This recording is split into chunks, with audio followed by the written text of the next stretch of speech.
be seated. They are all here.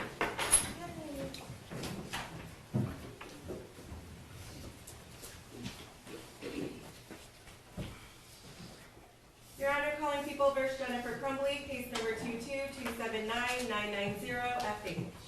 Karen McDonald on behalf of the people. Thank you, Marquise, on behalf of the people. And good morning, Your Honor. I'm Shannon Smith on behalf of Jennifer Crumbley. Good morning, Your Honor. Sean Godwin on behalf of Jennifer Crumbley. Good morning.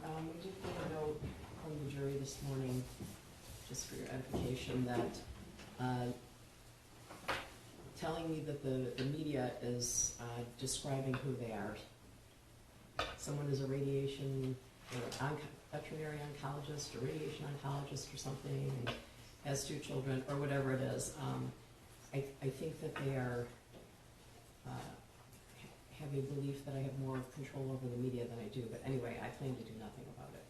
So, I think they were letting me know. Okay, thank you, Judge. Okay. Thank you. They don't use anyone's names or where they live, what city they live in, and so. Just so you know. Okay, who's the first witness? Edward Wagrowski. Okay.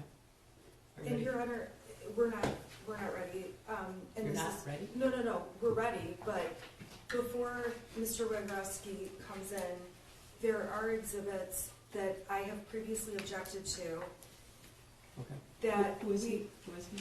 He was computer crimes, Oakland Sheriff's Office. Okay.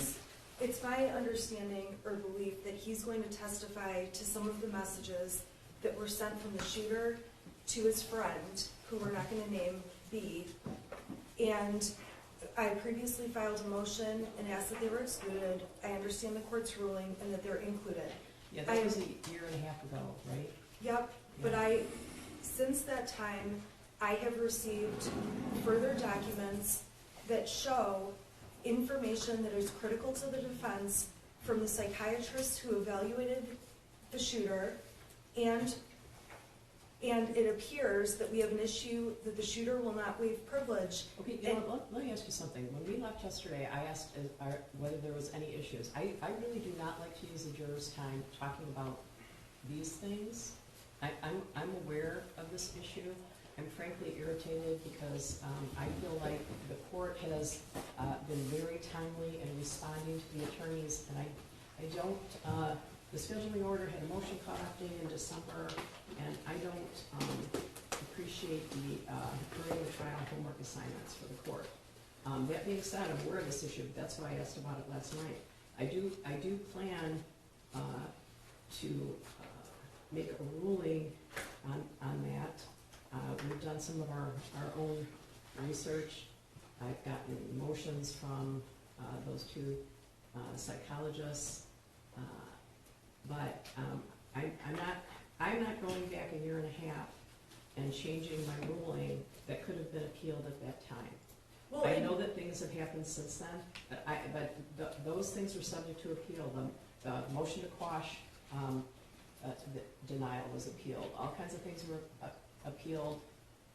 This case went to the Supreme Court for a year. I'm pretty sure it was coming back, which it did. And I know that I was stayed, so you couldn't file anything then, but these rulings were made a year and a half ago, and there's reliance on those, and the Court of Appeals and the Supreme Court have not told me that that was error, that I shouldn't do that, or anything like that, and I think there was opportunity to appeal. Your Honor, there was opportunity. Mm-hmm. We did appeal.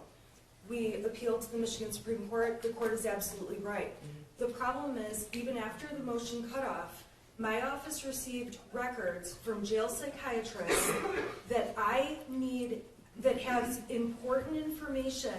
Okay, let me tell you this. We're not arguing that motion right now. I understand, so I'm just placing my objection on the record because part of what I've asked for is that the evidence I am not going to be able to contradict that's going to come in through this witness is leaving me absolutely hamstrung. If the court rules that these psychiatrists cannot testify and the shooter is not going to testify, I'm left with this evidence coming in when I now know things I didn't know at the time. And I just learned these things, and we just got the objections to these people testifying, and from Sato this week about Ethan testifying. That is not true. That is not true. The shooter's attorney, Ms. Lofton, asserted that privilege at the time that I provided the records. The records were provided under a protective order. The records are subject to an absolute privilege that we have been researching for the past week. There's an absolute privilege, as far as I can tell. If you can find me a case that says there isn't one, I would be happy to read that. We have spent a lot of time on the homework assignment we were given while the trial is in full swing. I have found nothing that says those records aren't privileged. The privilege was asserted by Ms. Lofton at the time that you requested the records. I know it was asserted again by Sato, their new attorney, but it was asserted back in November. I could give you that date if you want. At the time that I provided those records under protective order because they could the prosecution had the records, and because they could potentially lead to exculpatory evidence on behalf of your client. I didn't plan on ruling about this today, but I guess I would direct you to the Stanaway case that talks about review of records, but that's of a victim witness's records, and in that instance, there was an in-camera review, but there has to be a threshold showing that there would be relevance. I don't have that either. So I'm working as hard as you guys are right now. So at the moment, I'm not going to go back and change my ruling from a year and a half ago. I think everybody has had ample time. When something is filed, I respond to it in a very timely way, despite the fact that I have one or two other cases. And I'm not changing my ruling from a year and a half ago. You could have appealed it to the Court of Appeals, the Michigan Supreme Court, the U.S. Supreme Court, whoever. So, Your Honor, I'm not asking the court to change its ruling from a year and a half ago. I'm asking the court to make a new ruling based on new information that I literally got this week. I literally got this week that Ethan Crumbley will not testify pleading the fifth, and that... I'm sorry, Judge, I have to interject. We brought this to the court's attention November of 2022. We've discussed this. Are you talking about the 803 statements? All of it. Okay. All of it. And I don't mean to interrupt the court, but just to supplement what the court indicated, counsel for the shooter filed an objection in November of 22 and then filed another objection regarding privilege in October of 23. And at one of the very first hearings in this case, we talked about how it would be near impossible for this attorney to call somebody with a Fifth Amendment privilege. We have Fifth Amendment privilege, we have the privilege in the mental health code, and there's also the issues of hearsay, Judge, and there's nothing inconsistent in any of this, and counsel's had all this information. Well, and Your Honor, I subpoenaed those three doctors. Those three doctors coordinated with my office to find time to come in and testify. Okay, how did they testify? And then they had attorneys file motions this week while we've been in trial, and I filed a motion while we were in trial asking for alternative relief. I'm not asking the court to change its prior ruling. Okay, I'm asking the court... I have found no legal basis for your alternative relief, and I have tried mightily. Well, the alternative relief... I agree with you. I'm not talking about the privilege, but I'm saying when the privilege is absolute, if the privilege holder will not waive it, the court rule says, and it doesn't have to be a complainant, it doesn't have to be a victim, it says if the privilege holder will not waive it, their testimony cannot come in. And what this court is going to allow to come in through this next... The privilege holder is not testifying. I understand that, but the problem is the evidence coming in are statements this privilege holder made, and I have no way to cross-examine to show the inconsistencies and the important information. I've received no offer of proof about that. I don't know if there's inconsistencies or There's not. This argument isn't based on a false premise, and this is something we've been saying for months. I know that. There's been no supplemental filing saying that there should be an in-camera review for some reason. This person is not testifying. The shooter is not testifying. So how is he someone who's providing testimony? He's not. Those are statements that were provided under 803. I was not prepared to have this discussion today, this morning. That's why I said last night, anything. The jury is waiting.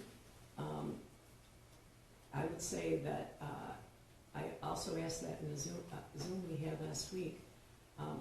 Yeah, I think it's disingenuous for the defense to say that they're surprised that the shooter would be taking the fifth. You are a very smart, very experienced attorney, and all this stuff is sitting on my desk. There's a case, Jackaloni, right? You can't put someone on the stand knowing that they're going to take the fifth. And aside from shooter, what's your favorite color? What question could you ask him that would not implicate his Fifth Amendment rights? Okay, I'm sorry. This has to be a clear record. No, it's not going to be a clear record now because the jury is sitting there. I asked to have the shooter brought in after the issue of privilege was brought up by the shooter's attorneys and by the attorneys for the doctors. I was not planning to call the shooter until this privilege issue came up this week. No, the privilege issue came up in November. On the actual records, Yes. not on the testimony. The testimony is all impeachment. What testimony? The testimony that I anticipate these doctors will give is straight impeachment of things the shooter Judge, said. I need to correct the record. It is not. And Dr. Anneker informed me that she had a conversation with defense counsel last week when counsel tried to subpoena her, and Dr. Anneker explained that to counsel that it is not inconsistent. She actually That's said not that true. to counsel. I don't know. That's I don't not know if it's true. inconsistent or not. I have not read the records. I have not read these records, but the privilege was asserted at a minimum last November by the shooter's lawyer, and try as I might, I cannot find an exception to that privilege. That privilege is absolute except in limited purposes. The privilege belongs to the shooter, and it's been asserted several times. I have personally, and my staff attorney, been looking for something that would support your position. The closest I've gotten is Stanaway, and that is a victim witness, and there was a threshold offer of proof by the defense regarding what should be searched for in an in-camera review. I am obviously not in a position to do an in-camera review of those records right now, nor have I been provided with some glaring thing that the shooter said. I lied when I wrote X in my journal, whatever it is. So, Your Honor, I am going to put together an offer of proof of exactly what these doctors would testify to. I understand the court has not ruled yet about these doctors, aside from the fact that the privilege is absolute. I understand that. I cannot file that because of the protective order. No, you can't file it. So I'm going to put it together. I'm going to get it to everyone, and obviously we'll go from there. But I also want to state the privilege. Obviously, we all know the Fifth Amendment. This shooter has pled guilty. He's been sentenced. It's our position that at this point, he does not have the same Fifth Amendment rights as, for example, James Crumbley, It's just not the whose law. trial is not. Okay, support it, because every lawyer in this room knows that that sentence is going to be appealed until well after I retire. Well, and the other thing is the evidence I intend to put in front of this jury, quite frankly, is evidence that the entire world knows about because it came out at the Miller hearing. That's not the So- test for the law You're or the telling evidence. me why it's relevant and why it would be fair to you to admit it. I understand why you want it. I understand why you want it. I haven't seen it. I understand why you want it. But I have to follow the rules. Believe me, I have been researching this issue. Well, and I'm sorry, that's why I'm pointing to the rule about when the privilege holder won't waive it and when the privilege holder won't testify and can't testify, I'm going to the third option, which is that evidence just can't be used. If I have no I'm sorry, way... this is non-testimonial evidence that's being admitted today, not testimony. It's- Non-testimonial evidence, I'm It's not not finished. testimony. Not testimonial evidence, and that's the basis of this court's ruling. There's no Crawford issue, there's no confrontation issue, it's non-testimonial. If it were, we'd have an issue. We don't. And I believe the Crawford issue is preserved, and this is testimonial because this is information that is tantamount to testimony in this case. It's not the law. The rules of evidence, 803.3 specifically, 803.1, talk about present sense impression. I did a thorough evaluation of some of those statements at that time, which was, a year and a half ago? What month was it? Maybe I'm blocking it out. I evaluated all of those statements, and I made a ruling based on a hearsay exception or the declarant whether the declarant is available or not is immaterial. So whether he testifies or not is immaterial, which says to me it's separate. Those statements are separate from any testimony of the person who made those present sense impression statements, whether they testify or not. That's what 803 says. The theory behind it is that it's done in a contemporaneous way. So I made those rulings a year and a half ago, and I invited anyone to appeal anything that you wanted to appeal. There was a motion to quash. There was a lot of things appealed, and that could have been appealed as well. So it's not that people haven't, that either side hasn't had the opportunity. So I will read any case you provide. I have been researching whether or not those records could be admitted, and I have found nothing that would direct me to allow doctors to testify about privileged records that have not been waived by the person who holds the privilege, and that person is the shooter. And that privilege has been asserted repeatedly by Ms. Lofton and by Sato. I will read any case you give me, and I've been frankly trying to help you. I can't find a case that allows for that. So, Your Honor, the only cases I can find, and I think it's because this is a unique issue, and there has probably never been a case like this, with parents who are also charged with murder-type crimes, and the shooter is charged with a murder crime that he pled to. So this is a very unique situation. Unfortunately, it's a case of first impression. I know the court knows this. And so when I look at the cases, I agree with the court that most of the cases deal with a complaining witness or an alleged victim and their rights. But the court rule says privilege holder. It does not limit it to complainant. And I agree with this court. There's not case law. And that's why I'm asking this court to make a decision to not allow these statements pursuant to the court rule, because I have no way to defend them. But if the court's ruled, the court's ruled. okay, well, I didn't plan on ruling on that this morning. I will still file an offer of proof, and I will still file a list of what the evidence would have shown. And I understand the court will make a decision about the doctors testifying. That's the best I can do. Okay, well, I'm doing the best I can do. So, I know you are. Anything else? Just really quickly, what the court rule says is that if the privilege is absolute and the privilege holder refuses to waive the privilege to permit disclosure, the trial court shall suppress or strike the privilege holder's testimony. Testimony. I'm not done. Testimony, and this is non-testimonial evidence, what we just said. There's nothing more. This isn't a case of first impression. This is the law. It's been the law for a very long time. Well, the problem is, I want the testimony, and I'm being told I can't get the testimony. That is directed at a person who puts, like someone who is in a car accident and they're suing an insurance company and they're putting an issue. They say that I've been depressed, I can't leave my house since this accident, whatever it is. If they testify to that and then they object to having their mental health records admitted, it's problematic because that person, the witness, put their mental health issue in that case at issue. They put their mental health at issue. And so you can't use your shield as a sword. That's what that is about. Correct. So if you are a witness who's alleging damage to your mental health, yet you will not waive the privilege with regard to your psychological records from mental health treaters, then that testimony is stricken. There's a reason for that. You can't use your shield as a sword. That is the reason for that. That is wholly separate from this issue. With regard to asking the shooter to testify, it's not that I'm saying you can't call him as a witness, but two of his attorneys have said in no uncertain terms that he's taking the fifth. Both sides, not just the prosecutor. Again, I think that's Giacalone. I don't know. All of this stuff is sitting in my desk.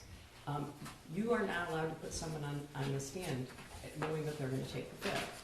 And I cannot think of a single question beyond what is your name that would not implicate his Fifth Amendment rights. So, I don't know what you could even ask him that he would answer or that his lawyers would let him answer. So it's not, I am going to prohibit you from putting any witness on the stand who takes the fifth in front of the jury. That is strictly prohibited. So are there other questions that you could ask him? I can't even imagine that would not implicate his Fifth Amendment rights. That's the problem. I understand your problem. I understand the difficulties. I do. And if you knew how much time I have spent and my staff attorney have spent on this, it's mind-boggling. But at the moment, I have nothing that lets me say, I have to rule in a way that is the most fair for the defendant, but goes against the law as I know it. I don't have something that lets me do that. If someone has something that lets me do that, I would be happy to hear about it. Okay, I'm bringing the jury in. Okay. Thank you, Judge.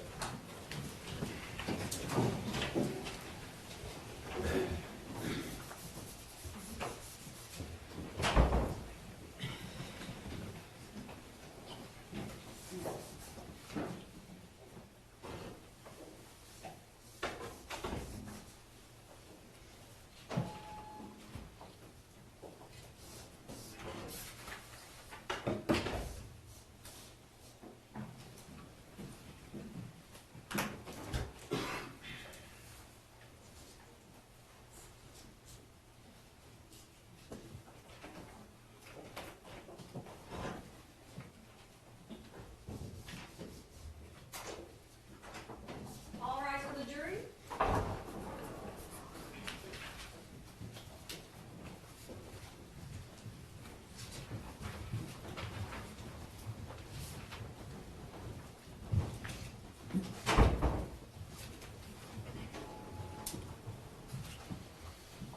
Good morning, you may be seated. Thank you for being timely. Good morning, progress.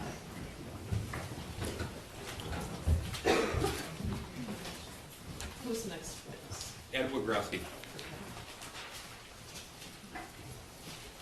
Could you raise your right hand? Do you swear or affirm the testimony about to give is the truth so help you God? Yes, ma'am. Great. Could you take your seat there? Could you have a seat? And then could you state your name for the record and spell your first and last name? Edward Wagrowski, E-D-W-A-R-D, last name W-A-G-R-O-W-S-K-I. Go ahead. Thank you. Good morning. Good morning.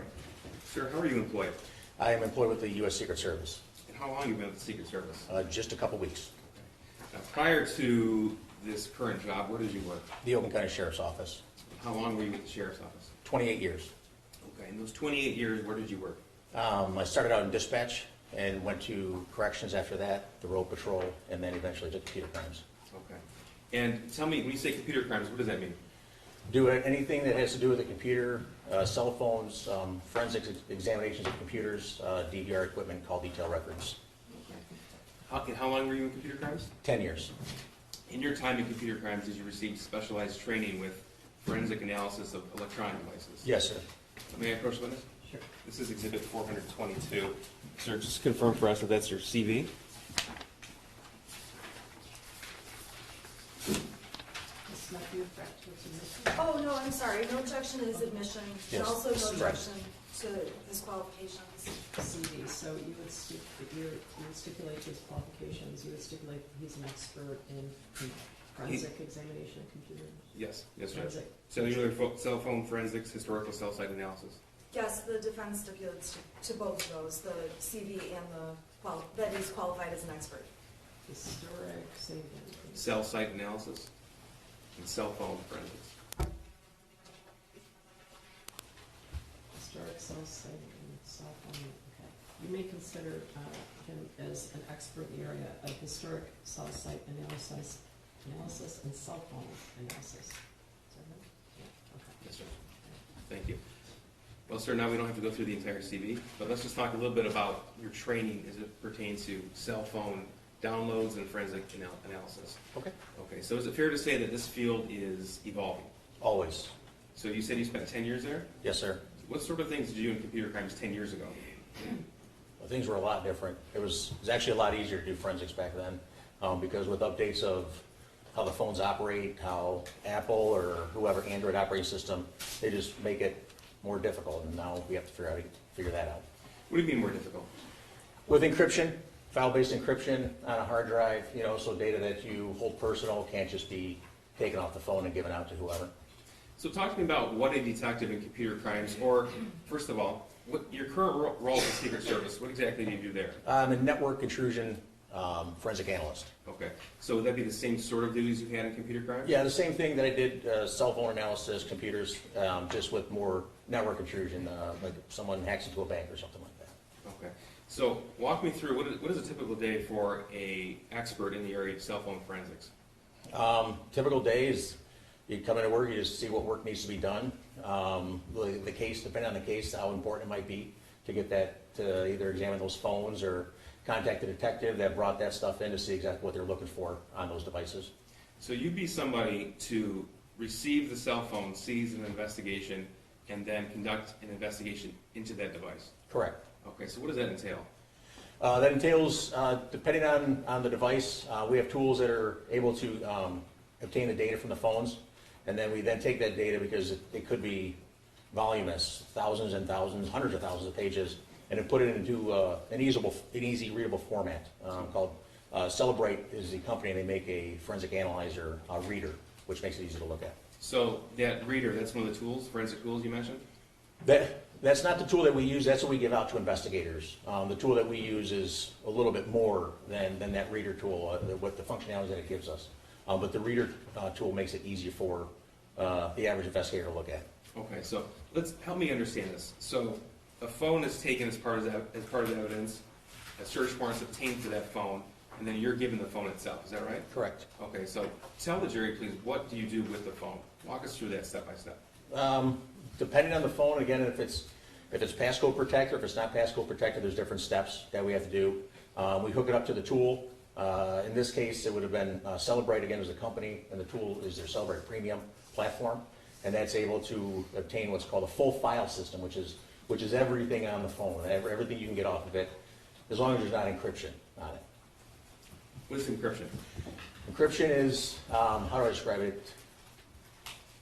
I don't make it easy, it just jumbles up the information. It makes the word "the" look like absolutely nothing that you can understand. Okay.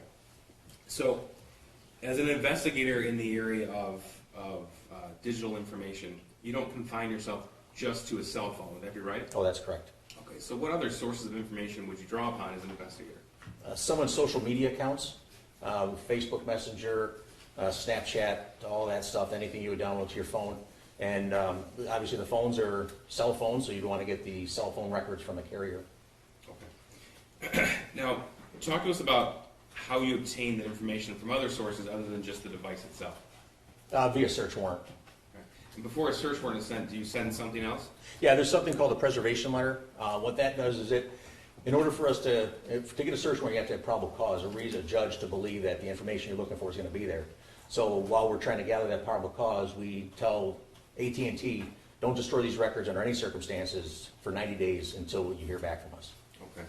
Now, as an investigator, why is it important to not confine yourself to just the device itself?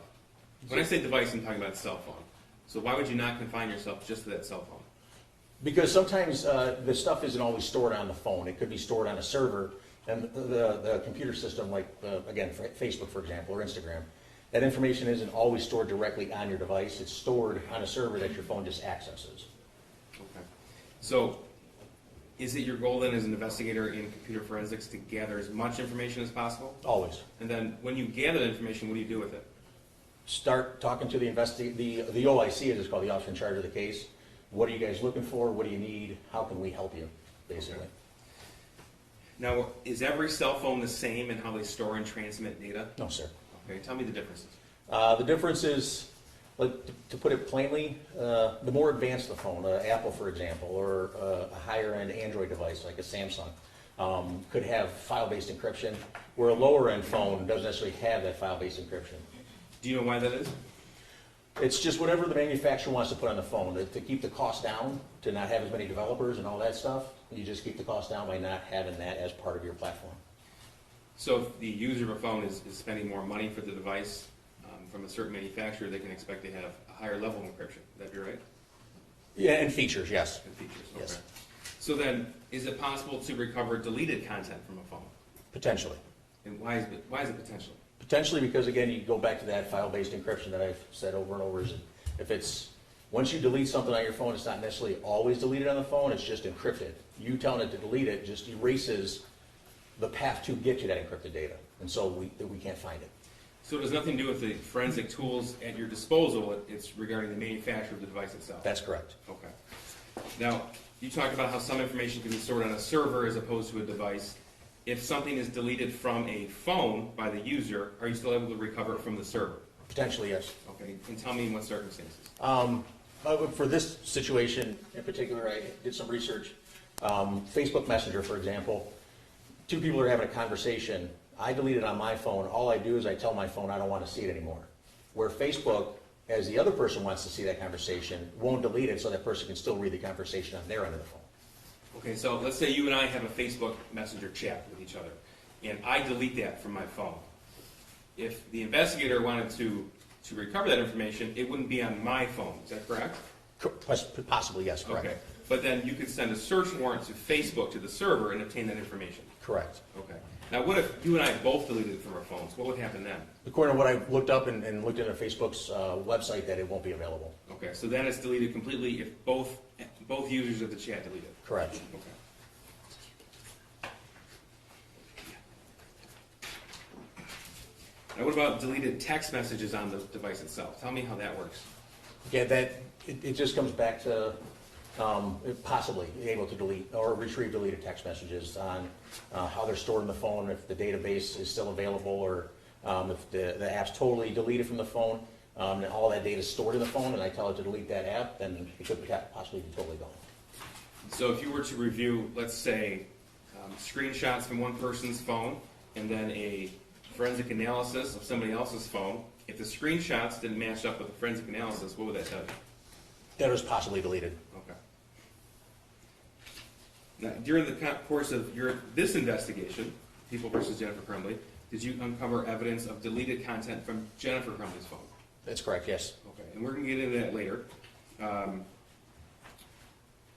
But before we do, could you tell us just in general terms, what does a cell phone do that maybe a layperson wouldn't know? It's continually working in the background, talking to a cell tower. One, so your carrier knows where you're at, so it can give you the phone call if someone's trying to get a hold of you, or the text message. Or it is updating your email account without you telling it to do it, because the application is just constantly looking for the signal, so you open it and there's the most updated information. So that's when the phone's powered on, right? Correct. Okay, so when the phone's powered on, it's constantly doing things. Would that be right? Yes, sir. Okay. And what about when the phone's powered off? It's doing nothing. It's just off. Okay, so it can't update? Correct. Okay, so when a phone's powered on, is it possible to obtain the location of that device? Yes. How so? Because there's a feature, whether you have an Apple product or an Android product, each one of them has what they call location services, and it's actually to benefit the user of the phone. So, because that information is sold to McDonald's or whatever, and next, you're near McDonald's and your device says, "Hey, I'm near McDonald's." Oh, cool! I'll send you an ad for McDonald's or a coupon for McDonald's. So that's Okay. yeah. So you have, as an investigator, a fair amount of reliability in that because of the capability for somebody's phone to sell the device basically to an advertiser. Correct. Yes. Okay. And are you able to obtain someone's location from their phone based upon other data as well? That's correct. Yes. And how so? Through the carrier themselves, AT&T or T-Mobile, whoever you may have. Again, you're constantly your cell phone's constantly talking to a cell tower. Then they try to triangulate your position on where you are based on the signal back and forth from each tower. Okay. Now, on an Android phone, for example, it automatically comes with a Gmail account. Is that right? No, you have to make a Gmail account. Okay, you make a Gmail account. Yes. Okay. So if someone were to have a Gmail account, would that also help an investigator determine the location of that device? Absolutely, yes. Why is that? Because again, that information, that location services is stored within that particular Gmail account that someone might have. So if we would search warrant Google for your particular email, the Gmail, they would have, if that's turned on, the location services would be given to us. Okay. So I want to talk about the evidence in this particular case. There were a total of 7 phones recovered, and I'll go step by step with you. So I'm going to review with you, I'll show you a slide here, of some of the sources of available information. So you see that is the school shooter, his initials. Yes, sir. Now, is it true that you reviewed a T-Mobile phone, last 4 digits, the phone number 1551? That's a correct. Facebook account, Correct. and an Instagram account? Correct. And you were able to determine, and we heard testimony yesterday, that both James and Jennifer Crumbley followed that particular account? That's correct, they did. Okay. So you were able to review not only the shooter's phone, but also social media, Facebook and Instagram for that individual? Correct. Okay. Now regarding Jennifer Crumbley's electronic information, you reviewed information from 3 phones. Correct. Okay, so we have one listed as an original phone. Are you aware that her original phone was seized on November the 30th in the evening? Yes, sir. Okay. And then you're aware that she purchased what we refer to as a burner phone or a track phone that night? Correct. Okay. And then that's the number, the 947 phone number? Correct, that's right. Okay. Yep. And you're also aware that subsequent to turning over her original phone and prior to arrest, she obtained another phone? Correct. And that was with her same original phone number? Correct. Okay, so you reviewed that device as well? Exactly, yes, sir. So just so we're clear, when I say you review the device, we're talking about forensically analyzing the data on that cell phone? Correct, yeah, exactly. Okay. You were also able to obtain information from Facebook, from 2 different Facebook accounts? Correct. Okay. And information from a search warrant served on Google regarding her Gmail account? Correct. Okay. And that Gmail account and that Yahoo account, did that include location data? The Gmail account, yes, yes, it does. Gmail account did? Yes. Okay. Now regarding James Crumbley, again, 3 cell phones, is that right? Correct. Okay. His Instagram account, Correct. his Yahoo account, Correct. his Gmail account, Correct. an email through Charter Communications, Correct, yes. and then a search warrant was served on DoorDash to obtain his DoorDash driving location history. Correct. Okay. Now, your goal with obtaining all of this information as an investigator into digital evidence is to obtain the who, the what, the where, the why, and turn that information over to the officer in charge and ultimately the prosecutors in the court. Would that be right? Correct, everything we can get. Okay.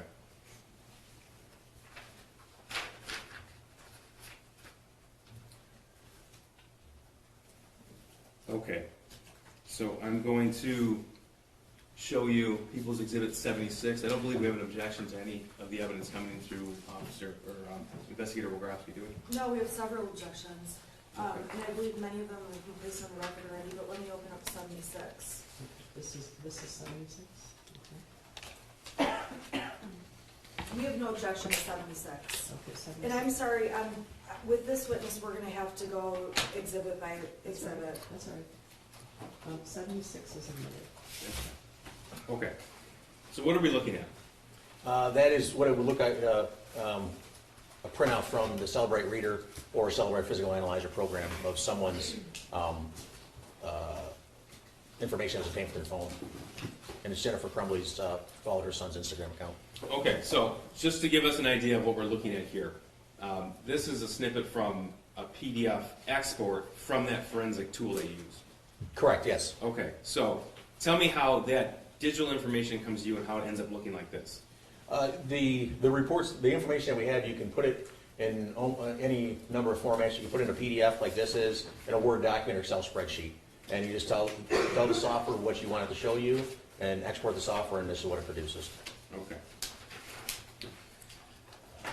So moving on to Exhibit 77, this is a portion of James and Jennifer's Facebook messages. And Judge, I did want to place on the record that we do have an additional exhibit, 423, that'll be introduced to this officer too. That's the entire Facebook message thread between James and Jennifer Crumbley. Counsel placed an objection on the record yesterday regarding that, so we're introducing the entire 2,000-page thread.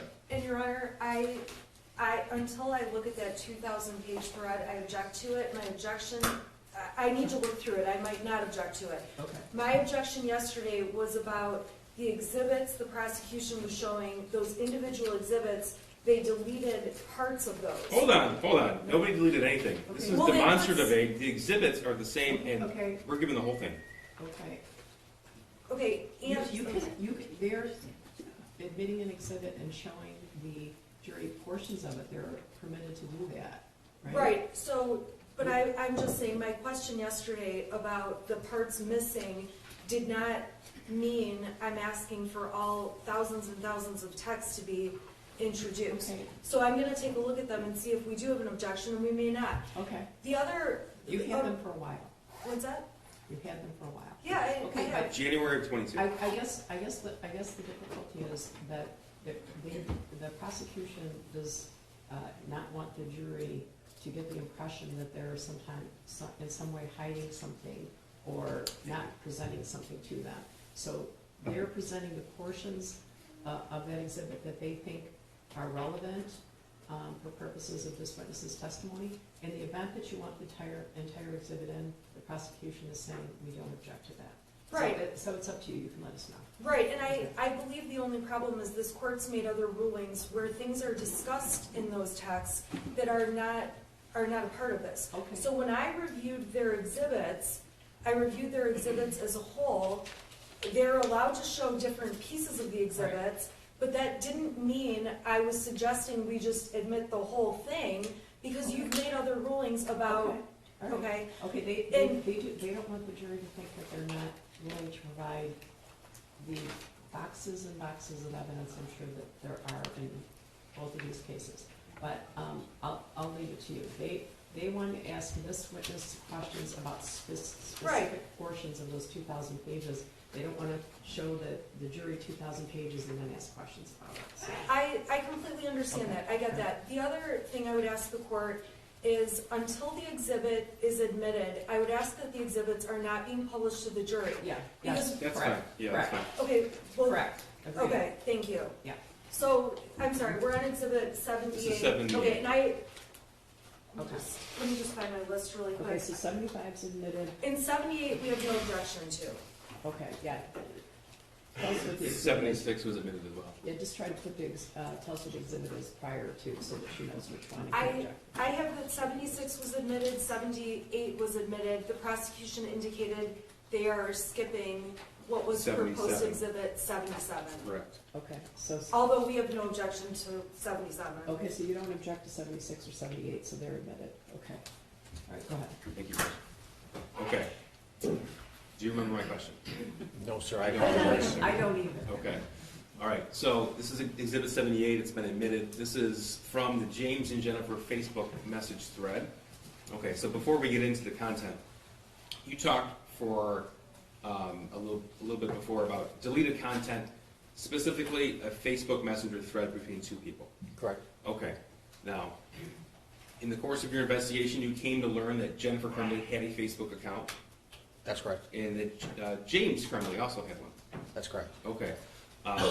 Did you uncover this particular chat thread on Jennifer Crumbley's phone? No, Okay. How did you obtain it? through a search warrant to James Crumbley's account. Okay.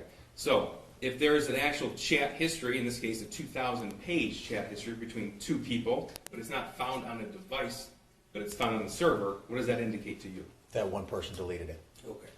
And in fact, Jennifer Crumbley had the Facebook Messenger app on her phone. That's correct, she did. Just this was deleted. The chat thread, correct. All right. Now 78 is a few slides, so we'll go through it together. Okay, we have the date and time up there. We're going to start with March the 9th of 2021. We're going to backtrack a day to give it context, and then we're going to go through late winter, early spring of 2021. Okay. So before we get into this, is it fair to say that as an investigator who analyzes all this electronic and digital information, you're able to provide a digital footprint for the individuals you're investigating? That's correct. Okay, and that's the goal of your investigation, generally speaking? Yes, sir. All right. Blue is who? That is Jennifer. That's Jennifer, okay. So she wrote, leaving at 4 today, what time you done? And that was March 9th at 2:55 p.m. Correct. Okay, now it says UTC -5. What does that mean? The UTC is, that people might know as GMT, it's where all time starts in Greenwich, and then it goes plus or minus depending on which way you go from that line. At that time of the year in March, we were -5 hours from the start of time. So if you add 5 hours, it would give you what the UTC actual time is on the Earth. So when we see UTC minus a number, that indicates to us that that's real time. That's correct. It's already been factored in. The software did that. Perfect, okay. So March the 9th, you able to get an idea what James and Jennifer were doing and talking about in this conversation? Yes, sir. Okay. So she wrote leaving at 4 today. What time you done? James wrote 5. He's in green. Correct. And we know that because that's his Facebook ID as well as his name that came with the Cellbrite reader. Correct, yes, sir. Okay. And she wrote, okay, see you at 5:30. Correct.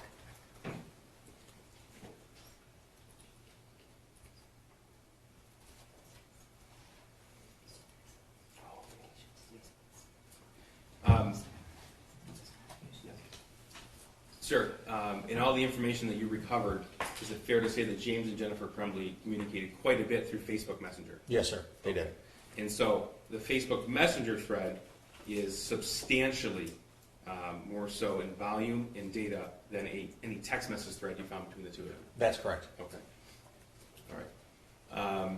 3:46, March 9th, Jennifer wrote, bring me socks in a drink, LOL. What did James write? A drink? Nah. Okay. Jennifer, got myself a drink at 4:31 p.m. And James's response? Okay, you grab smokes too? Almost out, I think. Okay. And she writes, yes. Did you check the front porch? And what did James write? Nothing on the porch. What were you expecting? And she wrote their new blankets. Now, are you able to determine where they go later that day? Yes, sir. Okay, so need hoodie, NOL socks. I believe that was supposed to be wool. He wrote hoodie check. What are no socks? On my way. Okay, now this is Exhibit 79. Actually, I'm going to approach, unless there's an objection to the photograph found on her phone.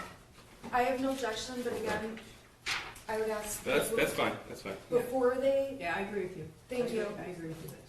Okay. but no objection to 79, thank you. 79, There are two exhibits on one side, so. okay. This is 79, and underneath it is 80.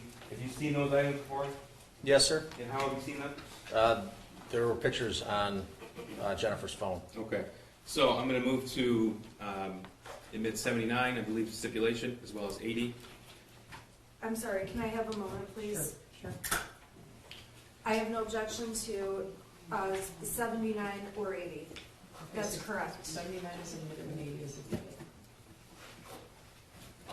Now, as an investigator, are you able to tell when you look at a photograph that's saved on a phone where the photograph was taken and when it was taken? Potentially, yes, sir. Potentially. Okay, in what circumstances? If the camera is set to record, that you want it to tell you the date and time that it was taken and the GPS location of where you're at on the earth. Okay. So 79 and 80 on the screen. 79 is the picture itself, and then in the text box on the right, that's the metadata. Correct. What's metadata? Metadata is, we call it, it's the data within the data. The main data here is the picture of the horse. The metadata inside that data is all the stuff, the camera make, the camera model, that's captured that you just don't usually ever know that happens.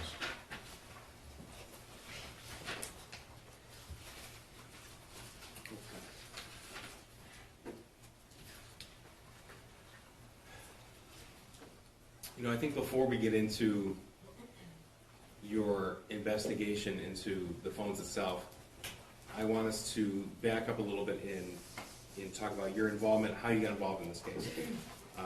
So November 30th, 2021, you were a detective in computer crimes. Yes, sir. Okay. And do you remember that day? Yes, sir. Okay. Were you working? Yes, sir. Okay. Where were you at 12:51 p.m. on November the 30th? At 12:51 p.m., I was sitting in my office, I believe, at the Oakland County Sheriff's Office. Okay. Did you learn of the school shooting in Oxford? Yes, sir. Tell me how you learned that and what you did next. Our captain came in, and well, prior to that, our sergeant, who was off that day, had said that there was a shooter at the high school, and we thought in the office like it was just somebody near the area that fired a long gun or something like that, you know, from a house, and you know, the police are gonna show up and do their job. And then probably a few minutes after that, our captain came in and said that there was a shooting at Oxford High School, and the phrase used was all hands on deck. Okay. So what'd you do? I being what is referred to in the business as a computer nerd. You just grab your stuff, your computer, your laptop, what you think you might need, what we had no idea what we were getting into. And I knew Oxford was a long ways away from the Pontiac area. I figured by the time I got there, it was going to be long over, and me and my partners were just going to do what we do. Okay, so did you get a squad car? Did you get an unmarked car? I have an unmarked, at the time I had an unmarked white minivan with emergency lights and siren in it. Okay. So did you start heading north then? Yes, sir. All right, tell me about that.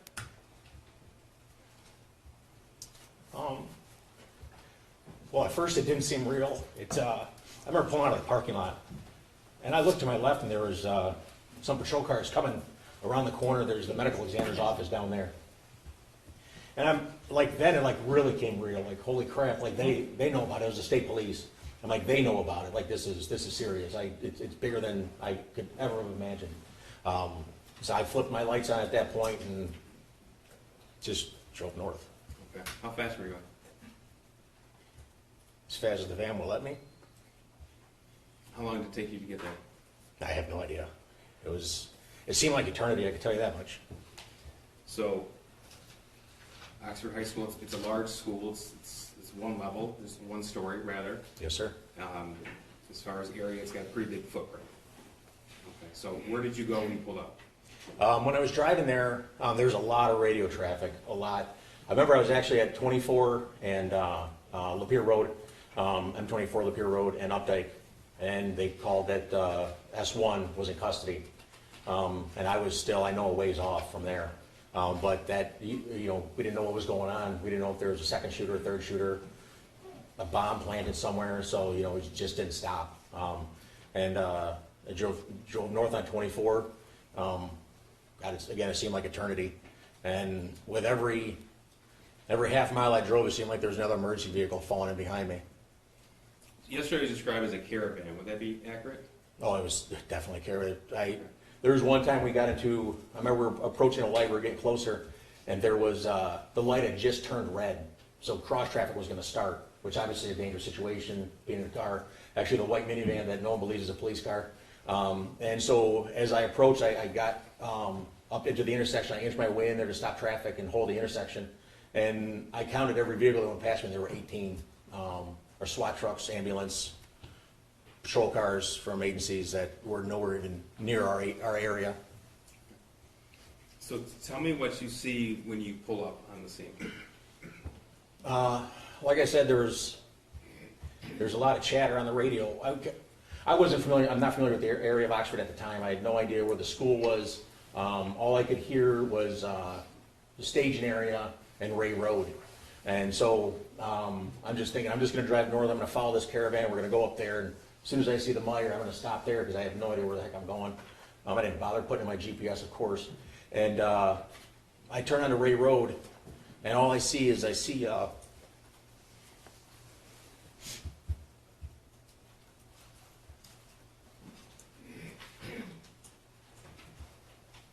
kids that look like my kids. There were girls wearing real, small clothing, and one kid, I didn't have a shoe on. They were coming down the road, coming towards the Meyer, and just like walking across the snow. And I remember it was cold that day. I had 2 coats on, and I was shaking when I got out of my car. And there's kids just walking past me, dressed like anybody in this courtroom is right now, they're not ready for the weather. So you said you went to the Meyer on Ray Road? Yes. Did you learn that was the reunification point for parents and children? At the time, I didn't know that was a reunification point. I just saw that there were a ton of kids going there. When I got out of my car, walked down there. They were sending everybody down to the garden area to try to get the names of people that had gotten to that point. And once I got, that would be at the south end of the Myers. Once I got to the garden area, there were kids just everywhere, just staying in the cold or making their way into I'm sorry. It's okay. It's okay. What did you do when you arrived? Where did you go? Like I said, I went to the garden area. I picked up on what they were trying to do. They were passing out notebooks just to write down everybody's names and phone number, all the students that were coming in. So I first started just collecting that. And then they started telling everybody, you know, we got to go outside and get all the kids inside, because again, it was freezing out there. And so I go back outside, and I start like trying to direct people like to go inside. And I know the trauma they just experienced, so I'm not gonna force them in the building. I'm not gonna grab them and drag them in there. And I remember putting my arm on a couple of the kids' shoulders, and like they didn't move, they didn't nudge, they didn't do anything. There were parents there, just standing there. There were some parents that had made it reunified with their kids. I remember seeing school buses pull up. School buses with who? Students on it that had made it out of the school. Did you go to the school? Yes, I was probably at the Meyer for like 15 minutes, 10, 15 minutes maybe. And then Detective Jeff Enger had called me and said that he was attempting to obtain the security footage from the school. Where does Jeff Enger work? He's also a detective in the computer crimes unit, working with me. So you were asked to go to the school. Yes, sir. Why were you asked to go there? At that time, I was a little more versed in DVR systems. Jeff had told me, Detective Enger had told me that he was looking to trying to get that off of there, and he just didn't, you know, he wanted to get it right, of course. And so he asked me to come up there and help him. Okay. So you drove to the high school from Meyer, or did you walk? I drove. Okay. And where did you go when you got there? I drove to what would have been the north entrance of the school. The main entrance? Yes, the main Okay. entrance. And tell me what you saw when you walked in. When I first walked in, well, there's vehicles people walking in and coming in and out, crazy chaos. And I walk in, and Sergeant Sean Wilson was standing at the door, keeping security, so to speak, you know, at the time, making sure people aren't coming in that shouldn't be there. Okay. And where did you go? I asked where the security office was, because that's where Detective Enger told me he was, and people pointed me. Eventually, it was back behind the main office. Okay. So tell me what you did when you arrived and who was there. Jim Rourke was there, who was a school security at the time. He was trying to get the video footage. Detective Jeff Enger was in the room. Lieutenant Marsban was in the room. Deputy Lewert, who was a school resource officer, was in the room. And ATF agent was also in the room. It was Mr. Brandon? Justice Yes, yesterday? exactly, yes. Special agent, not Mr., I'm sorry. Yes. Did you know him at the time? I had no idea who he was. Okay. And you said you had a familiarity with DVR systems, that's why you were called. Correct, yes, sir. Okay, so what was your specific role at this part of the investigation? I'll be honest, I wasn't given a direct mission or anything at that time, because they were looking for a second bad guy or a third bad guy. And so I knew that people would want to know, the bosses would want to know what happened, like where did it start, who was it if they didn't know that, or were there more people or whatever. So we just starting to look for the shooter in the hallway that it started. Was the school made safe at that point? They were still clearing the school? No, it was not. Okay. So the officers were still conducting their searches, because like you said, they weren't sure if it was one shooter, two shooter, three Yeah, shooters? it might have been, I'm sorry. It might have been 1:30, 1:45 at this time, maybe a little bit later than that. Okay. That's the time you arrived at the school? And got to the office, correct? Got yes, to the sir. office, okay, thank you.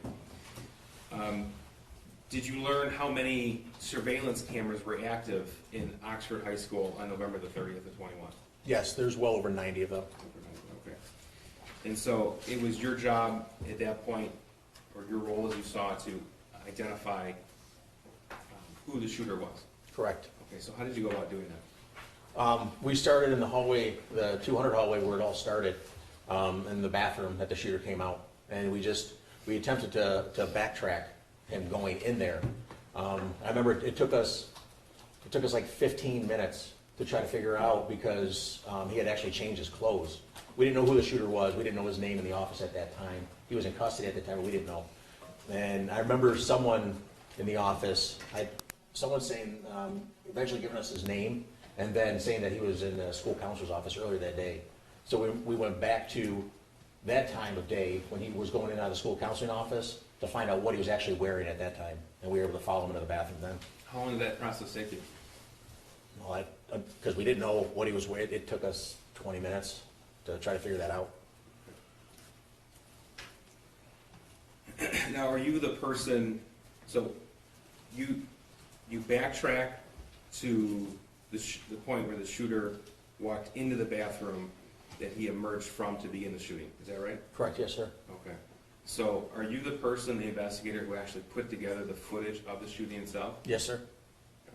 So you're familiar with the path the shooter took in the school? Very much so, yes. I'm going to ask you to walk us through that.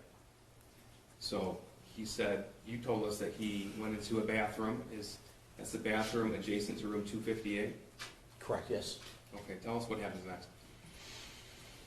He comes out of the bathroom. What I envision is he comes out of the bathroom with a proud chest, with his almost like his shoulders were back, like he looked excited. He comes out of the bathroom, and immediately to his left is a victim, and he shoots her in her neck, and then her boyfriend was there and shot him in his. He put his hand up and shot him in his mouth. And that's right outside 258? Yes, sir. What happened next? He then quickly turned his gun to a group of 4 girls that were just standing there. He shot Hannah St. Julian, and she immediately fell to the ground. And then he continued shooting in the area that those girls were, and they sort of just like fell on top of each other, because they were hit as well. May I approach this? Sure. This is a map. It's already been admitted. You can use it to describe. What exhibit? number? That's 5, Judge. Thank you. Judge 5, okay. Exhibit 5. Exhibit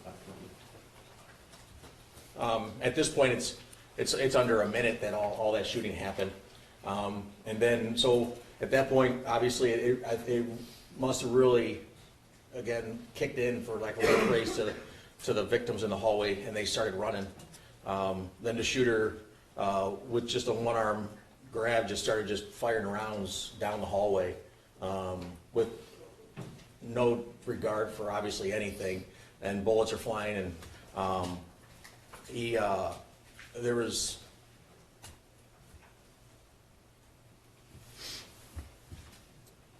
there's one girl who is, you see at the end of the hallway,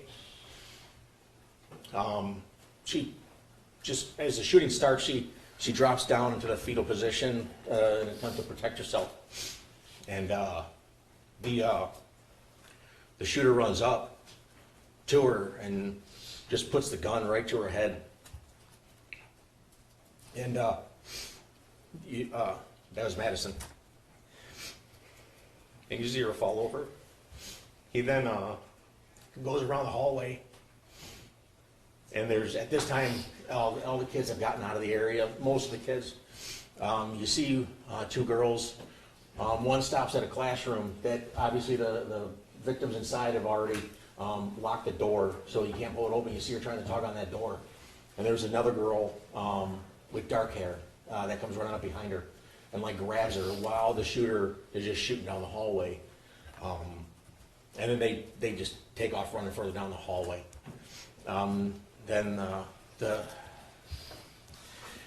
Now he's rounded the corner from where it all started. Continues going down the hallway. I think at that point he might have reloaded his gun and continued down the hallway. I'm sorry. And then he stops as he gets to, like, there's a courtyard, what they call the cubby. Jim worked on, they call this area the cubby, where the cameras are. And you see Tate Muir, he comes in the door, and then just takes a left. He must not have known what was going on. And that's when the shooter leveled the gun, like if you were at a gun range and practicing. Leveled the gun, appeared to look down the sights of the gun, and fired a round. Tate just fell instantly.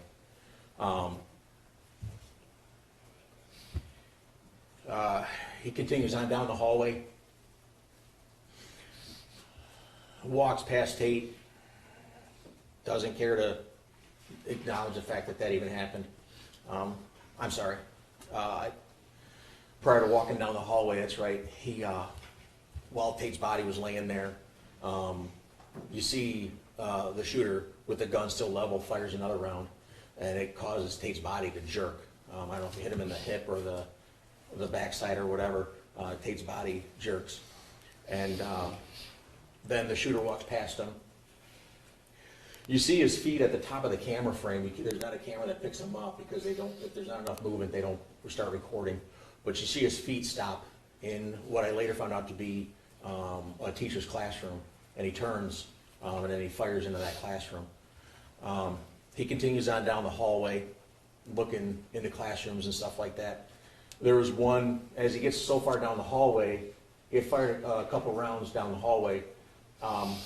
Once he gets to a certain point, all the children are gone at this point. The teachers had gotten him out of there. They had ran, out of the building, and out through the door, wherever the heck they could get out of there. As he's coming back, you see him stop because the way that classroom was, if you're walking away from it, it's on your right-hand side, you don't see the classroom because it's actually behind you at this point. But as he's coming back, he must have seen people hiding in a corner because he can now see through the window, and he fires off a few rounds through that window. He keeps coming down. He's coming back down the hallway now at this point. And then the assistant principal, Gibson Marshall, I didn't know her at the time. He walks right past her, and sort of, I don't know what she said to him, but if she said anything. But you see the shooter as he's walking by, and the gun's in his hand, and he sort of just turns his head and just, I don't know why, but he turns his head and looks away from her, doesn't even look at her as an acknowledge her as he's walking past. And then he continues on down the hallway and stops at the bathroom where Justin was killed. And just like an abrupt stop, like, okay, well, and he just turned right and went to the bathroom.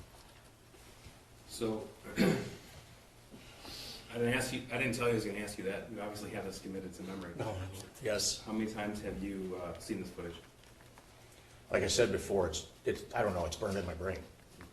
And it was your responsibility to obtain that footage, to get the information to officials at the sheriff's office and federal law enforcement as well? Yes, sir. So you were the person that had to watch, rewind, over and over again? Countless times, yes. Judge, this might be a good time for a short break. Okay.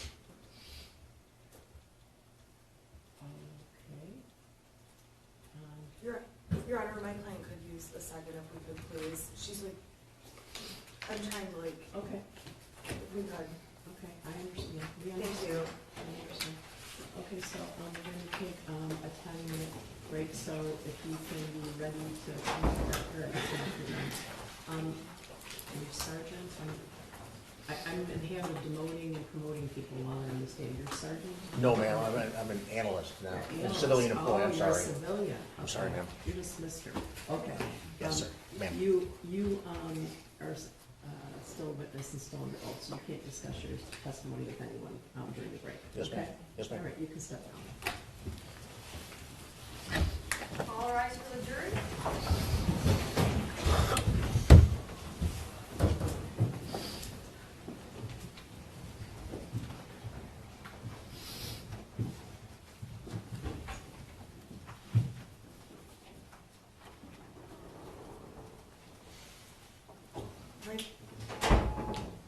Someone okay. You can take her downstairs. You can be seated.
So I'll stand here. Ready for the jury? Yes, Judge. Yes, Judge, thank you.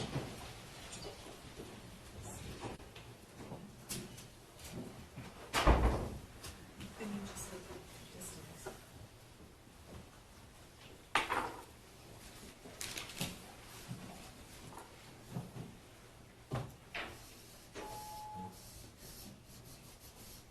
Is it, oh, here's the witness. You can retake the stand if you like.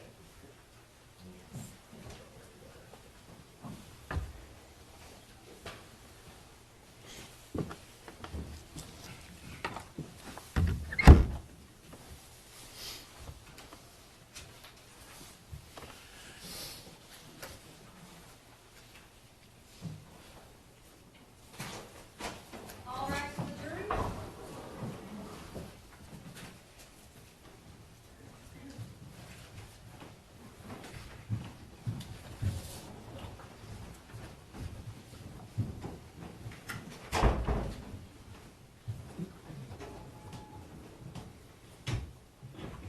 All right, you may be seated.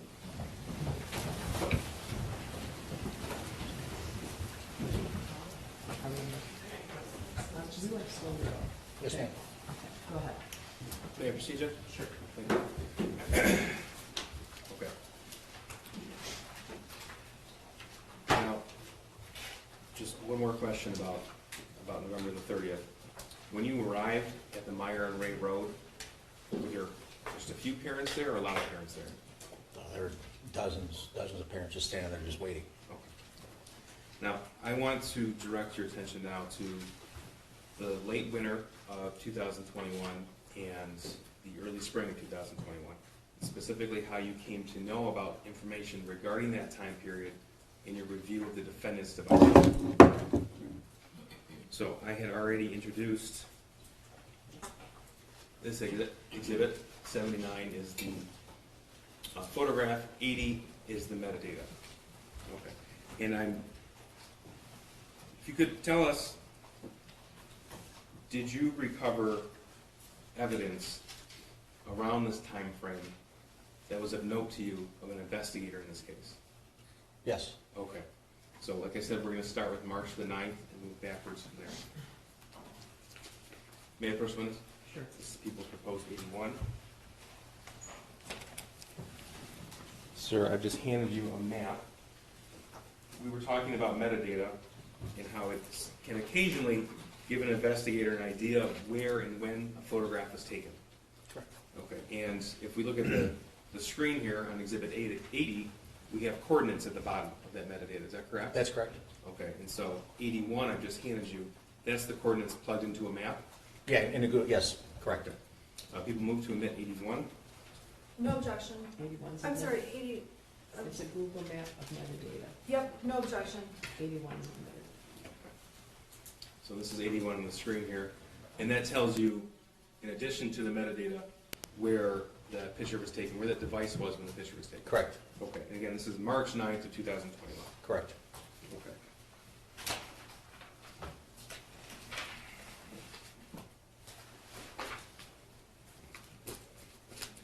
Okay, now I'm going to ask you about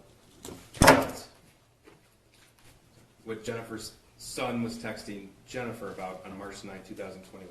May I approach the witness? Sure. This is People's Proposed Exhibit 82.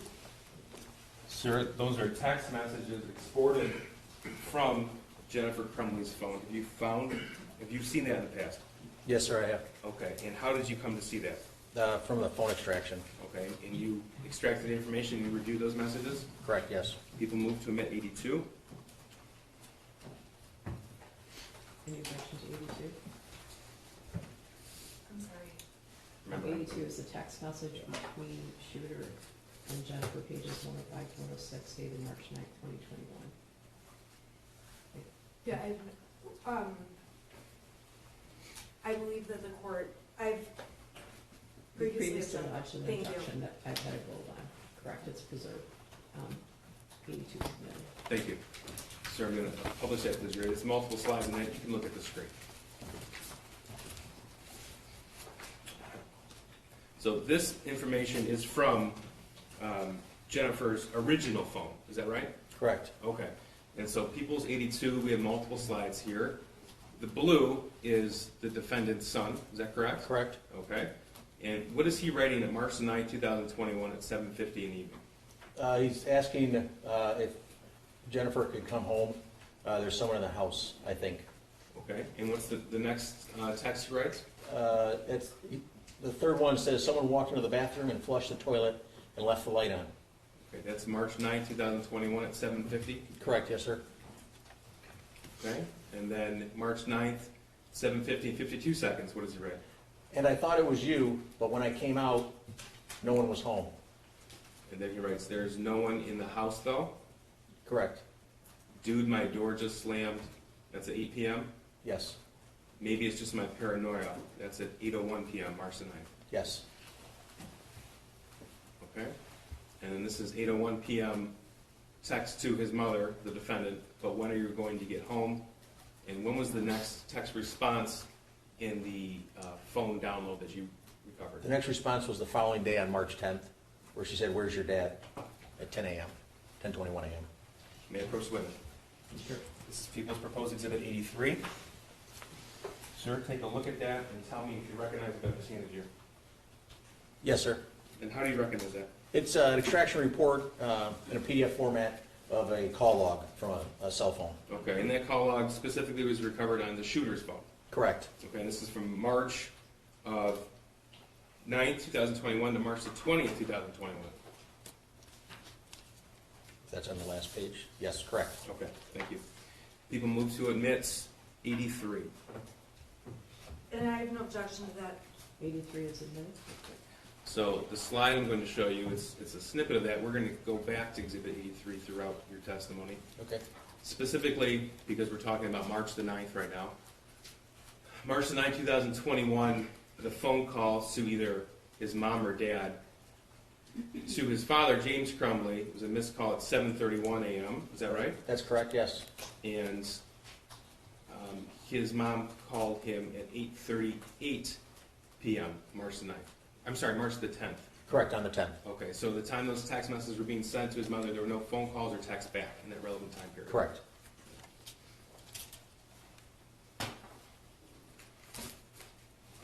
Now,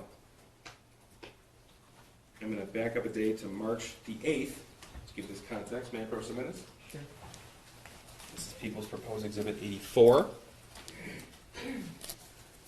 Sir, 84 is the portion of the Facebook thread between James and Jennifer Crumbley, pages 386 to 388 from March the 8th of 21. Is that right? Correct. And you've seen this before? Yes, sir. People move to admit 84. No objection, Your Honor. 84 is admitted. So I'll direct your attention to the screen. This is blue again is Jennifer, green is James. Is that right? Correct. Okay, and that's because this chat specifically was deleted from Jennifer's phone. That's correct, it was. Okay. So Jennifer's words: Ethan going to bowling. And what does James write? IDK, I don't know. Okay. And she writes, "What do you mean IDK?" His response, I don't know exactly what I said. We'll know after he gets home. okay.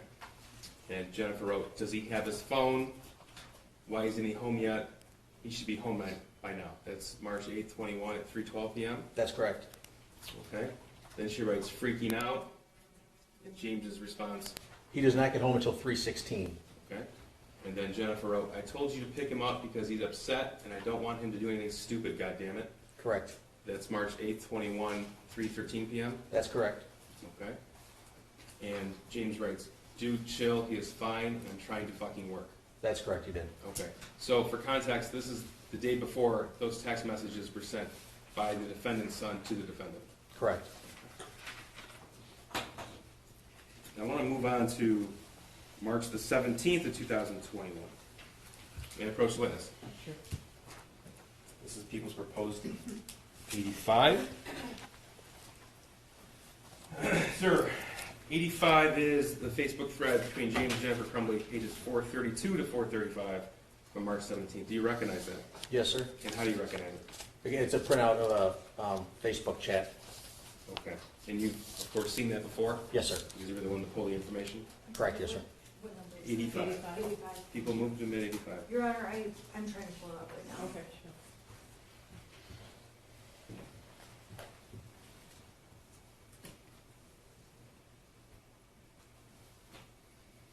It's hard for me to determine from this list, Your Honor, I which believe, exhibits have been subject to previous rulings, just so you know. Thank you, Judge. Your Honor, I do object to 84 because there's portions of it that don't need, are not admissible, in my opinion. 84 is I'm sorry, 85. I'm sorry, 85. There are portions of 85 that the defense objects to, and they have not been previously ruled upon by the court. May we approach? Yes. Do you want to go in the hallway? I don't know. Because. I think we first need to find what the actual objection is. The Because we have a objection, foundation to chain, we have a foundation to we have a stipulation to chain in the foundation. He's already testified to a number of portions of this very same Facebook thread. It's hard for me to know if I've seen this one before or if I know what it is. this has not been the subject of a prior ruling. Okay. I object to portions of page 432. It does discuss a topic that has been ruled to be inadmissible. So I am asking that those portions of 85 be struck. They're irrelevant. Okay, can I see it? May I approach? Yeah, that might help. May I approach? That may or may not help. Okay. I'll show you the video. Thank you.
can step down if you want to, it's up to you. Is it okay if I stay? Yeah, you can step, yeah, it's up to you. Most people don't want to stay seated there, so. Oh, I'm fine, thank you. All right. So an issue came up, I'm hoping that we're not going to have to exclude the jury with every exhibit. So some of this I'm relying on memory. So a year and a half ago, some evidentiary rulings were made. This might be an overgeneralization, indicating that the fact that there was alcohol in the home in and of itself is not relevant, right? And then there was a ruling about, I don't think I have the prosecutor's attention. I'm listening, Judge. What's your, Sorry. okay, what, Sorry. yeah, what's your, okay, He's just what- bringing me up to speed. There wasn't room for me to try. Okay, all right, so, there was a ruling about, Council moved to exclude certain pieces of evidence, and this court made a record that was June the 27th of 22. Okay, And in that record, actually it was page 40 of the transcript, the court specifically said, the court said that the court indicated that it was based upon a preliminary examination transcript. As the court recalls, neither party stipulated the exam transcript for the factual basis, and the court indicated that more evidence is being found even as we speak. I don't want to paraphrase because that's not a verbatim quote. okay. And in defense counsel's opening, so to bring the court up to speed on the record, counsel asked to approach and objected to any reference of alcohol. There's one text in this text message thread, or Facebook thread, between James and Jennifer. Jennifer, on March 17th, says, "Gonna get drunk and ride my horse."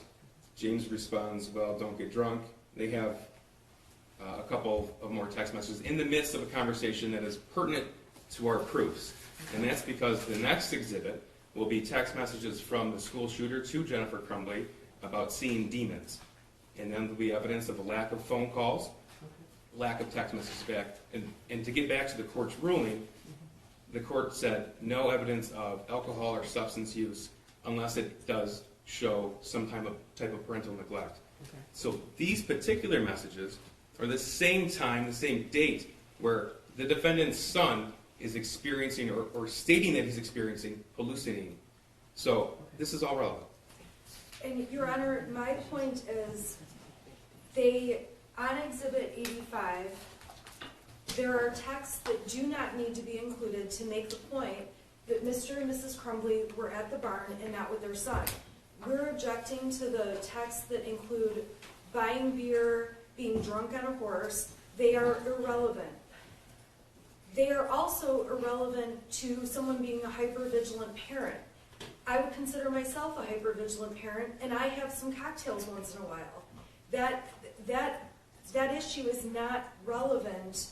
The alcohol is not relevant. It's just an unnecessary part of this text to make them look like they're out drinking, when the whole point is that they're out with their horses and not with their son. Judge, it's not counsel's idea of what the point is. No, it's not just that they're out with their horses and not with their son, and there's no crime, there's obviously no crime committed by people with children having cocktails, and heck, this room would probably be in jail, but that being said, the issue is whether or not the shooter's texts are being ignored. That's the point of it. Right, Judge. And there is an offer of proof, there is substantial evidence that has been excluded that shows the substance use of James and Jennifer Crumbley. Substantial. We're not introducing any of that because of the court's ruling. But directly on point to this, in the midst of a conversation, it is relevant. It's material, it's probative, it's under 401, people we know. Okay, well, am I able to see a specific picture of, because some of it might be, some of it might not be. So I don't want to do this while the jury is waiting. Is there more things like this that, if the shooter is having some trauma, feeling some trauma and reaching out to his parents and they're ignoring him, that evidence to me is obviously relevant. Correct, Judge. So That's I'm not objecting to all of 85. I'm objecting to the portions about alcohol. okay. Judge, the door has been open. Counsel specifically said, I think more than once, that her client is a hyper-vigilant mother. Nobody says anything about having a cocktail, but when there's evidence to show that they are drinking when the son is texting things to the mother, no call back, that's important, and it's important to show the jury what they actually did and spent their time on. Okay, can I see the text right again? And is that the only one, because the jury's pulling their hands on the, is there any more like this? There are more like this. And Okay, well, maybe we need to do this at 6 o'clock tonight, or it should have been raised last night. Okay. Judge, these exhibits were turned over a long time I ago. know. No. I got all these text messages a long time ago. Okay. I found out what they were planning to use from the boxes and boxes of information. I found that It's out ridiculous. on, Okay, you picked this excuse me, on discovery. Tuesday night. Yeah, I've had this discovery, but I can't file a motion to exclude every single line of these things. I filed many motions. Okay. I filed a motion about the alcohol. This part of the text that they told me 2 days ago they're gonna use includes alcohol. I'm just asking that the alcohol portion be struck. Okay, I understand that, but there's been, I know that there's a lot of exhibits, and I know there's a lot of documents, but we could have had a massive motion and eliminate fest a while ago, right? So I am loath to make the jury sit there while we're going line by line through evidence. That's very problematic to me. I didn't intend for this issue to take a long time. I thought this would be a simple objection to just take out the text about drinking, and that's it. Okay, okay, so she says, I'm gonna get drunk and ride my horse, okay, so that might not be specifically relevant, but at what time is he, When she's on her horse, that's when he's texting her. okay, And just because she's on her horse and he's texting her doesn't mean she's looking at the text and ignoring him and saying, I'm gonna have a drink instead of I mean, okay, my understanding was there was a large period of time where he was texting her and she was with her horse, and then maybe sent a picture of the horse, I don't know. Correct. Tell me. right, Yes, she's that's on, it, Judge. you're gonna hear testimony from other witnesses that the cell phone signal doesn't work out where the horse place Well, then is. that's an argument for counsel to make. It is. Right, but the fact that they're having beers out there with the horses is not relevant to the point the prosecution's even trying to make about the fact that they're unavailable and not responding to their son. Okay, there's a text from James Crumbley. This is not when I like to do this.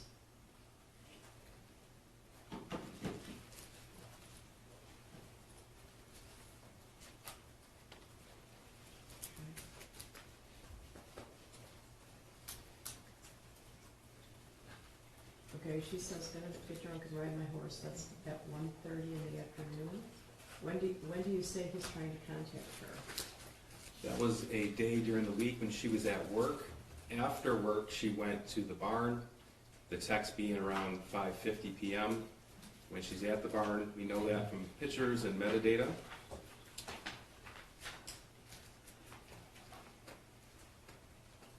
Okay, then cans.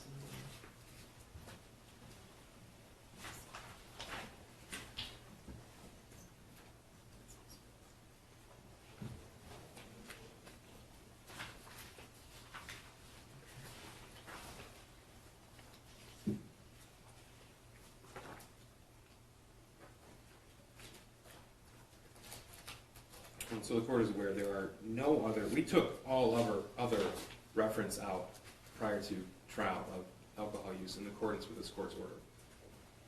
Of course, that's subject to the door being opened. The door was not opened by me saying that she's a vigilant mother. Okay, so they go to the barn after work. Is that correct? Do we know what time approximately they go to the barn? Is this text is at 1:30, right? Those texts are from during the day when they're making plans to go to the barn after work. Right. And then I believe, Wait, that's what I'm asking. I believe the text says something about leaving now at, Okay, so when are they at the barn in relation to his texts about demons? At the same time. Okay, but is that at 5 o'clock, 6 o'clock, 7 o'clock? The first text, the house is on at 6:03 p.m. Okay. There's a picture of James on a horse taken by Jennifer. There's a picture of Jennifer on a I have horse no at the same objection to time. that. Okay, all right. So she says, I'm going to get drunk and ride my horse, that she's expressing her intention for that evening. Correct. I'm going to allow that text, but not the next one about well, don't get drunk, we are definitely gonna have some drinks, I need to stop and get me a 12-pack of Budweiser bottles, please, I'm gonna keep that out. Alright, and, alright, I'm gonna keep that out. She is indicating her intention to go later and ride her horse and get drunk. And when she's riding her horse, when she's at the barn later, is when he is texting and getting no response. So I think that could be relevant to her ignoring her son. All right? Yeah, bro. Sure. But this text from James Crumbley, I'm going to exclude. Is there anything else in there that Okay, needs to so be excluded? Just for the record, page 432, Yeah. the second text, or Yeah, message the one back from James Crumbley. Crumbley. Is there anything else in there? I'm looking now. Yeah. Because I don't want to, No, we were making good headway yesterday, but now we're moving at a snail's pace, so.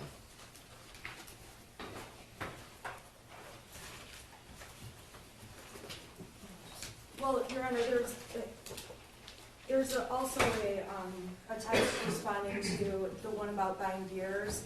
Jennifer just says, okay, but glass is not a good idea. I mean, Yeah, that, you can strike that too, because it's referring to the text above. It's not relevant. so it would just be those two portions. Okay, yeah, can you strike that? I don't know how easy it is to do it up here, though. It'll just take a minute. Okay, all right.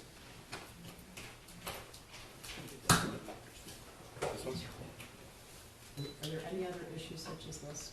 I'm looking right now, Your Honor. Okay, well, we shouldn't be looking right now.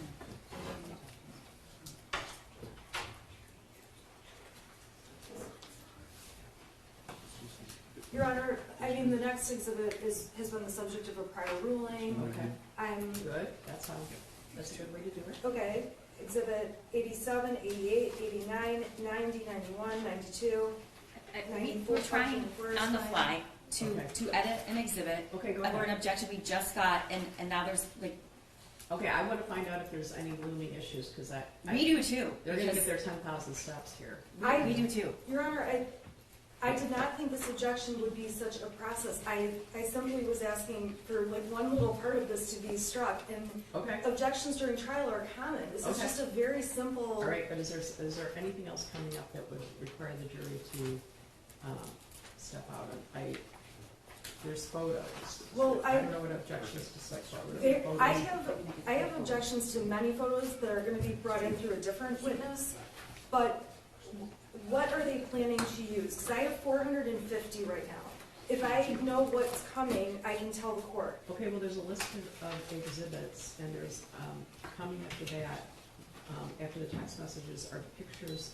It looks like there's pictures of James and Jennifer. And we have no objection to those. Okay, I just want to know if, Your Honor, if I could just say, Yeah. there's a lot of inquiry as to exactly who we're calling next, which exhibit we're, and, this isn't a math formula. We really are changing this organically because we're working. I get it. So we're trying to be cooperative, but things Okay. do change. I know, and you're not required to divulge your trial strategy and your order and all that. I'm moving a lot of people around, and I just want to know if there's anything else that needs to be handled right now on the record. The only other objections, I believe, with respect to this witness, at least for the next very long time, are objections the court's already ruled on. So, Okay, thank you. okay, so at least we can get through, this whole page of exhibits with no problem. All right. Okay, perhaps council can meet with us after court today to go over the next proposed exhibits, and then we can see what objections. Oh, okay, yeah, it's just because I don't want to take jury time. That sounds great. All right? Thank Okay. you. All right, so, So 85 is modified, and we're, yes. thank you. Okay.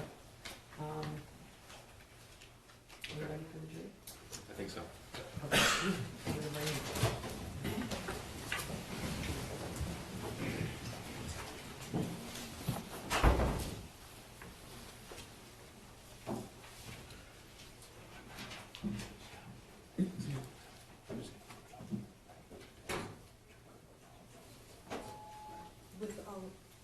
When you say all of those, what do you mean? Everything, we're at 85 right now. these ones, just tell me how far you want to go, because I do agree with all those. Up through 100. All rest for the jury? Right, which is already proposed, and that'll be easy. That's fine. And then I don't have any objections. I mean, yeah. That's fine. That's fine. I didn't expect it. Yeah. Maybe seated. I apologize, there's a large volume of information, and we want to streamline it for you as much as possible. Right? You're still on here? Yes, ma'am. Okay, go ahead. Thank you. Okay, we're on Exhibit 84, I think. All right. This is between James and Jennifer Crumbley. Again, Jennifer is in blue, James is in green. We'll start at the top because I don't recall where we left off. Does he have his phone from Jennifer, March the 8th? I'm sorry, you said you're on exhibit 84, but I believe it's 85. 84 was admitted. 84 was admitted. Yes, because 85 is March 17th.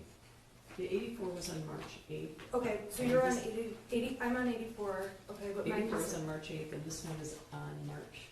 Yeah, Yeah, this is 84 on the screen. That's 84, yeah. okay, I'm sorry, He went back. it's scrolled down, so okay, thank you.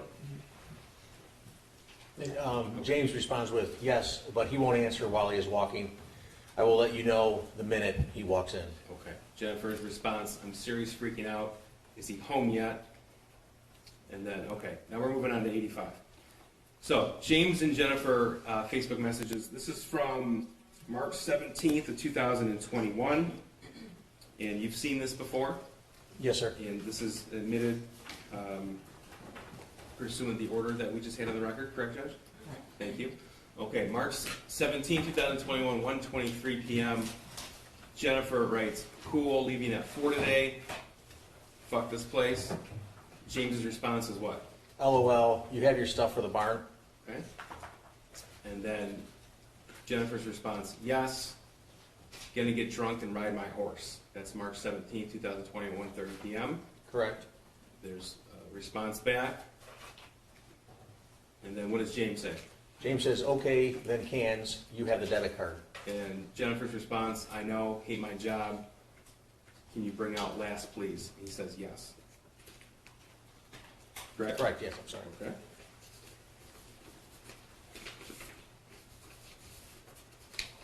All right.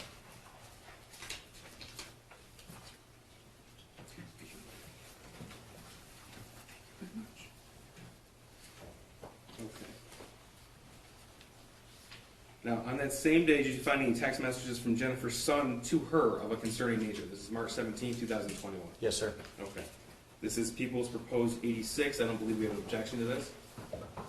No objection, thank you. Is this 86? 86. 86 admitted. Okay. All right. What does Jennifer's son write to her on March 17th, 2021 at 6:03 p.m.? He says, okay, the house is now haunted. And then what? Some weird shit just happens and now I'm scared. Then it follows with, I got some videos. Okay.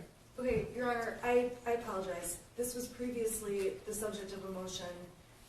I do object, however, the court has already ruled it's admissible. I'm sorry, I misspoke. Yes, I Okay. have already ruled on this. And Okay, yes, sorry about that. No, that's all right. Okay, please, at the top. And then Ethan says, continues with, and a picture of the demon. It's throwing bowls. The word bowls is in all caps. He then says, I am not joking, it fucked up the kitchen. And the next message after that? He says, I'm just going to be outsider for a while. Can you at least text back? Okay, so that's from 6:03 to 6:29. The last text, can you at least text back, was 6:29 p.m.? Correct, yes. Okay. And the next response from the defendant to her son is when? 2 days later, at 4:11 in the afternoon, where's your dad? Now, this is People's 87 and 88. I don't believe there's an objection to either of these two exhibits. No objection. Okay, 87 is the picture, 88 is the metadata with the picture. So, could you please tell us when and where this picture was taken? It was taken, the GPS is similar to the previous ones at a horse barn. He's on a horse. It was taken on March 17th at 6:03 p.m. Okay, 6:03, that's the same time that the text messages regarding the house being haunted and saw a demon? Correct. Okay. And this was actually found on Jennifer Crumbley's phone. That's correct, it was. And who's that a picture of? That's James Crumbley. And that's St. Patrick's Day, correct? Correct. This is exhibit 88 and, 89 and 90. 89 is the photograph, 90 is the metadata. And we have no objection to 88, 89, or 90. Thank you. And this is also St. Patrick's. Can you move for their admission before you put them on the screen? Yes, Judge. Okay, thank you. This is also St. Patrick's Day 2021, is that correct? Correct, same day. And this is an image also on Jennifer Crumbley's phone. Correct. Okay. And when was this taken? On March 17th at 6:03 p.m. Okay. Same location? It appears so, yes. Now I'm going to move you on to exhibit 91 and exhibit 92. I don't believe there's an objection to either of these pieces of evidence. There's no objection. 91 and 92 are admitted. Thank you, Judge. Again, we're still talking about St. Patrick's Day 2021. What time was this picture taken? This was taken at 6:28 in the evening. Okay.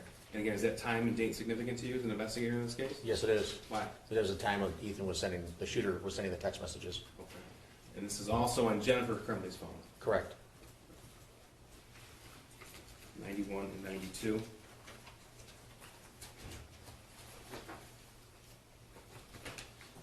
'93 and 94. We have no objection to 93 and 94. 93 and 94 are admitted. Thank you, Judge. Exhibit 93, also a picture captured on Jennifer Crumbley's phone.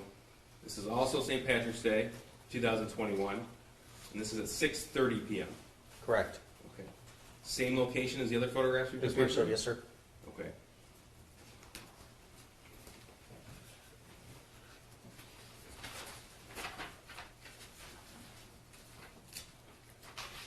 Now I'm going to go back to Exhibit 83. This has already been admitted.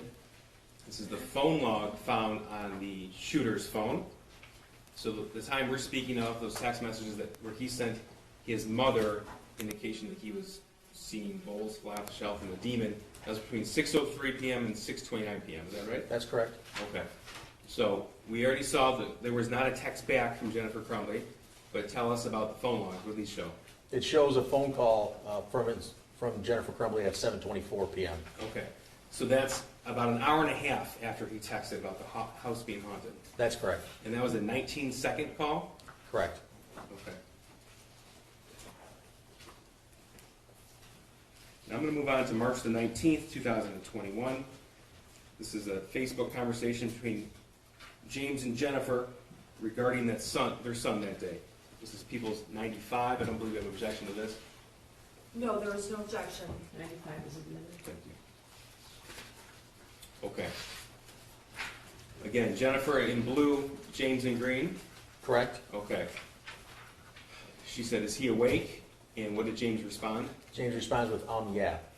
Jennifer wrote, "How is he?" James then responds with, he woke up looking like he had way, in all caps, W-A-Y, too much to drink last night, complaining about a headache. Okay. And then her response as well, "He was really worked up and out of control, so I can see why." That's March 19th, 21, at 9:41 a.m. Correct. About 48 seconds later, she wrote, "All I know is he needs to eat, go to work, and work hard and not complain, and he can get his stuff back." Correct. And then March 19th later on, you responded and didn't get it. That's Jennifer Crumbley's words? That's correct, yes.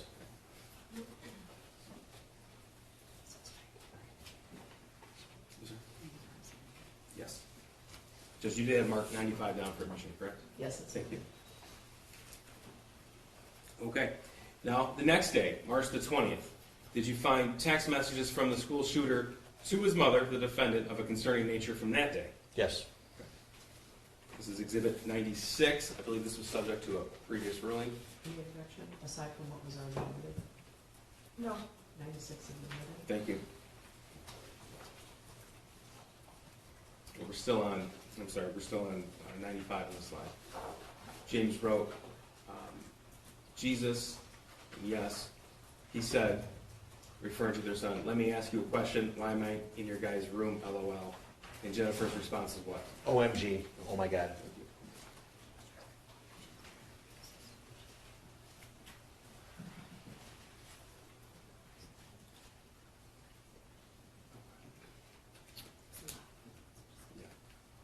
Just- Which exhibit is I have to back up just a little bit, Judge, sorry, thank you.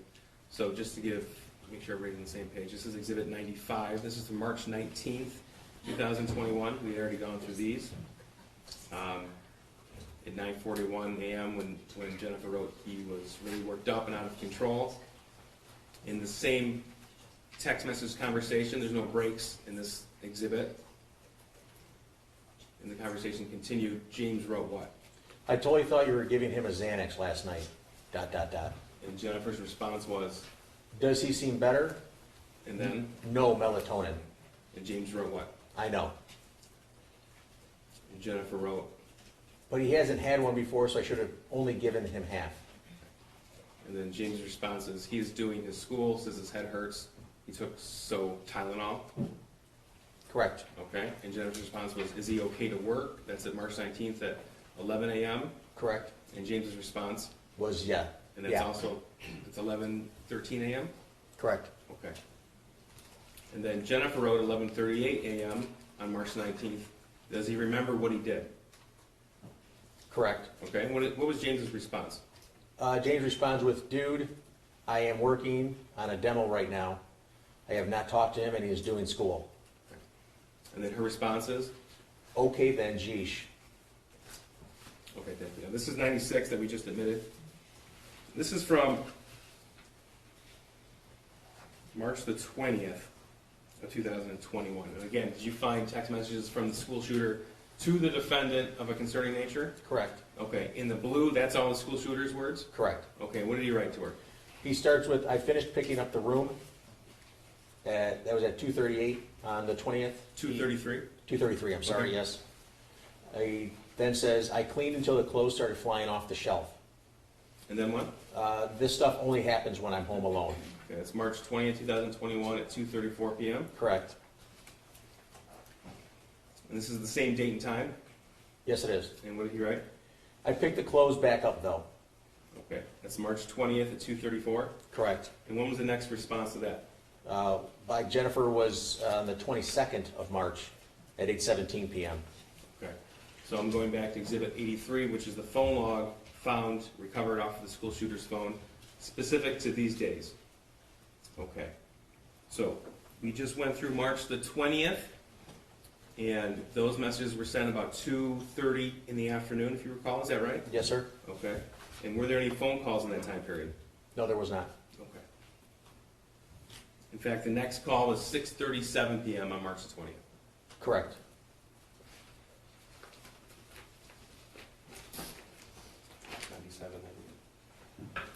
No objection. Oh, sorry, you can say the numbers and then I'll say no objection. 97 and 98, Judge, I believe will be admitted. We have no objection. 97 and 98 are admitted. Thank you. So, sir, were you able to tell where James and Jennifer Crumbley were yet again on that day? Yes, sir. Okay. This is 97 and 98. 97 is the photograph, 98 the metadata.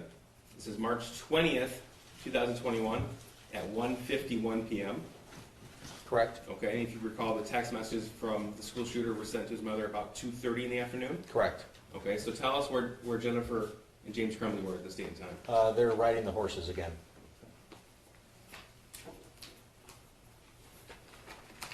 And 100. No objection. Is it 99? And 100. No objection to either one?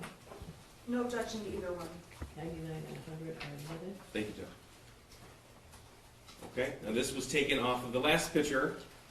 Was taken off of James Crumbley's phone, 97, 98. That's correct. 99 and 100 were taken off of Jennifer Crumbley's phone. Correct. Okay, so the capture time here, March 20th, 2021, 11:58 a.m. That's correct. Okay, so then that would indicate to you that they were at the barn at least from that period of time until at least 1:51 p.m. Correct. Okay.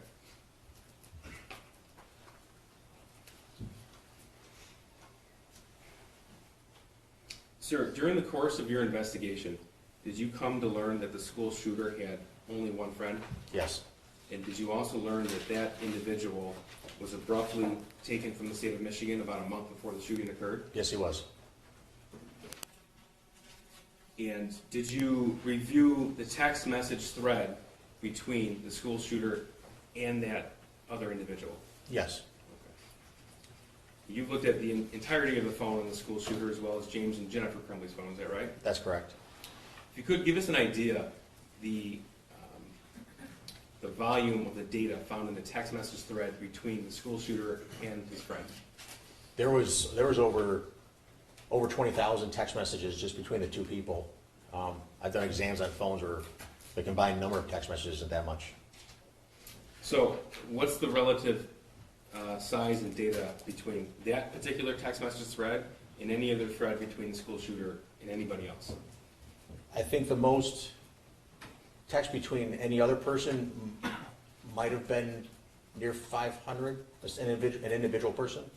I'm going to show you a portion that's been previously admitted by this court of that text message thread from April the 4th of 2021, April the 5th of 2021. That's Exhibit 101. And the court's previously ruled on this. All right. One of one's admitted. Thank you, Judge. So we have names redacted. 101 was found on the shooter's phone, is that correct? That's correct. Okay, so in this instance then, the green would be his words, the shooter's words. Correct, yes. Okay.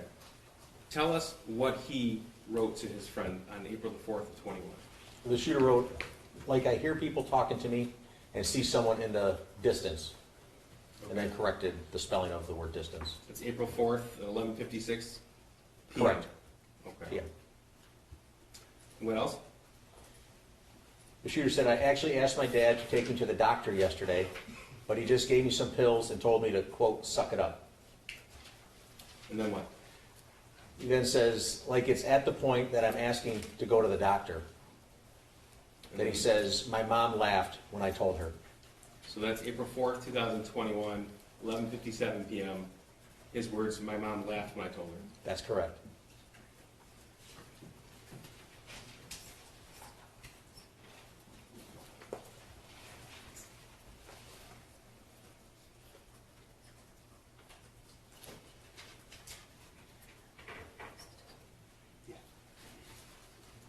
Okay. Now, April the 5th at 12:06 a.m. So we were looking at a conversation right up until midnight on April the 4th, and now we're in the early morning hours of April the 5th. What did the shooter write? The shooter wrote, but I'm having bad insomnia, RN, for right now, and paranoia. And then what? He then says, I need help. Okay. And the next slide, or the next text? I was thinking, I calling 911 so I could go to the hospital. Then there's a response from his friend on April the 5th Correct. at 12:12 a.m. And then what did the shooter write? The shooter writes, but then my parents would be really pissed.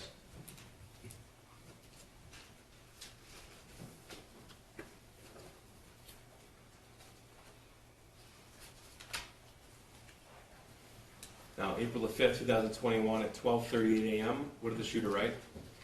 The shooter writes, I'm going to ask my parents to go to the doctors tomorrow or Tuesday again. Then he says, but this time I'm going to tell them about the voices. Okay. Next text. He then says, like I am mentally and physically dying.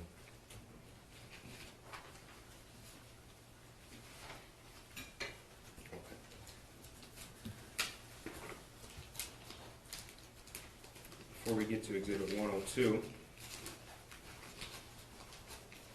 in the course of your forensic examination of James's phone, Jennifer's phone, and the school shooter's phone, you're able to look at certain apps that are installed. Is that right? That's correct. Okay. And did you discover if an app called Life 360 was installed on Jennifer Crumbley's phone? Yes, it was. Okay. And what is Life 360? Life 360, it's a tracking app that friends and family can install on their phone so they can know where they're at. I have it on my phone, and there's a family group, and my kids are on it, and I'm on it, my wife.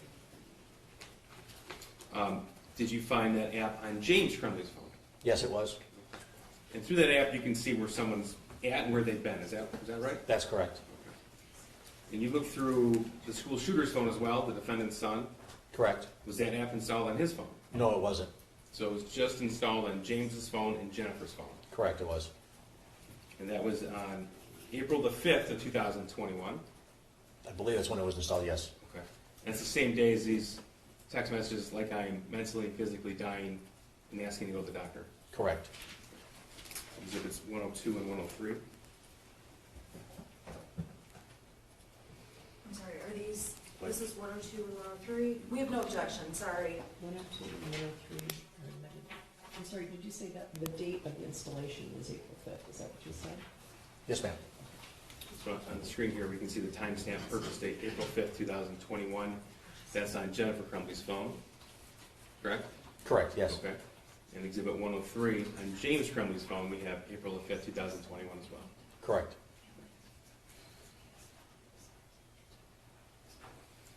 During the course of your evaluation of all the electronic information, digital evidence available to you, did you uncover evidence in the spring of 21 of Jennifer Crumbley talking to a friend about what she saw as depression in her son? Yes. And were you able to review a Facebook conversation between Jennifer Crumbley and actually the school shooter's only friend's mother? Yes. Okay. So I want to make sure that I'm clear with you. In April of 2021, which is the same month of these text messages, Jennifer Crumbley texted her son's only friend's mother, correct? Correct. Okay. And in that conversation is when you uncovered concerning text messages as an investigator to this case. Correct. This is 104. Thank you, and let me just take a quick look, I'm sorry. Yeah, I have no objection to this, thank you. 104 is admitted. That's just 104, right? Yes, thank you, Judge. Okay, this is April 29, 2021. Now, this is from Jennifer Crumbley's search warrant return, correct? That's correct. So she's agreeing in these. Correct. All right. So what does she write? She starts with, Ethan isn't bowling tonight, just want to let you know. Not sure if they need a partner or not. Okay, and then her son's friend's mother, also named Jennifer, writes, is he feeling okay? Correct. And the defendant's response? She responds back with, yesterday he wasn't, and he's been acting kind of depressed, so I don't know what's going on. Okay, this conversation continue? Yes, it does. What does the defendant write? The defendant says, I'm not sure if there's something bothering at school. He really doesn't feel good. I can't get anything out of him. Okay. And the person she's communicating with writes her son's name too. He stayed home from school today. The only time he's happy is when he's with the school shooter. Correct. And then her son has 2 E's and 2 D's. I'm wondering if he's worried about that. That's the other individual worried about her own son? Correct. Okay. That's 5:24 p.m. on April the 29th. That's correct. The conversation continues. What does the defendant write? The defendant says, yeah, this is all new to me. I'm not used to Ethan being moody. He's usually pretty happy, and we'll talk about anything. I do know Ethan's been stressed about school and his grades. We called the school, but she wasn't in. Social, do it tomorrow. I think his grades have a lot to do with it. He just got to a point where he got so far behind, and we were out of town. He's having difficult time making it up. And then the other individual writes, I'm sorry, her son's struggling too. To be honest, I'm sick of fighting with him about it. Stupid online school really messed him up. I'm thankful her son has the shooter as a friend. They laugh and have a great time together. That's April 29th at 5:31 p.m. That's correct. Okay. And then what does Jennifer respond? Jennifer responds with, yeah, me too. I'm just glad they're still getting along, and it wasn't an issue with those two as to why he was being depressed. The online school is horrible. I've given up too. I just told him to do the best. Don't worry about it. Next year is a new year. Okay, and then what's the next text? She says maybe if, is referring to the shooter's friend, feeling better, if he wants to come over after work on Saturday, he can take him up to go bowling and make up their scores. He's more than welcome to stay the night and go to work in the morning. We set up a little shooting range in the backyard for Ethan's BB gun, they could do that. Okay. Okay, and the response was her son's been excited to shoot. Correct. Okay, and that was April 29, 2021? Yes? Okay, now, around this time frame, in the text message conversation and the videos on the school shooter's phone, did you discover extremely disturbing information? Yes, sir. Okay, and I'm not asking you to go into detail, but as an investigator, it was important to you. Yes, it was. Okay, and in fact, it was in the days after these messages were sent? Yes, it was. Okay. And the school shooter shared that with his friend, his only friend he had. That's correct. And you mentioned that his only friend was taken out of the state, Correct. and it seemed to be without notice to the school shooter? Correct. Okay. Did you uncover evidence that either James or Jennifer Crumbley commented on the fact that his only son was taken, or his only friend was taken out of the state? Yes. This is Exhibit 105.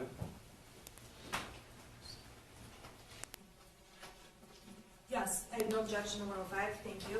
What if I was in the middle? And you said that was around about a month before the shooting in Oxford High School? Yes, it was. Okay. So, this is from Jennifer Crumbley's Facebook, again to the mother of her son's only friend. Correct. Okay, and this is October 31st, 2021, 9 o'clock in the morning? Yes. Okay, and what does she write? Jennifer writes, James filled me in on Ethan's friends last night. I'm so sorry you guys are having to make such a hard decision. Please let me know if you need anything. Okay, and then November the 3rd, she wrote what? She says, how are you guys all doing? Been thinking of all of you a lot. Okay. And you know from your investigation, this is the time frame when the shooter's friend was taken out of the state? That is correct. Okay, in this conversation, November the 4th, that other individual writes what to Jennifer Crumbley? She writes, hi Jen, we're doing okay. It was the hardest thing I've ever had to do. I worry about him constantly and miss him terribly. I know that he's where he needs to be to get better though. Thanks so much for checking on us. I appreciate you and your family. She's referring to her son, the shooter's friend, was only happy and relaxed with you guys. And in response? Jennifer responds with, please keep us updated. I know Ethan misses him. If you guys need anything at all, please don't hesitate to ask. And that was, again, in November of 2021 before the shooting. Correct, on the 4th, yes. Okay. Now I'm going to direct your attention to the days around the shooting and what you were able to obtain as far as a digital footprint of the Crumbley family. Okay. Starting November 26, 2021, is that date significant to you? Yes, it is. Why is that? That was the day the gun was purchased. Okay. And we heard yesterday that the gun is in the murder weapon? Yes, sir. Okay. That was a 9mm Sig Sauer handgun? Yes, it was. Okay. That's been admitted in evidence, and we heard it was bought from a firearms store in Oxford. That's correct. Okay.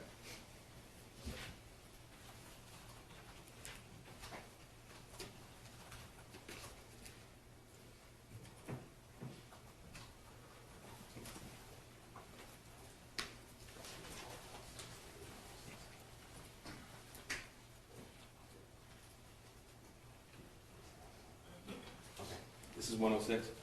I have no objection to this one. Okay, 106 is in the middle. Okay. This is just as an example, what information you can obtain from a search warrant on a Gmail account. That's correct. Okay. And so this is from James Crumbley's Gmail account, November 26, 2021, confirming that he was in fact at that firearms store at 12:08 p.m. Correct. Okay. Now, we talked about obtaining locations from somebody. This is 107. We have no objection. 107 is in the middle. Before we get into 107, Exhibit 417, it's a video.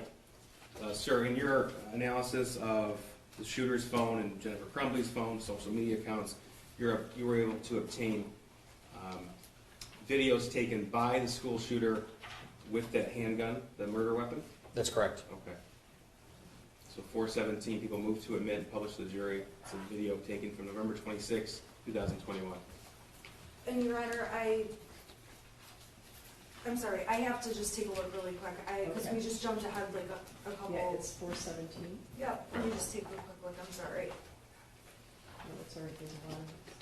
And actually, I don't have 417 in the exhibits that I was given. Can I see?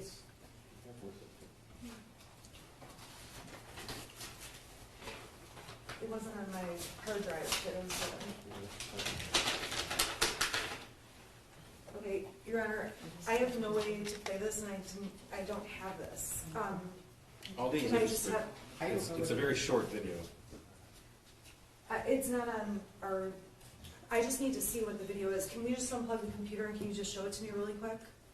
Is there audio? No, Was it provided to the defense? yes. It's, It was shown at the preliminary examination as well. Your Honor, I'm sorry, it's not on the exhibits they gave me on the disc. So there's a million videos in this case and I have no idea which video it is. Okay. I probably have no objection. Can I just see what video it is? Sure.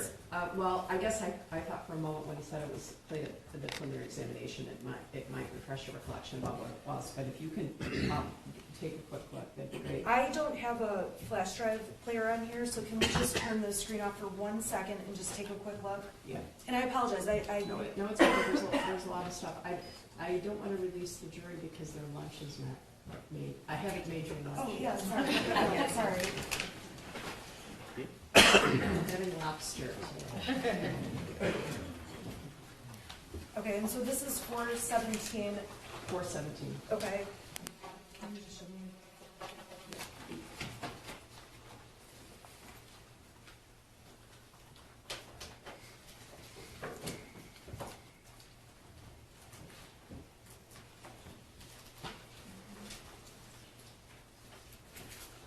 Okay, we have no objection to this one, and I apologize, That's I all right. just That's didn't all have right. it. No, I Thank get you. it. I get it.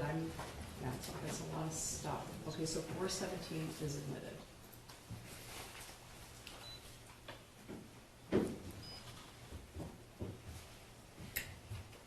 Okay. May I, Judge? Sure. Thank you.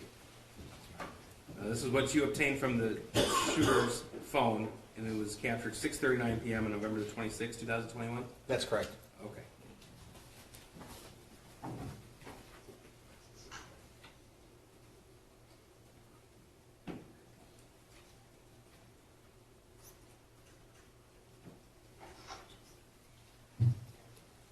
So that video was taken the evening the firearm was purchased, Correct.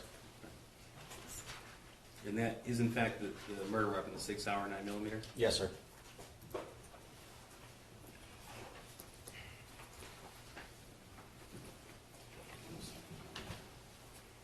I have no objection to those. What number is it? 107 and 108, Judge? 107 was previously admitted, 108 is admitted. Thank you.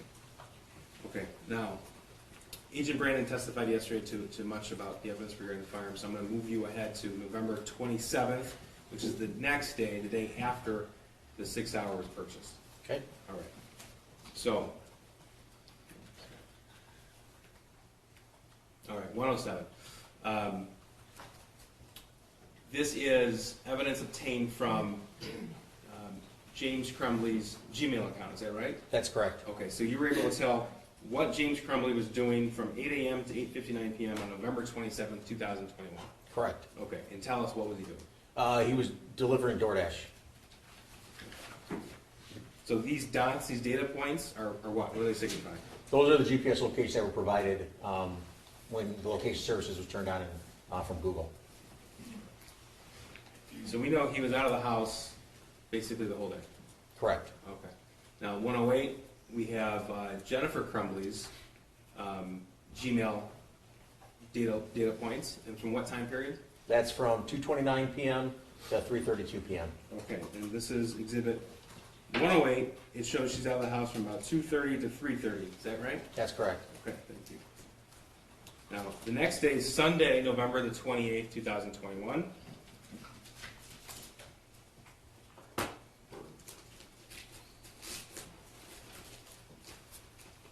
Could you get a feel for what Jennifer Crumbley was discussing based upon her Facebook messages, what her plan was doing on November the 28th, 2021. Yes, Okay. And in fact, you recovered chat history with an individual named Kira Pennick. that's correct. Okay. And did the course of this investigation, did you come to learn who that person was? Yes, I did. And who was that? She was the owner of the horse farm. Okay. That's the horse farm where Jennifer and James Crumbley would board their horses? Correct. Okay. So she's going to testify later on in this trial, but you reviewed their Facebook chat history. Correct. Okay. So that's 109. People who commit 109. Your Honor, can I just have one moment? This is a, It says it's a thread between your client and Kira Pennick on November 28th. That's what it purports to be. okay, and the exhibit that I received from the prosecution is 967 pages long. So I'm thinking that what I got is not It's what- pages 930 to 933. We're not going to go through 1,000 pages. Well, no, I'm Well, just, let's do it.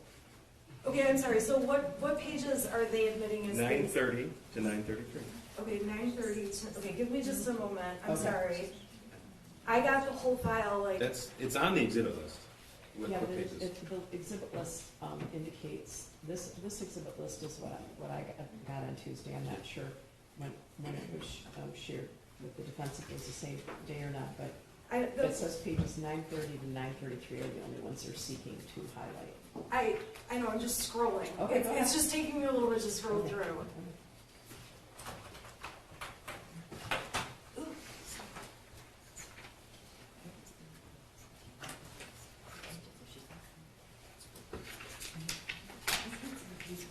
I need to use my computer. I'm sorry, I'm trying to get to 900. It just takes a little bit to load because it's such a big file.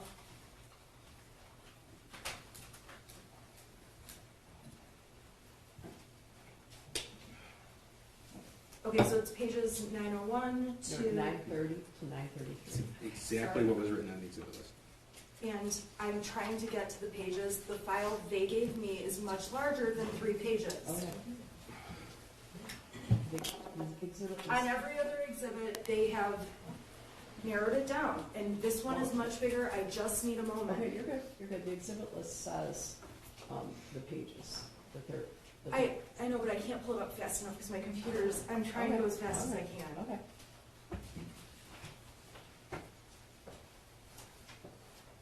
Okay, I have no objection to this. Okay, thank you. All right. 109 is in it. Thank you. And this is a portion of exhibit 1. Okay, so green is who? It's Jennifer. Okay, and what's she writing? Was his front swollen again? Okay, and then the response? That is from Kira Pennick. Right, I'm the same, I'm not sure, I'm not doing chores, but I'll ask my dad when I see him. Okay, so did you come to learn when Jennifer writes, was his foot swollen again? She's referring to one of her horses. Correct, yes. Okay. And Kira's response? If Billy keeps stocking up, I think you should have the vet out for him. Just want to make sure it isn't anything serious. And Billy's who? The horse. And Jennifer's response? He's got mid-fever. James is coming out in the morning to put some stuff on him and calling vet for antibiotics. And then she corrects with mud. Okay. Billy's one horse and they have 2 horses at this point, right? Correct. Okay. And then what does Kira say? Kira, then, that's crazy, never seen it react like that. Want me to just put stuff on it daily? I can. I didn't do chores this weekend, so don't know if it got done. So the last message in this exhibit from Jennifer Crumbley to the individual who boards those 2 horses is November 28th, 2021. That's Sunday, 8:18 p.m., Sunday night. Correct. And she writes, yes, let's do Tuesday. I'll have James leave the mixture out there. I don't think he's sore from the ground. He's just fine lunging. Just need to keep moisture off his scratches and get him on antibiotics. Should be clear in a week. That's correct. And that's again in reference to one of our horses. That's correct. Okay. Now, did Jennifer go to the barn that day? Yes.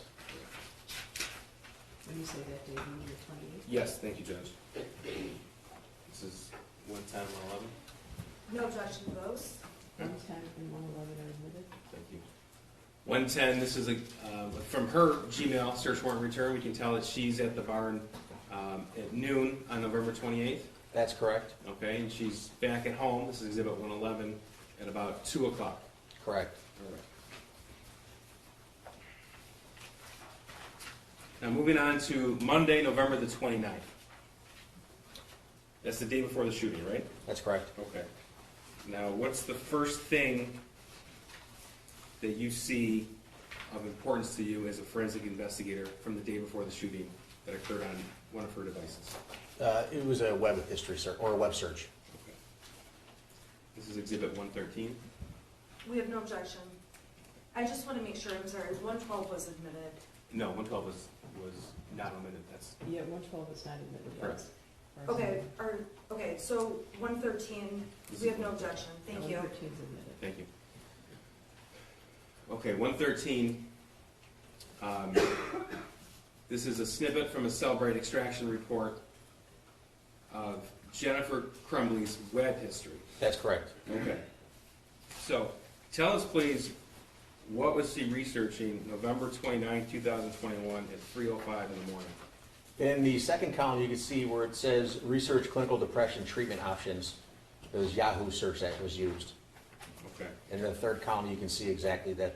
That's what was in the URL bar, the web address bar that she typed And that's the day before the shooting in the early morning hours? at 3:05 a.m.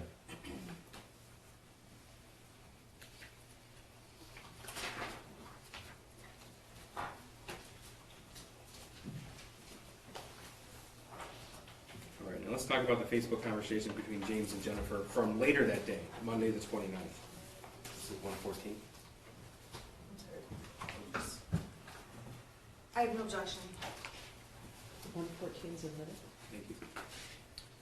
Okay. November the 29th, 2021, 8 a.m. Jennifer writes to James, "Are you at the barn?" And then about 40 minutes later, she sends a question mark. Is that right? That's correct. Okay. And then James responds to what? He responds with, starting with the question mark, working on Billy. Okay. So it appears, at least from this message thread, that he's at the barn with their horse Billy. That's correct. And then he sent a picture. That's correct. Can you tell what that's of? It's horse's legs, it appears. Okay. And what does Jennifer respond to that picture? Do the fronts too. Okay, and this is 9:21 a.m. What does Jennifer say? Jennifer asked, did you call the vet? And then what? Make sure you get back in between his heel balls. Okay, and James's response to that? He responds with, I did, and then fronts too. And that's at 9:34 a.m. on November the 29th. That's correct. At 9:35, what does James say? He texts, what exactly should I tell vet? Type out for me, leaving barn now. Okay. And then Jennifer responds, Billy looks to have scratches / mud fever. He's starting to stock up on all fours and concerned about infection. He's not lame, sensitive to the touch, and they go down when he moves. Is there an antibiotic I can get him on? We just put Desitin and antibacterial on his legs today. That's November 29th, 9:41 a.m. Is that right? That's correct. Okay. And then she sends a message to him. Correct. And what does she say? She says, was he stocked up this morning? And then James's response? James responds with, he was stocked up more in the back than in the front. In fact, the front didn't really look stocked up at all, so I launched them for a few minutes before I put the stuff on it.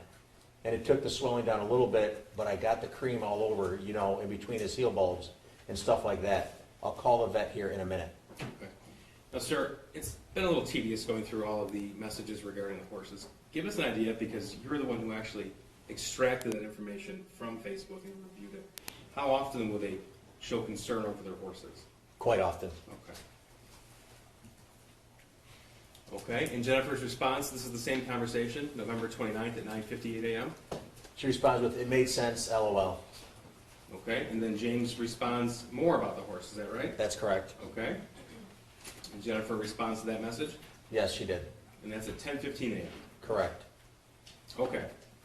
Now, this same day, same time period, did you uncover evidence that someone from Oxford High School left a message for Jennifer Crumbley? Yes, correct. Okay. And in fact, that was at 9:41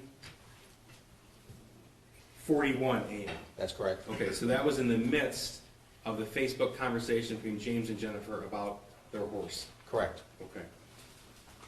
And were you able to obtain that voicemail from Jennifer Crumbley's phone records? Yes. Okay. People move to admit 115. No objection, Your Honor. 115 is in there. Thank you. Hi, Ms. Crumbley. My name's Pam Vine, and I'm calling from Oxford High School, and I'm here with Mr. Hopkins and Ethan Counselor. I was just calling to let you know that we just spoke with Ethan, had a really nice conversation. One of the teachers had sent an email to the office that she was concerned because Ethan, when she was walking around the room checking assignments, but he was on his phone looking at bullets and that sort of thing. So she just wanted to have a conversation. We did. He said he was at the shooting range with you this weekend, and we were like, yeah, guns are a hobby for a lot of people, and shooting ranges, and that's perfectly normal. And that we just wanted to make sure that I had a conversation with him about the things he searches at school, and things versus searching at home, like Mr. Hopkins gave a good example of, like, if a teacher makes beer at home, perfectly normal and healthy, but can't be using searches for making beer at school. So we had a conversation. He was great. He said, yep, I get it. So I just wanted to let you know that we did have a conversation with him, and about 5 minutes, and he went back to class. All right, if you have any questions, you can give me a call. Otherwise, it'll be a great holiday. Thanks. Bye-bye. Okay, that was the day before the shooting at 9:41 a.m. Correct. Okay. Did Jennifer Crumbley access that voicemail? Eventually, yes. Okay, this is Exhibit 116. We have no objection. 116 is in there. Thank you, Jeff. And according to your analysis, she accessed the voicemail at 11:49 a.m. That's correct. Okay, so that's still in the midst of the conversation she was having with James about their horse. Correct. Did you uncover evidence that Jennifer Crumbley texted her son about that voicemail? Yes. Okay. This is Exhibit 117. I have no objection. 117 is in there. Okay. Now, owner, Green, this is Jennifer because it's from her phone. Is that right? Correct. Okay, and in fact, you were able to take the whole text message conversation that existed between between Jennifer Crumbley and her son. Is that Right. And if it were to be printed out, it'd be over 200 pages or so. Is that right? Sounds about right, yes. Okay. So I'm going to show you portions from November 29th, and we'll refer back to this. So November 29th at 11:53 a.m., this is a few minutes after she listened to the voicemail. What did she write to her son? She says, seriously, 2 question marks, looking at bullets in school, question mark, question mark. And he writes back, what? And then, oh yeah? Correct. And then he wrote what? I already went to the office for that. It was in first hour. All I did was look up a certain caliber at the end of class because I was curious. It was on my phone. Okay, that's 11:53 a.m., November 29th? 11:54. 11:54, thank Yes, sir. you. And then what did he write? Completely harmless. Teachers just have no privacy.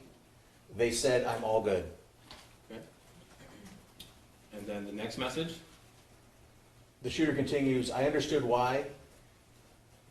They talked to me and they said, that is, I'm good. Okay, and then he wrote, this is nothing I should get in trouble. This is nothing I should get in trouble about. Correct. He wrote that to the defendant at 11:55 a.m. That's correct. And what was her response to that? You're not, they left me a voicemail with the hand over face emoji twice. Okay. And then what did she say? She then says, did you at least show them a pic of your new gun? So she wrote at 12:14 p.m., did you at least show them a pic of your new gun? Correct. And his response? No, I didn't show them the pic. My God. And then what? I only told them I went to the range with you on Saturday. Okay.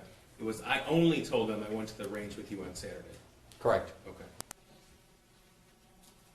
And then what did he say? It was a harmless act. Go ahead. I have this bullet cartridge in my room that I didn't what kind of bullet it was, and it said it was a .22. So at the end of first hour, I just looked up different types of 22 bullets. And I guess the teachers can't get their eyes off my screen, SMH. And then what did Jennifer respond to that? She responds with, LOL, I'm period, not mad.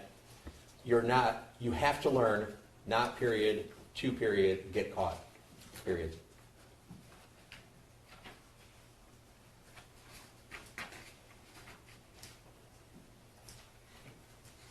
And his response to that? IK, I know, LOL. And then? 2 laughing emojis. And then he responds with, I just didn't want something this little to get me in trouble because, well, I didn't want to get in trouble, LOL. Okay, and then what did he write? The shooter says, I want to hear the voicemail when I get home, though. Also, I never tried to hide me looking up the bullet. I just didn't think a teacher would be staring at my phone. And then what did she say, the defendant? She says, okay, I saved it. Sir, did you find evidence that Jennifer discussed this incident with her husband, James, that day? Yes. This is 118. Thank you, no objection to 118. 118 is in the middle. This is a Facebook message between James and Jennifer Crumbley. Correct. Okay. And then Jennifer's now in blue. Correct, yes. Okay. And what did she write? She writes, Ethan, tell you what happened today. And his response? James' response was, yeah. And correct me if I'm wrong, but there's no further discussion between the two of them on Facebook Messenger. No, there's not.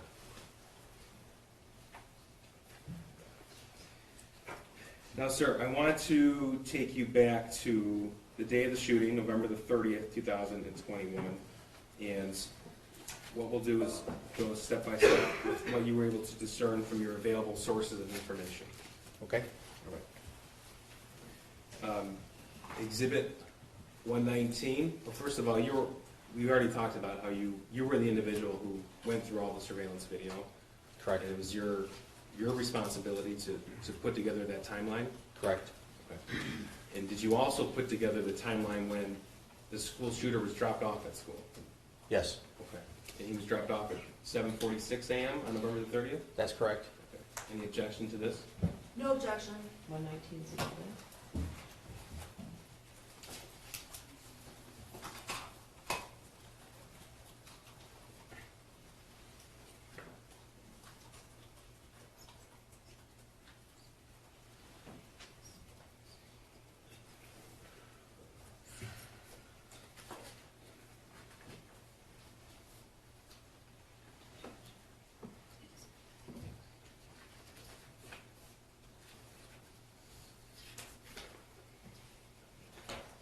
Do you see him being dropped off? Yes. It's him with the gray hoodie and had a black t-shirt on. Right there? Correct. Okay. Judge, in looking at the time, this might be a good time to break for lunch, given the fact that we're starting to go through the evidence from the day of the shooting. If your lunch is ready. Yeah, well, that's a good point. Just because this is now a whole, it's a transition. Oh, okay. All right. Your lunch is here, so, I want to let you know that because you're on the stand right now, you're not allowed to discuss your testimony with anyone until you're finished testifying, okay? Thanks. Oh, I'm sorry, ma'am. I apologize. I apologize. Yes, I didn't mean to ma'am. wake you up. No, I'm awake, ma'am. I'm sorry. All right. I was thinking. We're in the middle, don't do that. We're in the middle of your testimony, so you can't discuss your testimony. Absolutely. with the other side. Yes, ma'am. Okay, You you can't, can step can down. you lunch? You can eat lunch, you can eat lunch. All right, so you can step down. All right, so, if we come back to quarter to one, that's enough time, right? So your lunch is ready and in the jury, okay? All rise for the jury.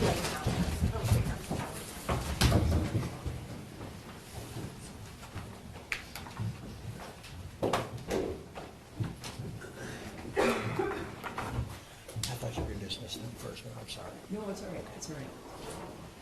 I'd like the jury to know that I'm telling you that, so Yes. you understand that. Okay, we can take her down, they're there, right? Okay, she can go down. So quarter to one, right? Thank you.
to now direct your attention to Exhibit 119. We spent a lot of time, I'm sorry, Judge, just for the record, so the jury knows, we have paralegal Manley Nell at table to help with the exhibits. Okay.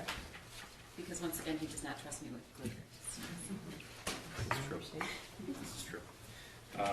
Sir, we spent some time talking about the background of the Crumbley house. So we're going to talk now about November the 30th, 2021. And you stated that you were able to put together sort of a digital footprint from that day. Correct. Okay.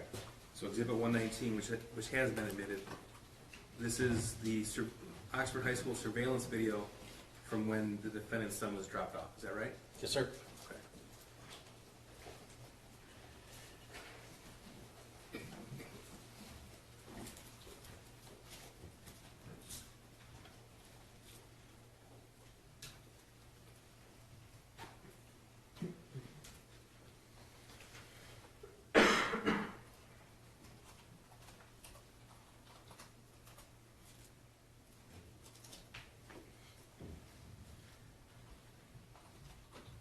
And you determined that he was dropped off by James Crumbley at 7:46 a.m.? That's correct. Okay.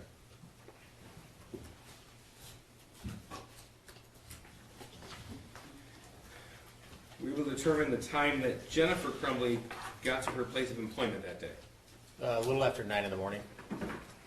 It's Exhibit 120. We have no objection to that. Thank you. Sir, this is a screenshot from surveillance footage of her employer from November the 30th, 2021. And that's Jennifer Crumbley on November 30th, 2021, entering that building at 9:04 a.m. Correct. Now, shortly after she arrived, did she receive a phone call from the school? Yes, she did. Exhibit 121. We have no objection. 121's admitted. And this is a snippet from her phone log, would that be correct? That's correct. Okay, so November the 30th, 2021 at 9:24 a.m. was a missed phone call, and that's from Oxford High School. That's correct. Okay. And she called the school back at 9:27 a.m., is that right? That's correct. And they had a 5-minute and 43-second conversation? Correct. Okay.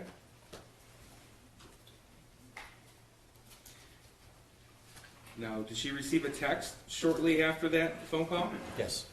Right, this is Exhibit 122 and 123. Except for Mr. Hopkins. I have no objection to 122 or 123. 122 and 123. So 122, this is the text message found on her phone from an individual. It ended up being her son's school counselor at Oxford High School. Correct. Okay, and this is a picture of what we'll call an altered math worksheet at 9:31 a.m. Correct. All right, and if you were to click on that link, this would come. Correct. Okay. And then did she also receive an email with the original math worksheet? That's correct. All right, this is Exhibit 124. No objection. And this email, 124's admitted. thank you. That was shortly thereafter. And the image in the email was in fact Exhibit 74, which was the math worksheet that her son created on November the 30th. Correct. Okay. So she had this information about 9:30 in the morning on November the 30th. Correct. Okay.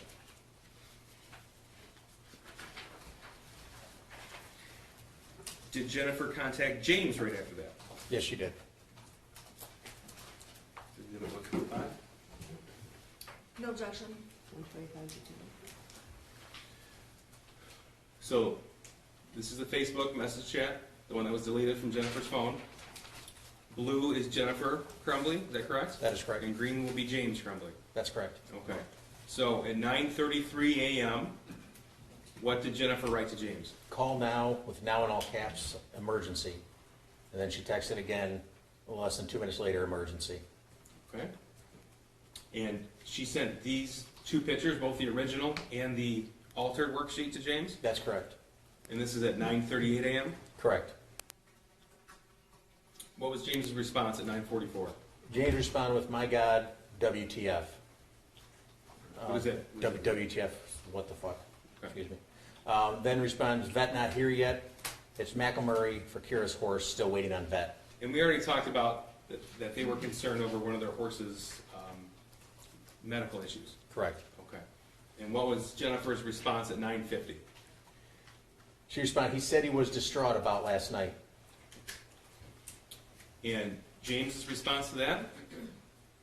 We talked about it this morning, and then he asked her, you talked to him? Okay, and that's 9:51. And what was Jennifer's response? 6 minutes later, she texted, can you call?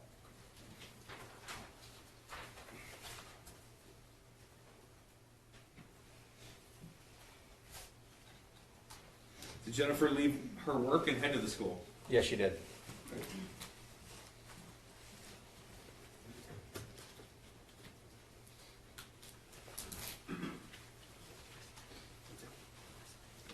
Did Jennifer Crumbley also text this picture, Exhibit 74, to anybody else at that time? Yes, she did. Okay. This is Exhibit 126. We have no objection. 126 is admitted. Now, she sent this picture, this text, to Andrew Smith at 10:05 a.m. Correct. Okay. Did you learn who Andrew Smith was? Yes, I did. And that was her boss? Yes, it was. Okay. And what did she text with the caption on this picture? She said, I have to go to my kid's school. Counselor just called, and this is what I'm dealing with. I'll be back 11:30 to 12 at the latest.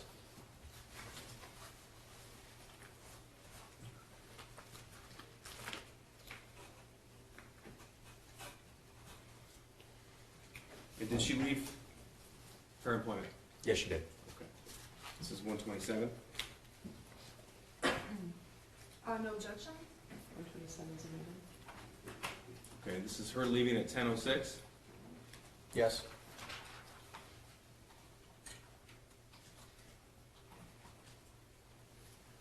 You want to go back to Exhibit 125 briefly? Skipped over it. She wrote, can you call at 9:57, and then what did she write? She wrote, heading to his school, I'm very concerned. Okay, so at 10:04, she wrote, heading to his school, and I'm very concerned.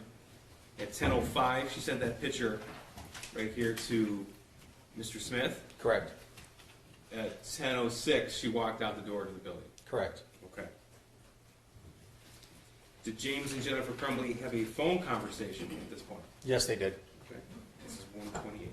No objection. 128 is admitted. And sir, this is a snippet from the call log found on Jennifer Crumbley's cell phone. Is that right? Yes, it is. Okay. So, well, first she got a phone call from the school. This is a phone call to the school counselor at 10:07 a.m. That's correct. That's a 40-second call. That's correct. Okay. I'm sorry, that was Exhibit 121, not 128. I'm sorry, you said 121. That's 121. 121. Okay, and Your That's Honor, part of the call. 121 is previously admitted. I would just ask that the witness answer questions instead of the prosecutor stating essentially all the information as he goes along. Okay, Trying so to look I through. Oh. guess it's the objection's leading. Leading. Okay. I'll rephrase. All right. All right, 128. No objection? Did James and Jennifer have a phone conversation after this? Yes, they did. Okay. Well, first, this is part of Exhibit 125. What time is this? This is at 10:12, Okay, and then what did she write? heading to his school. Okay. And here's Exhibit 128 from James Crumbley's call log. What is this? It's a call to Jennifer at 10:29 a.m. Okay. So at 10:29 a.m., they have a 7-minute and 16-second phone conversation. That's correct. Did both James and Jennifer Crumbley arrive at the Oxford High School? Yes, they did. Okay. And approximately what time did they arrive? It was around 10:20, somewhere around there, I believe. Okay. If I showed you a timeline that indicated 10:37 arrival, would that sound right? Yes, I apologize. Yes, That's not. yes. Okay. Now, we had discussed this portion of the case at a previous hearing, and you had indicated they had arrived in one car and left in one car. Did you find that to be accurate? No, it was inaccurate. Okay, so tell me what happened. It was, so the video system that they have only starts recording when there's enough motion to save space on the system. So they were too far away from the camera to pick up. When I initially saw them, all of a sudden they just appeared in front of one of the cars. So I assumed that they had come together, Okay. And when did you come to find out? that they had drove separately. Okay. So Exhibit 129 is a portion of the Oxford High School surveillance video that depicts their arrival and the period of time they were inside for that meeting with the counselor. Is that right? Yes, correct. Okay. People moved them at 129. I have no objection, but I'm just wondering if it's the actual video, that's the. Correct. That's the exhibit. Okay, no objection, thank you. 129 is in there.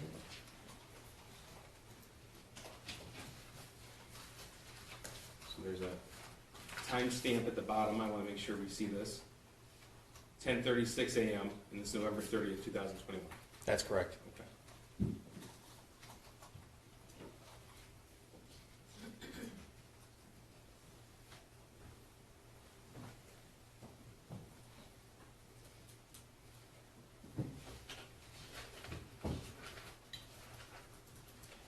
And let us know, please, when you see either the defendant or her husband.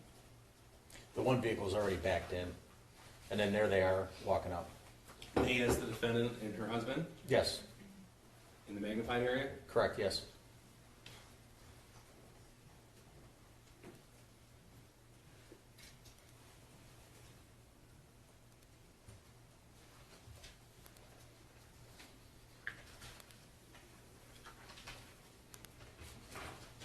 What's this portion of the video depict? Them coming into the school, Well, what area of the school? the front by where the offices are. Okay. This is 10:39 a.m. Correct.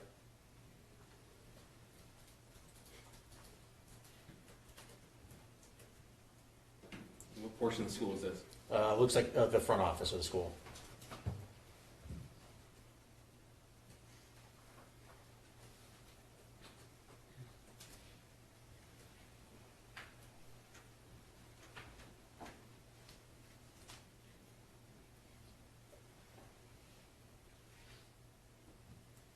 Now, this time right here, that's a broken clock, correct? It is correct, it never Okay. changes.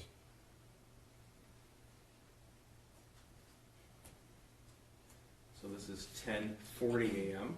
Correct. The counseling office. I'm sorry? They're in the counseling office, Thank sorry.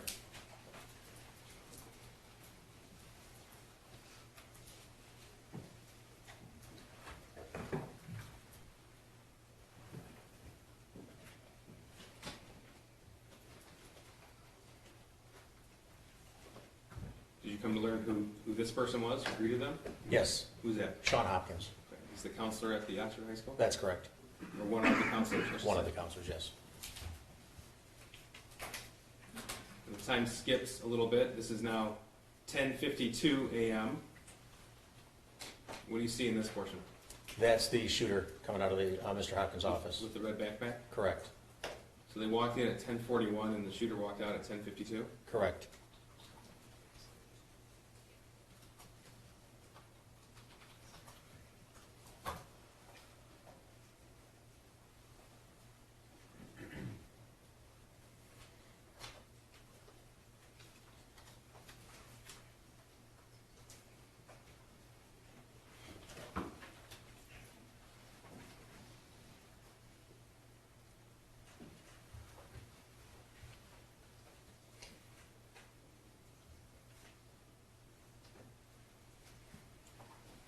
This is 10:53. Who do you see? That's James and Jennifer Crumbley coming out of the Mr. Hopkins' office. Now, there was something in his hand here. What is that? You can tell? I wasn't able to tell what that is. Okay.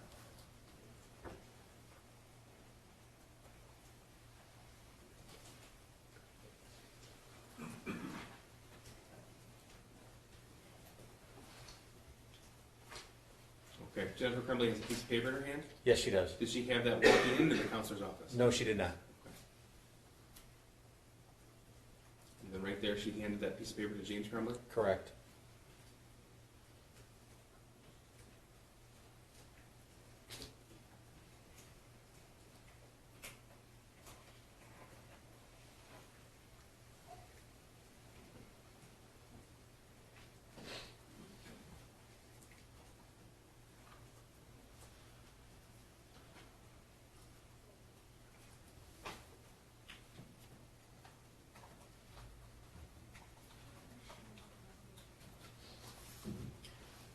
this is 10:54 and almost 10:55 a.m.? Correct? Okay. Did you see James and Jennifer Crumbley at the top of the screen walking Yes, to the car? yeah, they're at the top of the screen coming Okay. from school. Thank you.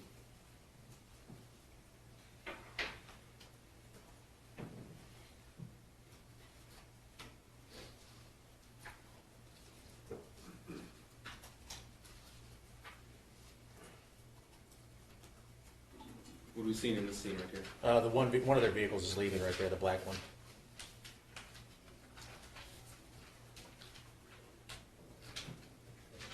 And then that third row on the far right, the other car should be leaving shortly now. Okay.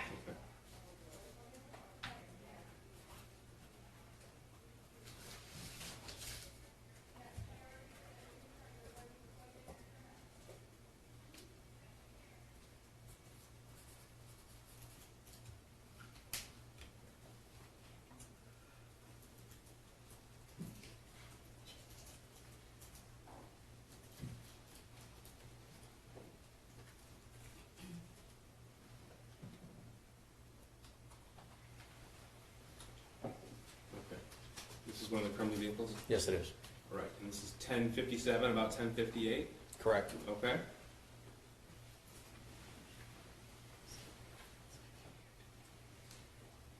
So we saw them walk in at 10:41 to the office. Their son left at 10:52. is that right? Correct. And then we saw them leave the parking lot here at 10:57, 10:58. That's correct. Okay.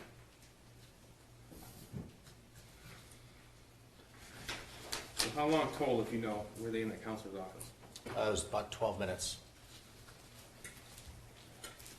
What's the first thing that Jennifer Crumbley did on her phone or social media after that meeting? She sent a message to Kira Bennett.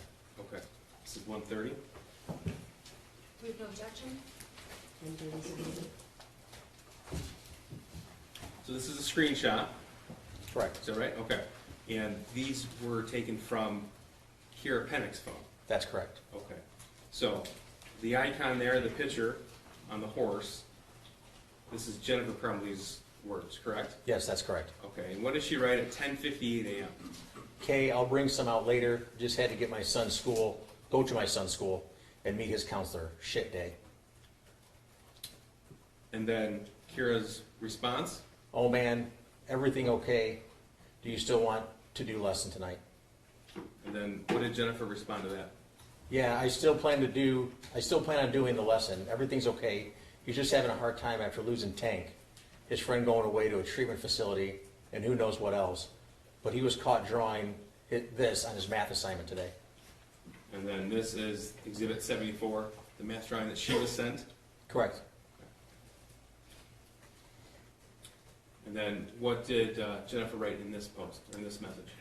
As long as I can get out there early enough, because I had to leave work for an hour, and I have a meeting in Southfield at 3, but I should be done with that by 4. I plan on being there. Plus, the vet said it's better for him to move around to keep his circulation going while he's dealing with mud fever. Good times. She's talking about her horse, right? Correct. Okay. And when she said, I had to leave work for an hour, she's talking about when the school called her for that meeting. That's correct. And what was the response at 1:26 a.m.?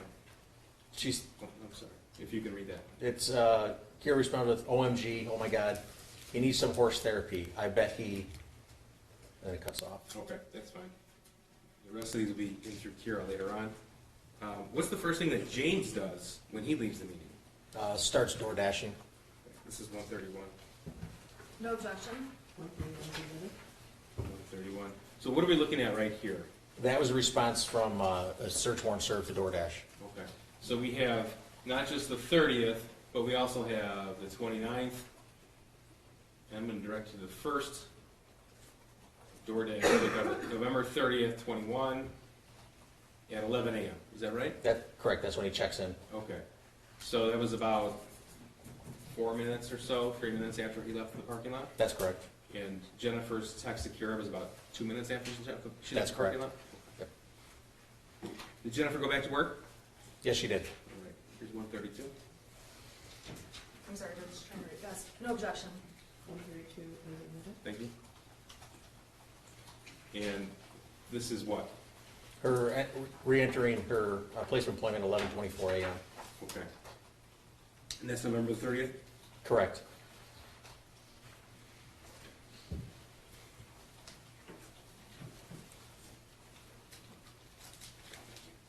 Going back to Exhibit 130. First, what's the next thing she does, either on her phone or social media accounts after 11:24? I'm sorry. If you recall, what's the first thing that she does after 11:24 on either her phone or a social media account? I don't recall. Well, that's fine. We have Exhibit 130 already admitted. So 11:26 a.m. Correct. Okay. So you read the very top line of that OMG needs horse therapy. Correct. This is 11:26 a.m. So she received this 2 minutes after she walked in the door at her employment. Correct, yes. Okay. Thank you. Go ahead and read that. Says, OMG, he needs some horse therapy. I bet he would love Mo. Whatever works for you, just let me know. I only have Bella's lesson tonight at 5:30, so anytime after her lesson is fine. And what did Jennifer Crumbley write back? Jennifer responds with, okay, yeah, well, he'll be coming with me tonight. James is working. He can't be left alone. From the context of this conversation, did you take it that he was referring to her son? Yes, correct. And what did Kira write in response? Does he want to ride? And her response? Jennifer responded, I don't know. Maybe brush a small horse so he's not intimidated, LOL. And then Kira? Kira responds with, Mo would be perfect. And then Jennifer responds with, okay. Okay. Kira then goes on to say, make it a family event. Coming out to the barn, really though, I've seen some amazing things done with horses, with kids. Thank you. Now, did Jennifer Crumbley text her son after that school meeting? Yes, she did. Okay. This is 133. I'm sorry, just, sorry. I have no objection, I'm sorry. 134 is admitted. Thank you. Now, this is the same text thread that we referred to earlier, found on Jennifer Crumbley's phone between, well, this was on the shooter's phone. No, I'm sorry, Jennifer Crumbley's phone. Yes, The entire text thread. correct, yes. Thank you. Okay. Green is Jennifer Crumbley, blue is her son. Correct. Okay. Tell us what she wrote to him at 12:21 p.m. on November the 30th. She said, she asked, you okay? And then he responds shortly after that, yeah, I just got back from lunch. Okay, and her, what did she say? About 60 minutes later, she says, you know you can talk to us and we won't judge. And his response to that at 12:42 p.m.? At 12:42, he says, I care, I know, thank you, I'm sorry for that, I love you. Now, we'll introduce the rest of the thread. Did she respond to that? No, not immediately, no. When did she respond to it? After the shooting started. After the shooting was made public? Yes. How many minutes later, if you know? Over a half an hour. Now, you're the investigator who pulled the footage, you reviewed the footage, and you know the timeline of the shooting, the day of the event. Correct. Okay. And so at 12:42 p.m., you know that was a few minutes before the shooter went into the boys' bathroom outside of 258, classroom 258, and began to load his firearm. That's correct. And he emerged at 12:51 p.m. That's correct. Now, what's the first relevant event in either James or Jennifer's phone or email or social media accounts after 12:42 p.m.? An alert was sent to, an email was sent to James's phone from the high school. This is 134. No objection. 134 is admitted. Thank you. This is an email from Oxford Community Schools sent to James Crumbley's email address at 1:09 p.m. Correct. And that's, to your knowledge, the active shooter alert that went out to all parents in the district? That's correct.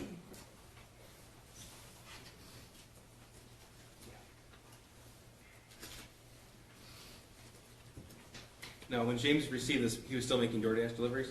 Yes, he was. Were you able to pull location history from his device? Yes, correct. Okay. Yes. This is 113. I'm sorry, 136. No objection. Is this 135 or 136? 136, Judge. We skipped 135. No Oh, wait. objection? Yeah, I have no objection to 136. 136. And okay. then, are you gonna do 135? No, we're skipping 135. You're skipping, okay. Sorry, I'm just trying to keep my numbers straight. 136 is okay. Thank you, Judge. So this is location data from his email, the email that he received the active shooter alert, Correct. November 30th, 2021, and this is at what time? This is at 1:13 PM. Okay. Where is this? This is at the Meyer. He's in the parking lot of the Meyer. Okay. And that's the Meyer off of Ray Road? Yeah, it's the one that I responded to, yes. Okay, so that was the reunification location for all parents. Correct. Okay. Did he stay there? No, he did not. Okay. How long was he there? I think just a matter of minutes.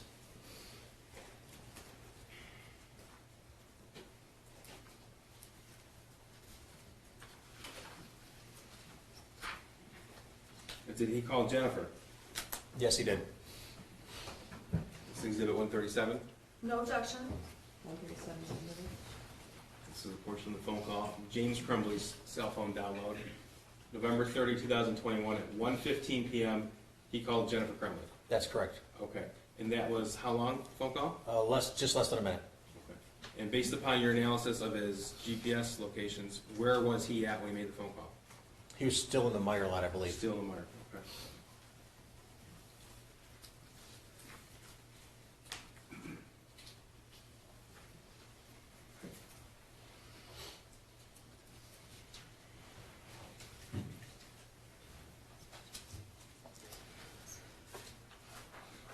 Now, did you find out that Jennifer Crumbley left her work around that time? Yes, she did. Okay. Exhibit 138 is a surveillance video of Jennifer Crumbley leaving work. Objection? No objection. 138 is admitted. So this is 1:18 p.m.? Yes, it is. Okay, so this is after the active shooter alert went out at 1:09 and after she was on the phone with her husband. Correct.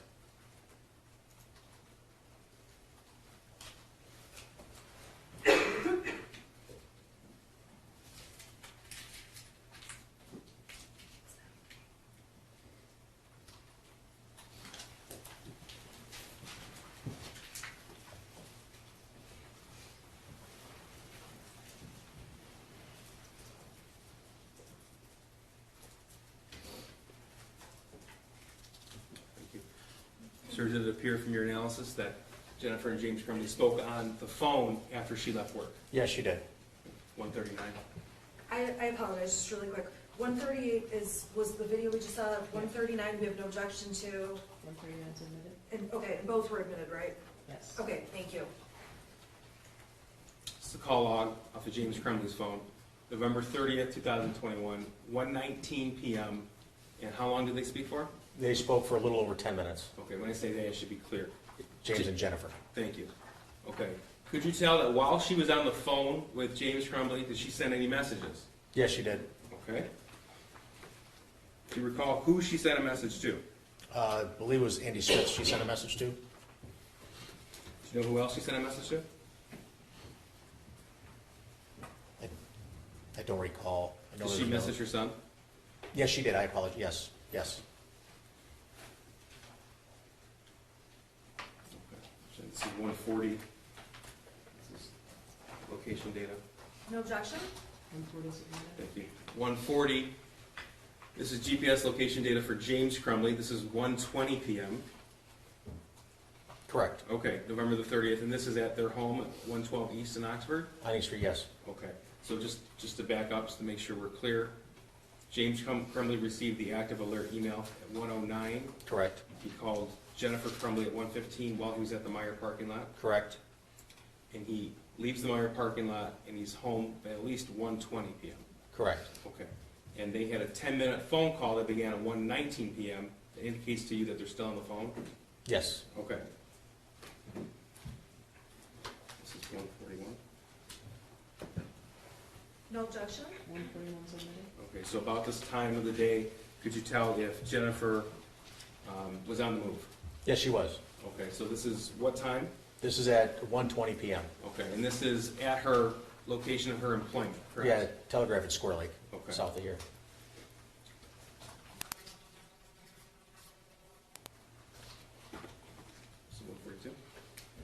No objection? 142 is admitted. So you said that while she was on the phone with her husband, she texted her son? Yes, she did. This is 142. Okay, I'm sorry, hang on. Let me just pull it up real quick, I'm so sorry. Okay, sorry, thank you. Sorry, thank you. November 30, 2021, at 1:18 p.m., did she respond to the message that he sent her at 12:42? Yes. What did she write? She said, "I love you too." Then says, immediately after that, "You okay?" Then 4 minutes later, she says, "Ethan, don't do it." That was at 1:22 p.m. Yes, it was. That was after James Crumbley was at their home, 112 East in Oxford. That's correct. That's while she was on the phone with him. Correct.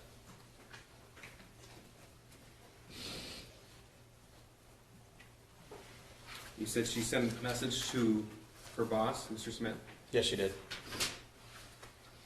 We'll go back to exhibit 126. What did she write him at 1:23 p.m.? 123, she texts, "The gun is gone, and so are the bullets." And then what did he respond? He responds with, "I'm praying everything is okay." And Jennifer says, "OMG," or "Oh my God, Andy, he's going to kill himself. He must be the shooter." So that's right a minute after she wrote to her son, "Don't do it." Correct. That's while she's on the phone with her husband. That's correct. Did you come to find out that James Crumbley called 911 that day? Yes, he did. Was that at 1:22 or 1:20, or was it later? It was later. And was it before or after they had this text message conversation? It's after. Phone call. After. Okay. So in fact, did you find that James Crumbley called 911 at 1:34 p.m.? That's correct. Exhibit 143. It's the actual calls. No objection, thank you. 143 is admitted. So just so council knows, it's all listed in the exhibit list. It says 911 call. Easier for me. It does, but I'm like, there's one of me. I'm going as fast as I can. I'm Okay. trying. No, that's all right. Exhibit Okay. 143.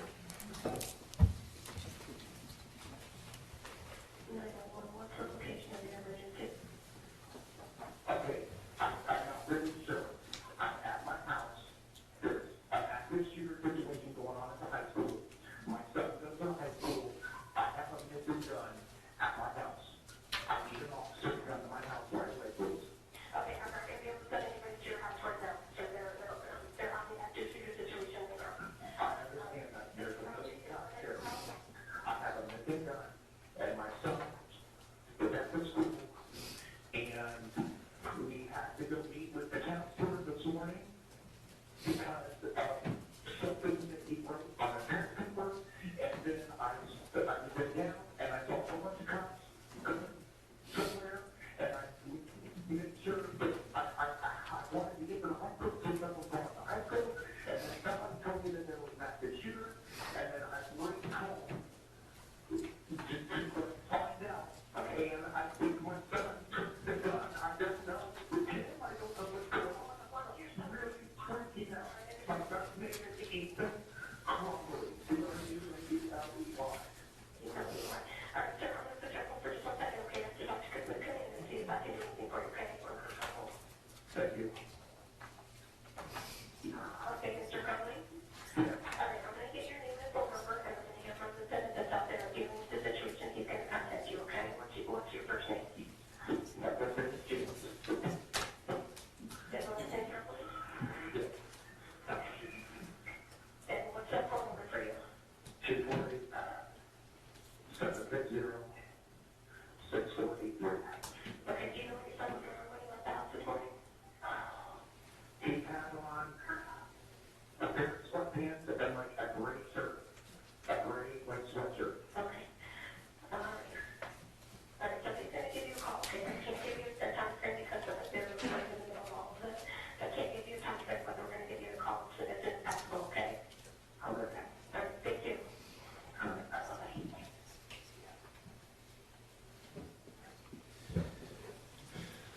Sir, we saw the location data that James Crumbley left the Meyer on Ray Road at 1:17, and he was home by at least 1:20. That's correct. Okay. What's the relative distance between the Crumbley household and Oxford High School? Less than a mile. Okay.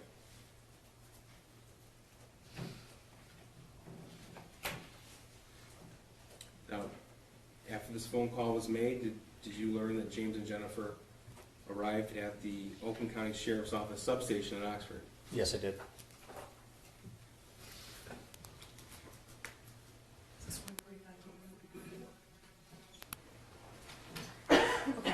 No objection. Well, what is this, 144? 140, 144, yes. Okay, 144 is admitted. So this is a call log. James Crumbley's phone call.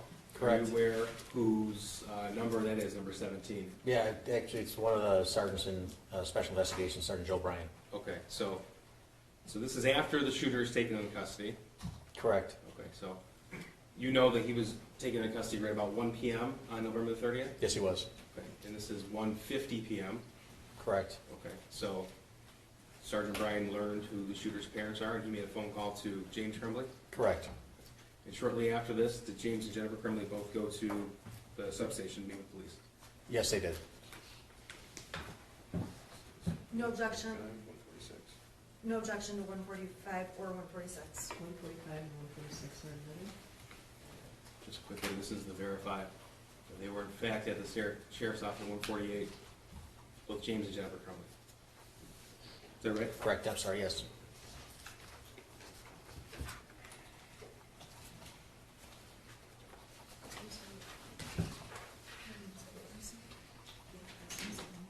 Correct.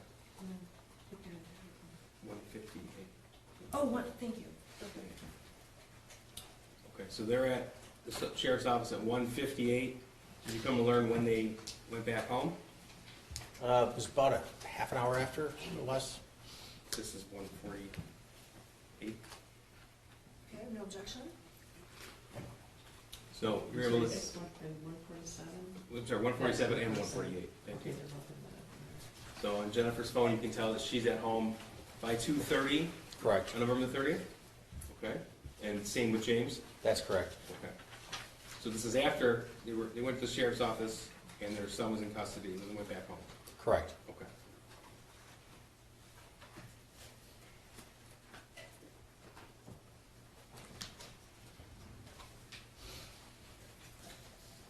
Now, sir, did you have the opportunity in the course of your investigation to review what we have referred to as the burner phones as well as the replacement phones? Yes, sir. Okay. Now, I'm going to move ahead to December the 4th, 2021. Are you aware that they were arrested in the early morning hours of December the 4th, 2021? Yes, I am. Okay. This is 149 and 150. We have no objection to 149 or 150. 149 and 150 are admitted. So I'm showing you 150. May I approach with 149? Sir, this is, Why don't you tell me what that is? This is a report from Celebrate from a phone. okay. And that's from her, what we call burner phone? Correct. Okay. And up on the screen, 150 indicates that she had set an alarm on her burner phone. I would just ask that the witness answer the questions. Leading. That's fine. Sustained. That's fine. What does that show? This is there's a thumbnail of what is seen on the right side of the screen there, of the alarms being set at 6:30 on Saturday morning and 6:45 Saturday morning. That's December the 4th, 2021. Yes, correct. Okay.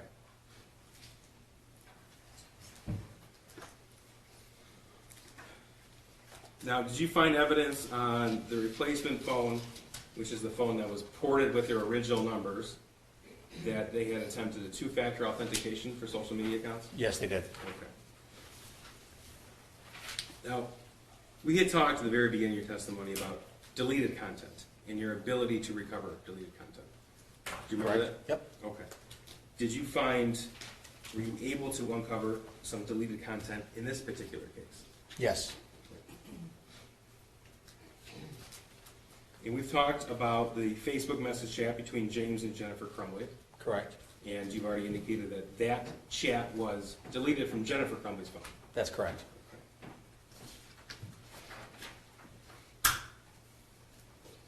Now, were you able to obtain a Facebook thread between Jennifer Crumbley and someone named Brian Malash? Yes, And was that through a Facebook search warrant? yes, And did you uncover any messages before December the 1st of 2021? no, Okay. So if you were to learn that they had communicated on a regular basis through the Facebook Messenger chat, but you couldn't recover it, what would that indicate to you? that it was deleted from the phone. But on both ends, if you couldn't Yes, recover it from the correct. server? Correct. Okay. Now, going through the evidence that you were able to uncover from Facebook itself, could you tell that some messages were selectively deleted? Yes, Okay. This is Exhibit 151. Is this with Lenny? Yeah. Okay, no objection. 151's in the middle. So this is a portion of what you recovered from the Jennifer Crumbley and Brian Malash Facebook chat. Is that correct? that's correct. Okay. So what are we looking at here? The first message is an automated one sent from Facebook to the device. You unsent the message. Okay, and what's the next? The next one says, from Jennifer, we're on the run again, helicopters, not sure where to, I'll message you. And when was this message sent? You can see it says +0 for UTC, so you have to subtract 5 from the actual time that's displayed there, from there. So that would have been 7:31 in the morning. And what day was that? 8:31. That was on December 12th, or December 2nd, I'm sorry. Okay. So that was, the shooting was November 30th. That was a Tuesday. Wednesday was December the 1st. This was the morning of December the 2nd. Correct. And did this indicate to you that they were deleted by Jennifer Crumbley? Yes, correct. How can you tell that? The message, the automated response sent from Facebook saying you unsent a message. Also 151. What time and day is this? This is, well, it's 7 p.m. UTC, which is minus 5 hours, so it's 2 p.m. on December 2nd. Okay, that's Thursday, December 2nd. And Correct. what did she delete from her phone? What message? She had sent him, we're fucked. And she deleted that? Yes, she did.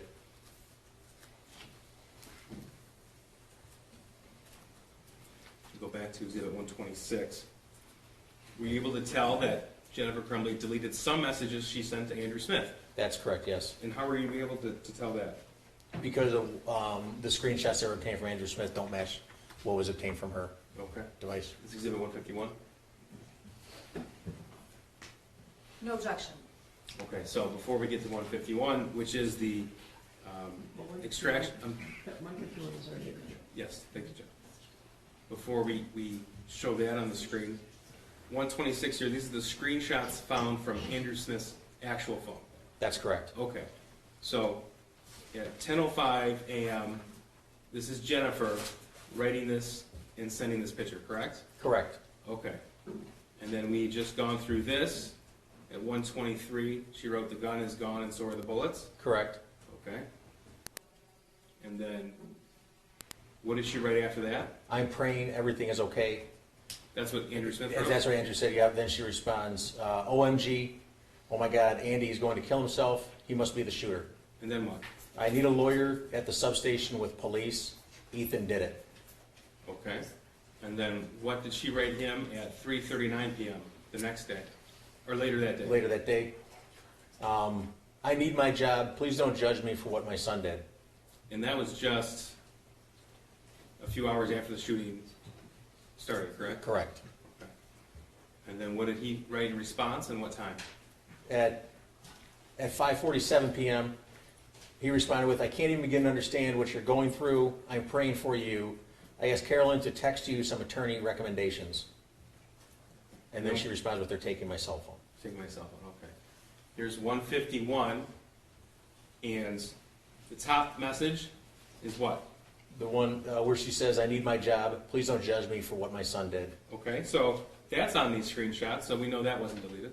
Correct. Okay, now what about this message here? I can't even begin to understand what you're going through. I'm praying for you. I asked Carolyn to text you some attorney recommendations. Okay, and then we also have this final message there, taking my cell phone. Correct. Okay, But in the entire cell-right extraction from the text message thread between between Jennifer Crumbley and Andrew Smith on her phone, there were no other messages, correct? Correct. So that means anything before that message, she deleted. That's correct. Okay. So the only thing I need my job, please don't judge me for what my son did, that was 3:39 p.m. So the gun is gone, and so are the bullets. It has been deleted. OMG, Andy, he's going to kill himself. He must be the shooter. That was deleted. I need a lawyer at substation with police. That was deleted. The picture she sent at 10:05 a.m. was deleted, as was the gun is gone, and so are the bullets at 1:23. That's correct.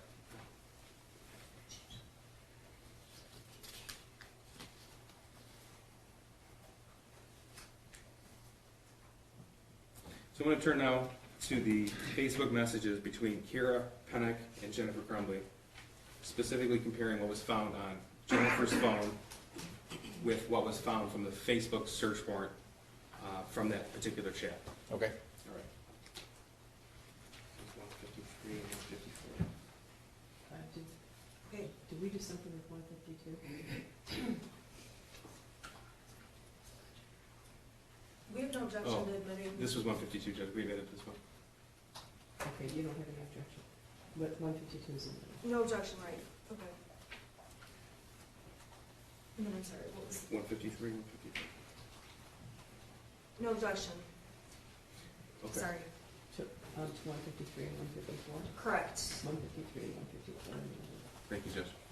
Now, first I'm going to show you 153, which was the messages left on Jennifer Crumbley's phone. And I'm just going to show you the top portion of what is the cell-right extraction report. So tell us what we're looking at here. We're looking at the participants involved, one of them being Kira Pennick, the other one being Jennifer Crumbley. At the very bottom of the screen, you see conversation instant messages of 26. Okay. And that's not 26 messages that you selected. That's all that's remaining on her phone. That's correct. Okay. And 154 is what? That's you can see at the top extraction report, Facebook warrant return from both Kira and Jennifer, and it says instant messages 4,047. Okay, so that would indicate that everything other than those 26 messages remaining were deleted by Jennifer Crumbley. Correct. And one moment, Your Honor.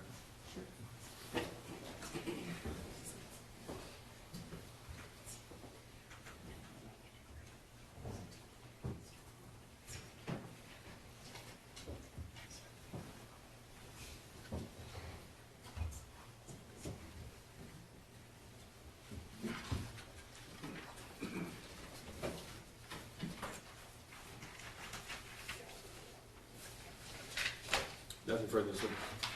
Cross. Thank you, Your Honor.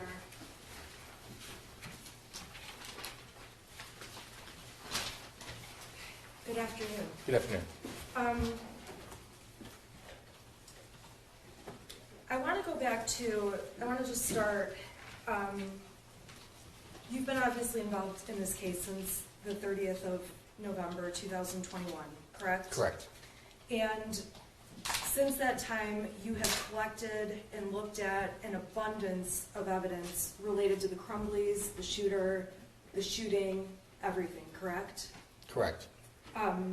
And when you were testifying earlier, you testified that at a previous hearing, you had testified about the parents when they first went into Oxford High School, correct? Correct. And on that date, you had reviewed many, many materials prior to coming to court. Correct. And that hearing was a preliminary examination, which is a hearing that's before a trial, correct? Correct. And at that hearing, you did the best job you could in terms of explaining, answering questions. Correct. You were truthful on that day, Absolutely. as you're being today. Yes. And we can agree that you made a mistake about Mr. and Mrs. Crumbley arriving in the vehicle together at the school. Because of the video, how it jumped, yes. Okay, an honest mistake. Correct. And it's fair to say that when you don't have when you didn't have more information, you made an assumption that they had been in the same vehicle together, correct? Correct, I didn't know how many cars they had at the time. You see them walk into the school together, but you couldn't see before that. Correct. And that's why you testified, honestly, you thought they had arrived together, but it was incorrect. Correct. And so you would agree with me that the more information you have about any topic, and the less guessing, the more accurate the information will be that you give on this witness stand, correct? I wasn't guessing before, I didn't know how many cars they had. I just saw them appear in front of the car. Right, so when you testified and said they arrived in the same car, that was incorrect. Correct. And I'm saying that had you had more information about seeing the vehicles pull up or seeing each one get out of separate cars, your testimony would have been different, correct? It would have been included in the video, correct. And so my point is, you do the best job you can with the information you have, Yes, ma'am. but you're certainly not someone who can go back in time and see and know every detail of every single thing that's happened, correct?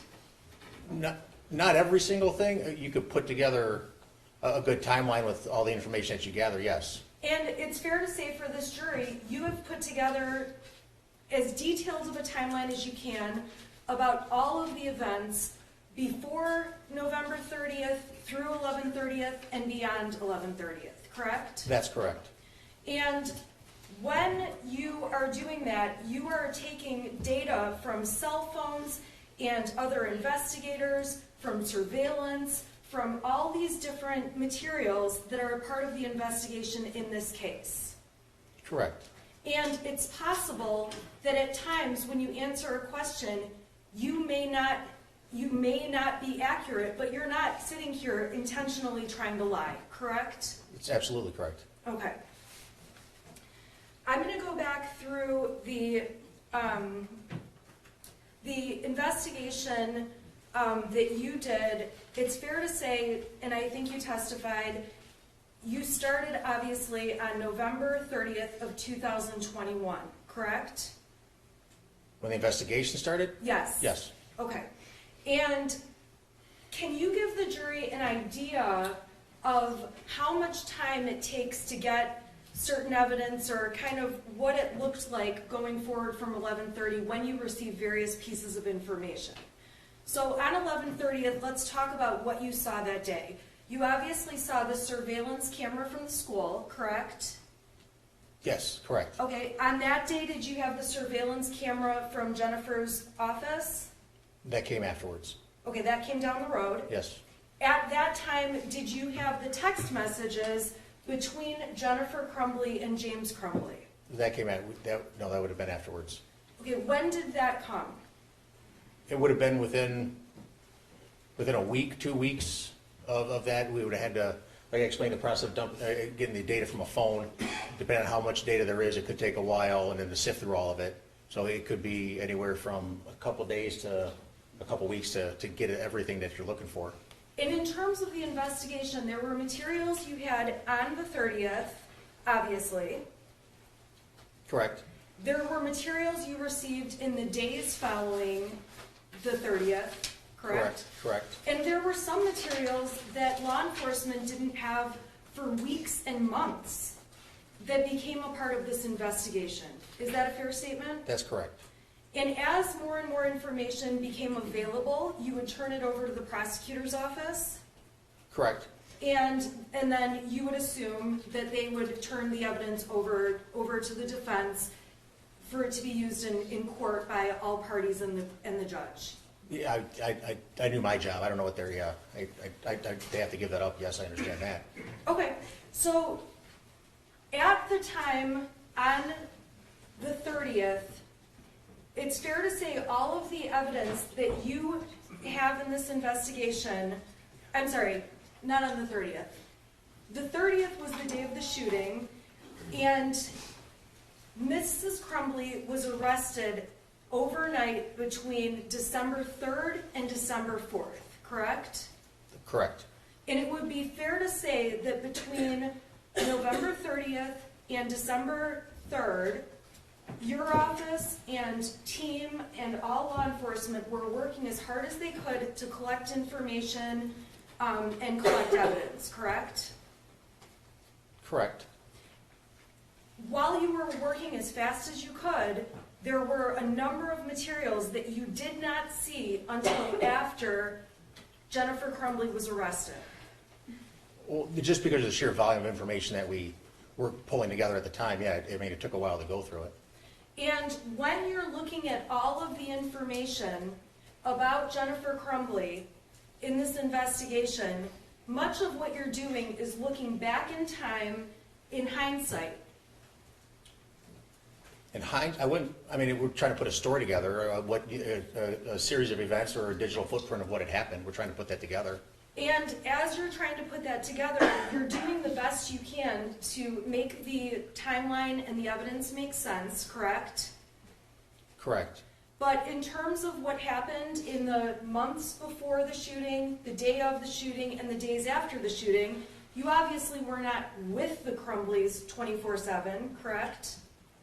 No, I was not with, I didn't know them before this. And it's impossible to have, there isn't any way to have a videotape, for example, of all those months, that shooting day and the days following, correct? Correct. So you take bits of information and try to put it together the best you can to make sense of it. Are you referring to this investigation or throughout life? Well, both. I mean, I guess we do that in both, right? I guess in my life, if my son had hallucinations, I would have taken serious pause with that. All right, let's stop for 1 second. When you say hallucinations, you're saying that you would take serious pause, but in reality, you did not know the shooter before this shooting, correct? No, I did not. You do not have awareness if he was really having hallucinations, correct? I would have taken some time to look into it. You're aware that there's this text thread, and we're going to get into it later, where he's telling his parents he's seeing things, correct? Correct. But you weren't a part of any of the conversations or a part of that household in those days around that text message conversation, correct? No, I was not. You're not. I didn't know them before this. Okay, you're not aware of what Jennifer and James and their son had been talking about in person before and after those text messages. Well, from the text message, I know the son on a couple of occasions asked or spoke with his friend about seeing a doctor or wanted to go see his doctor. Tell his parents tell his parents that he wanted to go see a doctor. And while there are texts between the shooter and his friend, you have no evidence that Mrs. Crumbley has ever seen those texts, correct? That she has read them? No, Right. I do not. You have, so there's texts that the shooter sent to his friend, and you have no way to know whether Jennifer Crumbley ever saw those text messages, correct? Other than his own words saying, I'm going to tell my parents tomorrow that I want to go see a doctor. That telling his friend, I want to go see a doctor, and I'm going to tell my parents tomorrow, you don't know if he really wanted to go see a doctor or was going to tell his parents, correct? I understand that's counsel's argument, but it's improper question. He's already answered the question. Okay, you don't know whether Mrs. Crumbley saw the text between her son and his friend. No, I do not, ma'am. And I'm also making the point, Your Honor, and the question is, you also don't know if it's true that he really planned to tell his parents anything. He has a text to a friend saying that, but you don't know whether that's true or not, correct? Other than him saying on a couple occasions, no, I don't. Okay, and when you say a couple of occasions, there's text messages on certain days that that you testified about, but there's many, many, many other days, we can agree, that that you have not testified about, correct? In reference to what? In reference to what he said to his friend, or in reference to what he said to the Crumbleys. I mean, did he have are you asking, did he have conversations with them? I don't understand the question, I'm sorry. I'm sorry, my question is, you've given us bits of information about certain days, about March 9th, about a date in April, about a date in November, correct? Correct. Okay, there's a lot of other dates that you did not give us information about what exactly was texted to and from Ethan Crumbley and Mrs. Crumbley, correct? Correct, there wasn't much texting between them. Okay, you also, there's certain messages that you testified about between the shooter and his friend. Correct. There's also a lot of other text messages between them that you have not talked about. Well, because the stuff that was talked about was not allowed to be talked about, you talked about. Your Honor, Yeah, this, Well, I think it's important, Judge. Yeah, Yeah. Counsel can't ask questions about evidence that she sought to exclude. okay. telling this jury that I sought to exclude evidence that was irrelevant is very unfair, and that is improper. Okay, well, there's a lot of improper things here.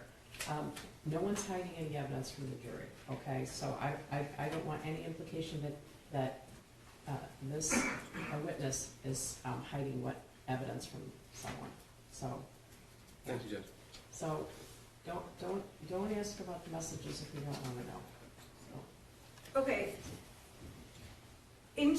When you're talking about the text messages, let's back up and do this differently. You went through text messages between the shooter and his friend to find evidence to support that the shooter was having issues, correct? To build, we went through the text messages to try to get an idea of who he was and what he was going through and what he had talked about with his friends. And when you saw text messages, like you testified about, involving seeing things and dishes flying and demons and things along those lines, you gathered those, and that was the evidence that you've presented to this jury to support your case, correct? Well, because those are things of importance, that he was hallucinating and seeing stuff flying off of shelves. And there's no other evidence or that we could find on the phones or communication between them to say that that problem was remedied, or that a phone call was made to the shooter to what's going on, or how can I help you, son, or anything like that. None of that was found. So it was important that that was what he was struggling with. Okay, you're guessing that that is what he's struggling with. You're doing the best you can, but you're getting pieces of information out of text messages, and really you don't know these people or what was going on, other than what you see in these texts. He agrees with it. He didn't know any of them before this. Yeah. Okay, I apologize. Well, I keep ending up in a situation where we're trailing off and repeating, and I would just ask that stop. He doesn't know them.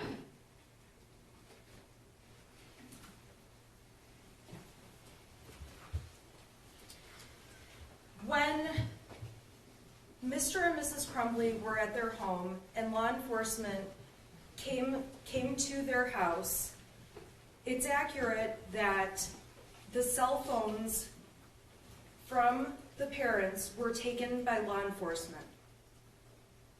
The first time they came to the home? Not necessarily the first time. I'm asking, police took the cell phones that Jennifer and James Crumbley used. Police took those phones, correct? Yes, they did. Okay. And when police took those phones, Mr. and Mrs. Crumbley obviously went and bought burner phones or track phones. Correct. And you've testified that you can see that Mr. and Mrs. Crumbley, or at least Mrs. Crumbley, attempted to get into some accounts that required two-factor authentication. That's correct. Can you please explain very quickly what two-factor authentication means for the jury? It's It's so someone can't get into your account, which is just simply your password. When you open up an email account or you open up a Facebook account, and it tells you, put your phone number in here. So when you try logging in from a phone or a device that Facebook doesn't recognize, it'll send a text message to the number that you said send a text message to. So then you enter that code into the app as you're trying to log into it. So it's two-factor authentication, your password and then text message from the provider. And so for things like sometimes bank accounts or portals to get into doctors, things along those lines, sometimes two-factor authentication is required where you would need your original phone, correct? Correct. Or at least your phone number to be able to gain access to your own accounts. That's correct. There are accounts that will block you out if you're using a device it's not used to seeing when you log in. If the two-factor authentication is set up? Yes. Correct. And so in this case, you could see that Mrs. Crumbley attempted to do some two-factor authentication and was unable to do so, correct?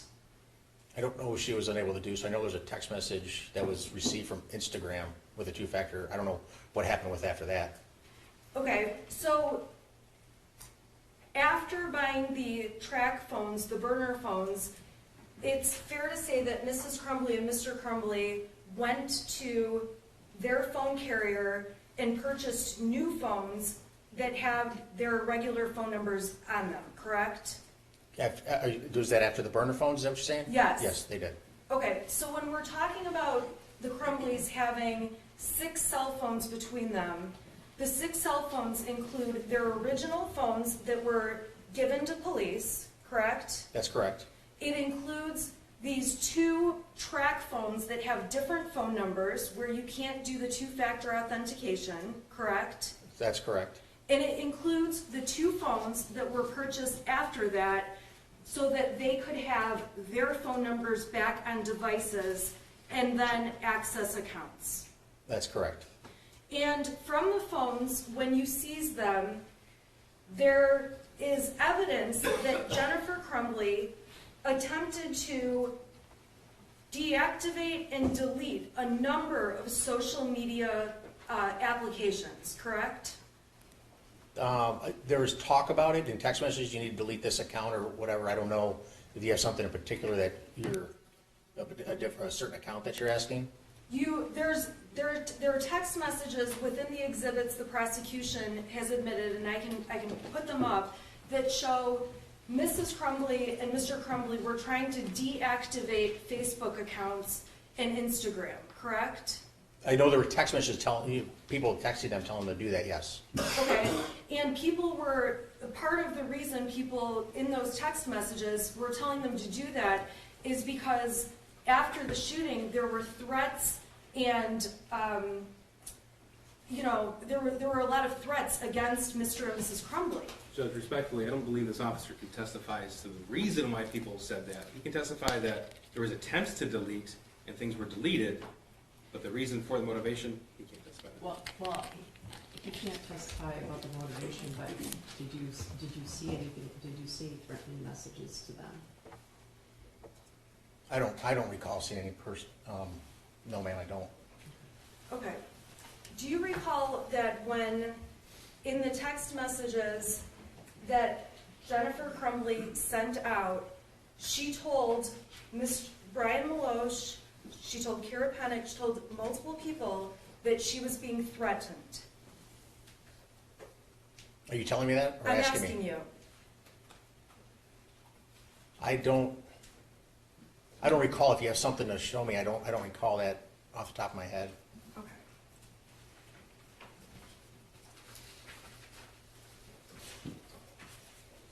Okay.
Okay.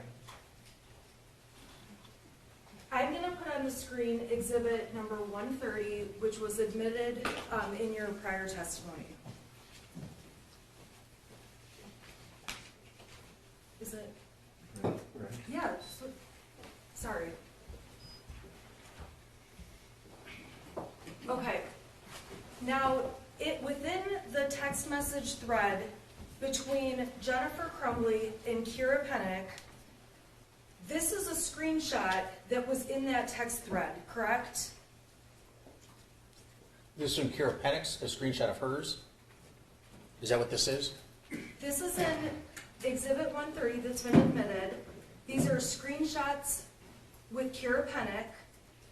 And I am asking you, this is a screenshot showing threats to Jennifer Crumbley that Jennifer Crumbley showed to Kira Pennick. I don't know, I don't remember ever seeing, I don't know where it says Kira Pennick in the title of the image, but I don't know. Okay. Is there a copy of the exhibit that you could? You don't- Did you say this is in 130? Your Honor, this is in 130, and I apologize. I am going to have to go in detail through each exhibit. I did not want to do that, but it's very clear I'm going to have to. So I'm going to the top of this. This is a 28-page exhibit, okay? This was in... He's having the same challenge you are, is that there's so much paper that Right. he can't say, if there's a hard copy of the exhibit, that could help him, right? Is there? May I approach? Yeah, can he, Yeah, that's... okay. Okay. Okay, so this was admitted, these were admitted screenshots through your testimony. Do you recall that? Yes, I do, I see the, Okay. Does that document refresh your recollection? well, this part at the where it says, met with his counselors, yeah, that part, I remember that.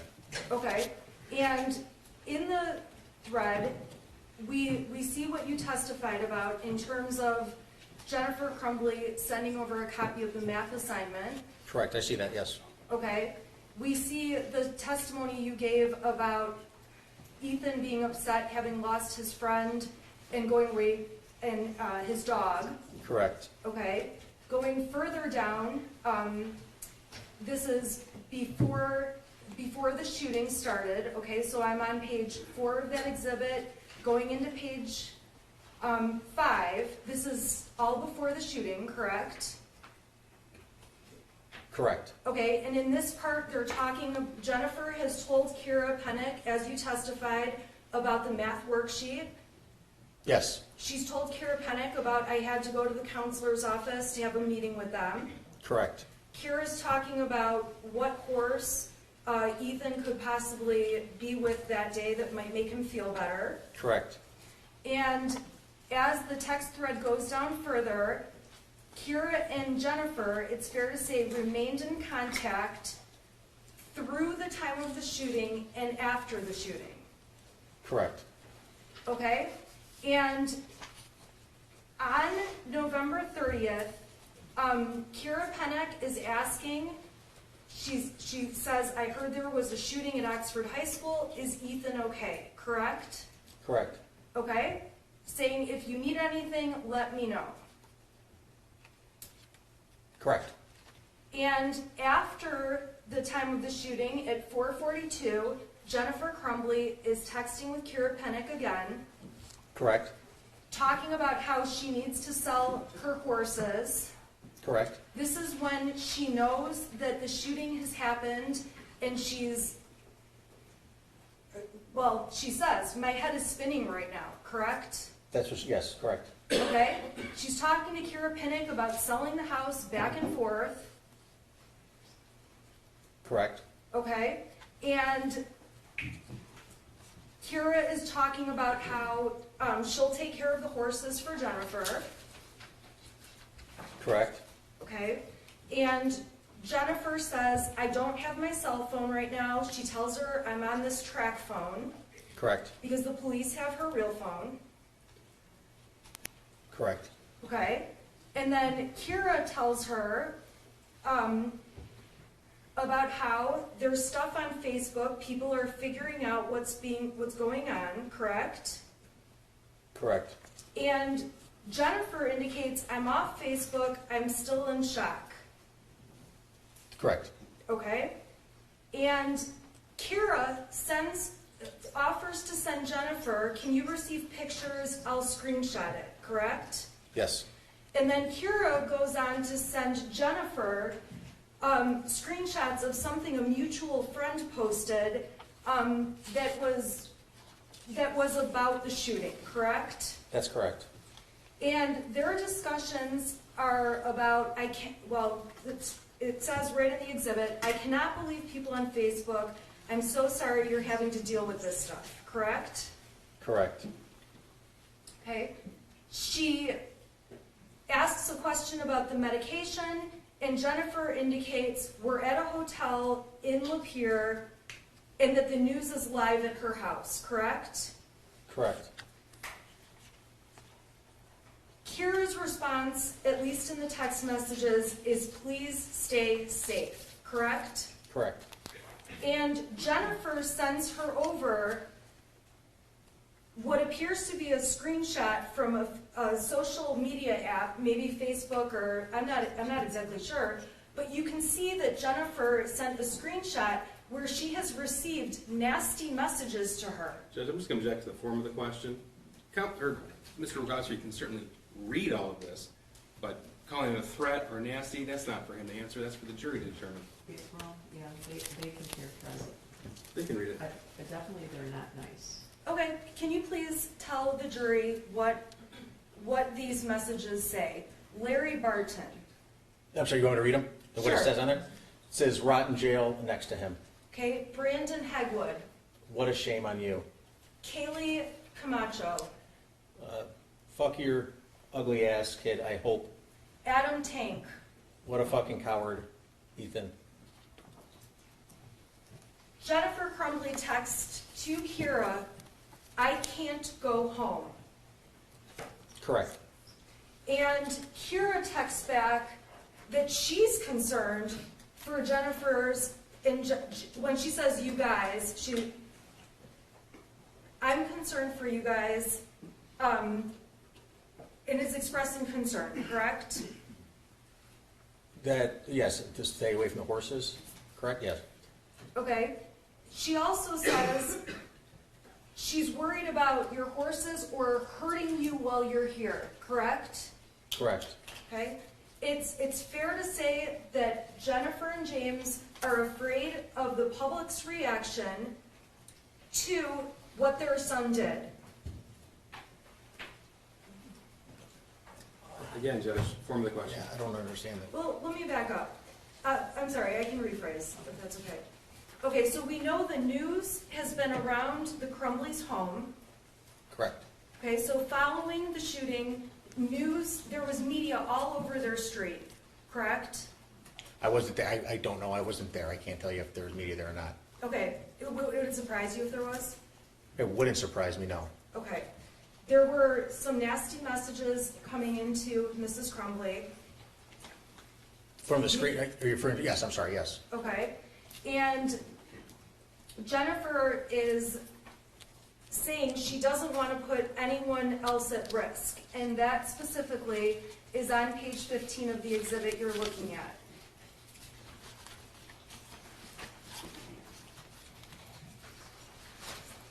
Correct.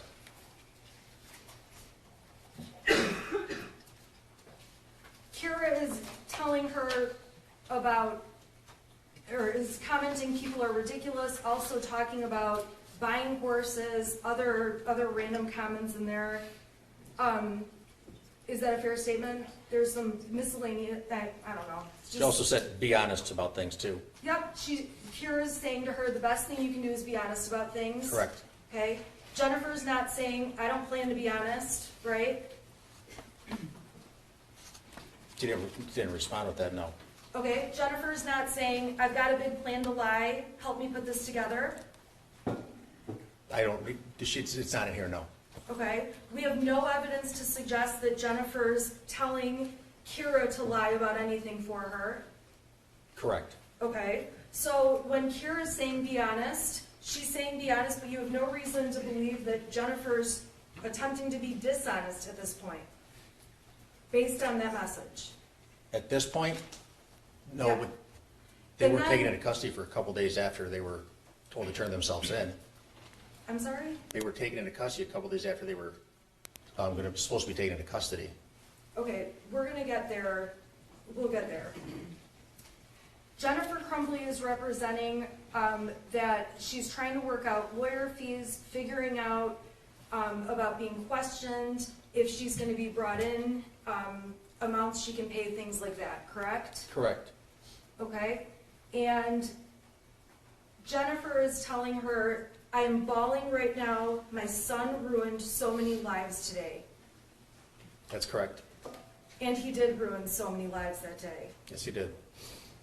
And Kira is writing back to her, she wishes she could help more, she's also in shock, correct? Objection again in the form of question, Judge. Well, he doesn't know if she's in shock, she texts that. Okay, I'm sorry, she texted, I am still in shock too.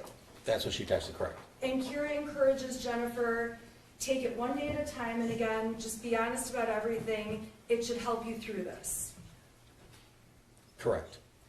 And offers to take care of the boys, which we would guess is her horses. The 2 horses at her farm, correct.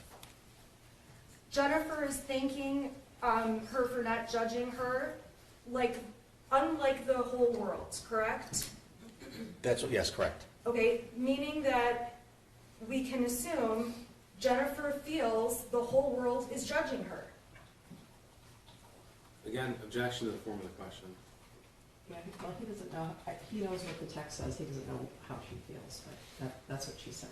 Okay, that's what the text says. That's what the text says, correct.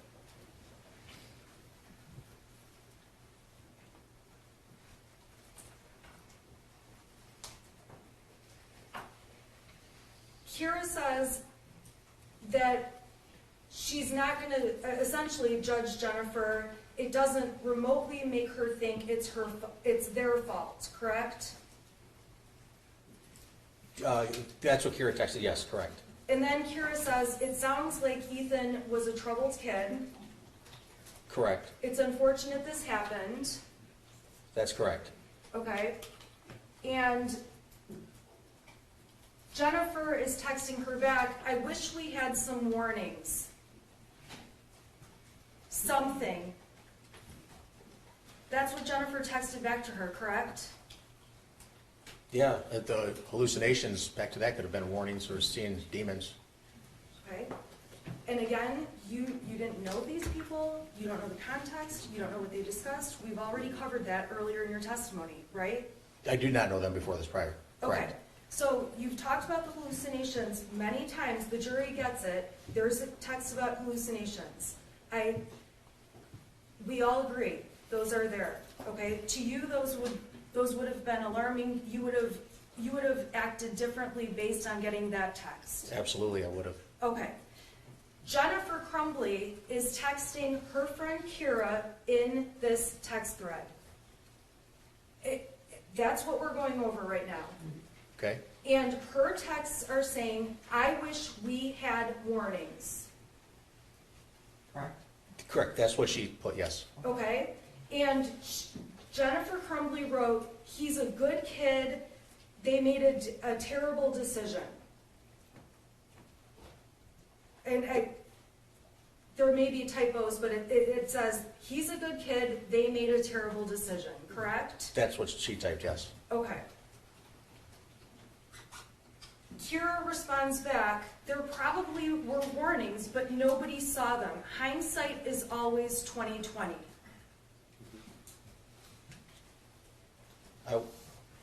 I don't care if you agree with it or not. That's what's typed there. That's what Kira says. That's what's Hindsight typed is there. always 20/20, correct?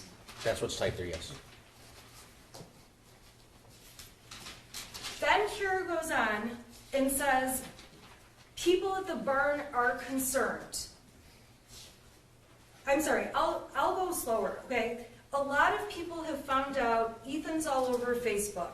That's the next thing she says, correct? Correct. And then she goes on to say, people at the barn are concerned. Correct. She tells Jennifer, I think it would be best if you didn't go out to the barn, or if you do, you should be escorted by police, correct? Correct. When someone's escorted by police, that's usually for safety reasons, correct? Possibly, yes.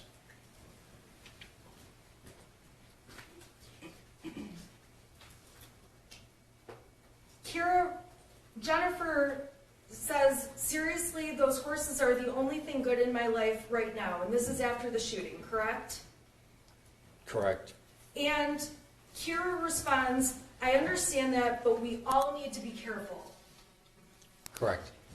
So it's fair to say there was a concern about safety regarding Jennifer after the shooting, and also other people around her were concerned for their own safety. Correct. And it's also fair to say, and if you don't know, please just let me know if you don't know, a lot of people in this state hated Mr. and Mrs. Crumbley when they heard about this shooting. Judge, he can't possibly I don't know. answer that question. I don't know how we can testify to that. Okay. There was a widespread attention. There was widespread attention. Yes, there was, of course. And there were many news articles, Correct, yes. and people on anything like this are naturally upset to see a school shooting, Absolutely. and people naturally are angry to hear that children have died. Absolutely. And this was the kind of event that sparked a lot of emotion in a lot of ways. That's fair to say.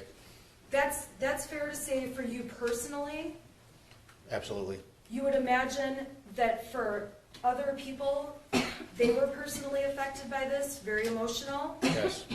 And it's fair to say that this kind of a tragedy it was just horrific. We can agree it was horrific. The shooting, yes, it was, absolutely. Jennifer tells Kira to call her on Facebook. She's on a track phone, needs to figure some things out, correct? Correct. If they did have a phone call, you're not aware of it. And I'll slow down. The next message says, sorry I missed your call from Kira, correct? Correct. But we don't know what happened in between the text about calling at 11:23 and the text the following day at 2:34. We don't know if there ended up being conversations or not. Is that a fair statement? Correct. You can't tell from this Not thread. from this, correct. So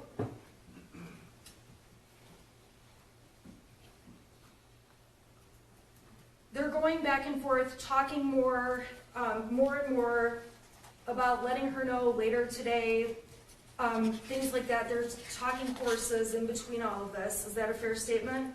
Correct. And on the bottom of page 22, Kira indicates, I don't want people to follow you or hurt you. Correct. And Jennifer says, we are out of the area for a few days in a safe place until we have a better grasp on everything. Correct? That's correct. She doesn't say, we are trying to get out of state, we're trying to get out of the country. She doesn't say anything like that, correct? Not in this chat thread. Okay? In this, she says, we're trying to be in a safe place, Correct. which would indicate safety is, of course, a concern to the Crumbley parents. By saying they're in a safe place, yes, I would say that. Kira says, I'm glad you're safe. I care about you guys, correct? Correct. She assures her she'll take care of the horses. They'll talk about buying them, figuring out somebody to buy them, correct? That's correct. A few more text messages back and forth about meeting before then, and then on page 24 of that exhibit, Jennifer says, "What's your number? I want to call and set up a safe place to meet," correct? That's correct. Okay, she mentions that her messenger is probably being monitored, She does say that, yes. okay? And she's talking about she needs to get stuff, discuss the horses, correct? That's correct. And let's see, they're going through more about whether cash or checks are best. What page is that? That's I see on that, yes, I'm sorry. 25. Yes. Okay, and you're aware that after the night of the night of the shooting, the Crumbleys went and stayed in a local hotel. Yeah, correct. They went to a hotel, yes. Okay, and the next day they went to a different hotel. Correct. Okay, which was also, I mean, maybe an hour from here, a local hotel, not out of state, not out of the country, right? Within an hour, yes. Okay, and so in the days following the shooting, the Crumbleys did not return to their home in Oxford. They did not know.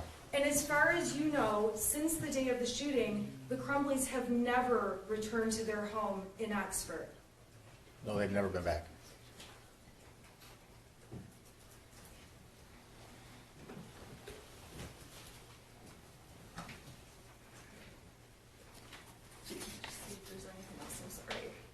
Okay, and then the rest of this is talking about possible charges being announced, and things. Jennifer is saying, she's anticipating there may be charges announced, criminal charges. Yes, at the night before, I believe, on the page 26, yes. After the shooting. Yes, And when she's talking about charges, she's trying to figure out if they're charges, well, I'm sorry, scratch that. She's talking about charges against herself, correct? I'm not entirely certain if she's, it doesn't say whether she's referring to herself or somebody else. Okay, so she's waiting to basically just figure out what's going on. Judge, is what- again, counsel can't narrate what she thinks her client was thinking. She can have him read the text message. I admitted it into evidence. They can have it all. Yep, okay, so there's a text. Okay, maybe there for that. so the text says, Jennifer Crumbley wrote, "I'm not sure what's happening." Yes, I'm sorry, yes. Okay.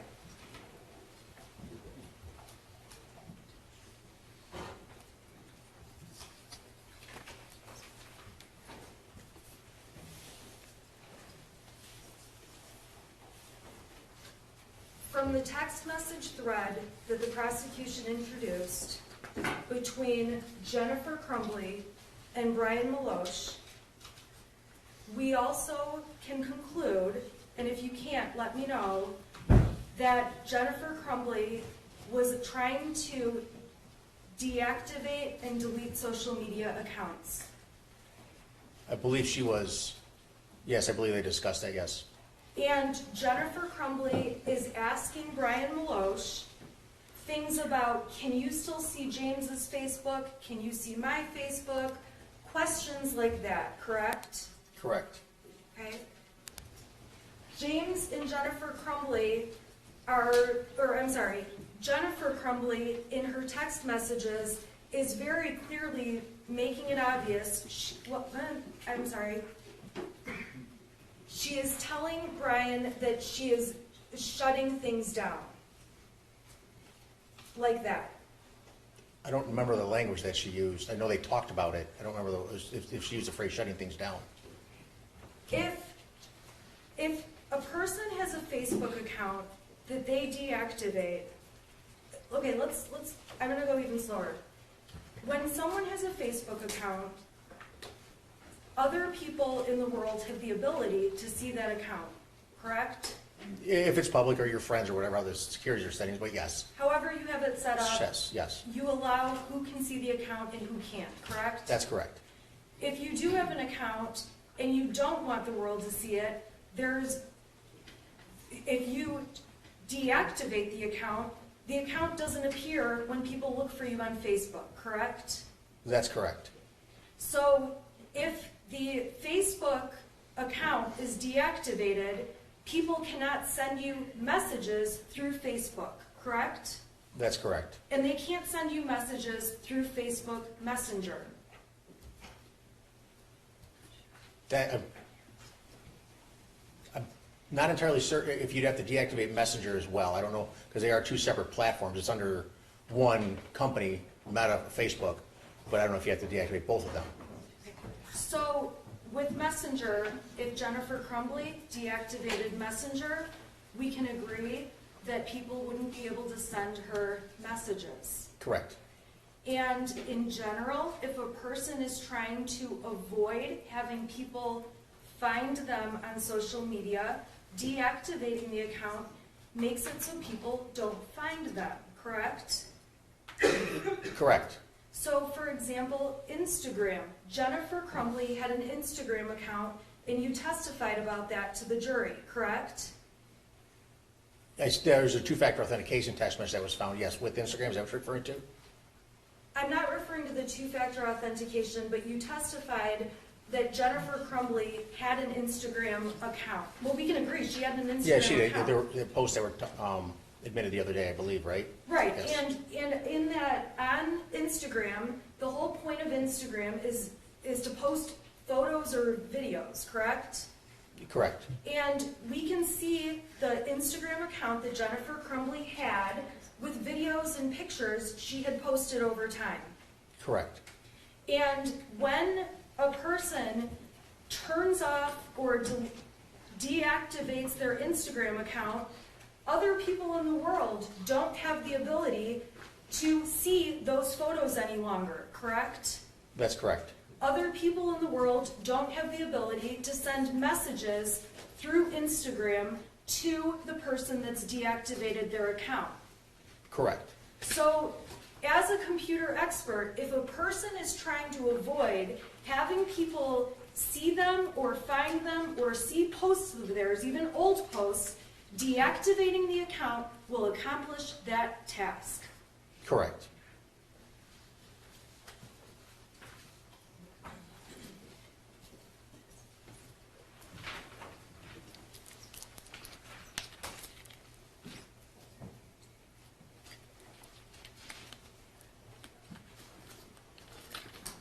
On that Instagram account, you are able to tell from the data that you received other accounts that Jennifer Crumbley followed.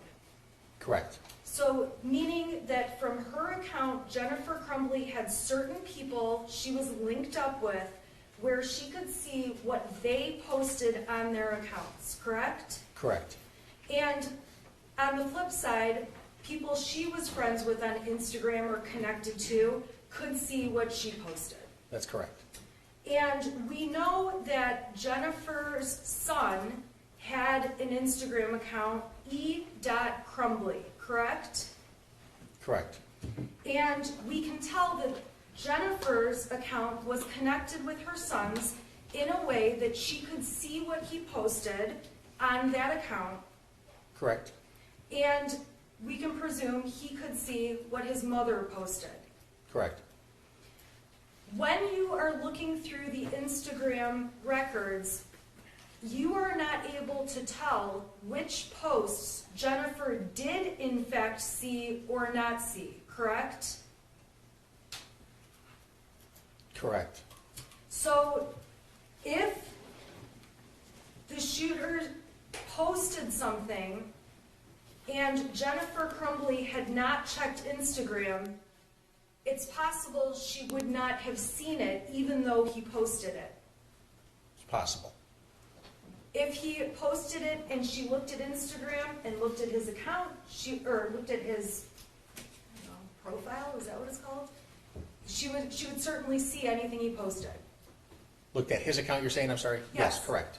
But in terms of all of the data you have, you don't have any way to determine which Instagram pictures she did or did not see. Correct. Now, if she made a comment on a picture, you would know she obviously saw it because you couldn't comment unless you had seen the picture to put the comment on there, correct? That's correct.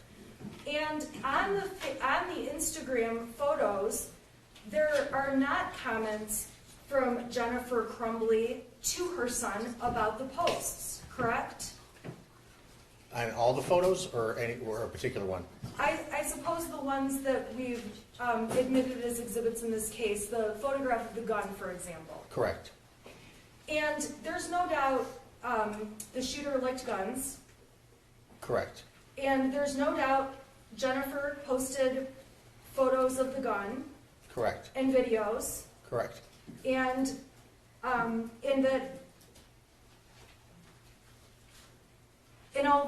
even with what she posted, we can't tell if the shooter could see her posts. Possibly, correct. He may have seen them, he may not have seen them. That's correct. In terms of people communicating, we know that people can communicate obviously by telephone, voice phone calls. I don't take many these days because I hate them, but in the old days we could talk on the phone from one person to another, correct? Correct. And there's the ability obviously to text. People can send messages from one person to another. Correct. And in terms of people's habits, some people may delete texts when they get them. Correct? Correct. Some people may keep every text they've ever had. That's correct. Some phones will delete texts after a certain period of time. Not unless the user tells it to, no. If someone gets a new phone, there are occasions where the old text from the old phone may not come up on the new phone. I mean, I can't say for certain, I don't know, I haven't tested something like that yet, I don't know. We can agree that everyone's personal habits in terms of how many texts they keep on their phone or don't are individual to each person. Correct. So when you're testifying and telling the jury about posts that you can tell or texts that you can tell are deleted or not deleted, you have never sat down and talked to Jennifer Crumbley about her habits with deleting posts or pictures or texts, correct? That's correct. The best you can do is look at what's deleted, what's not deleted, and tell this jury your findings. Correct.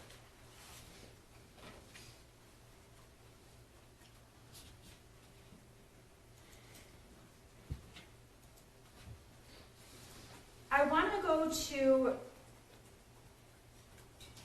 March 9th of 2021. You testified pretty extensively about that date. Do you recall the materials from that date? And if not, I can certainly... Absolutely, yeah, if you have copies of it, I would prefer that, yes, please. Okay. So on that date, I will approach with copies in just a moment. I just need to pull it up on my computer. I'm going to go to exhibit number 78. Okay. So, Your Honor, may I approach the witness? Sure. I think he has them on the screen. You said you wanted hard copies. Either way, it doesn't matter to me. Okay. Oh, okay. Are you okay with the That's screen? fine. Or do you want? I'll have that, please. Okay. Yes. Thank you. Okay. So March 9th is one of the dates that you talked about.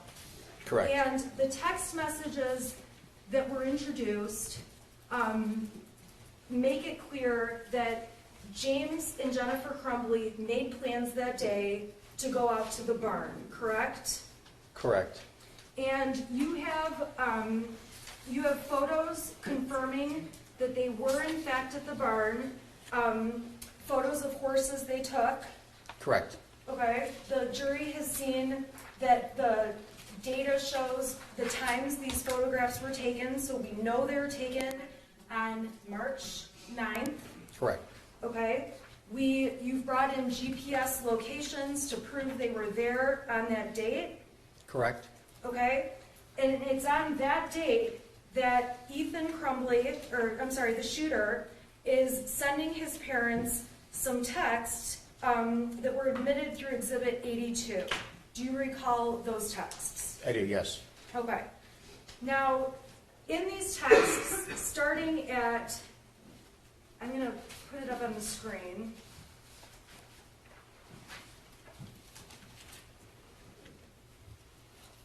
This has been admitted as Exhibit 82. At 3:17, we can see that the shooter asks his mom, "Where are you?"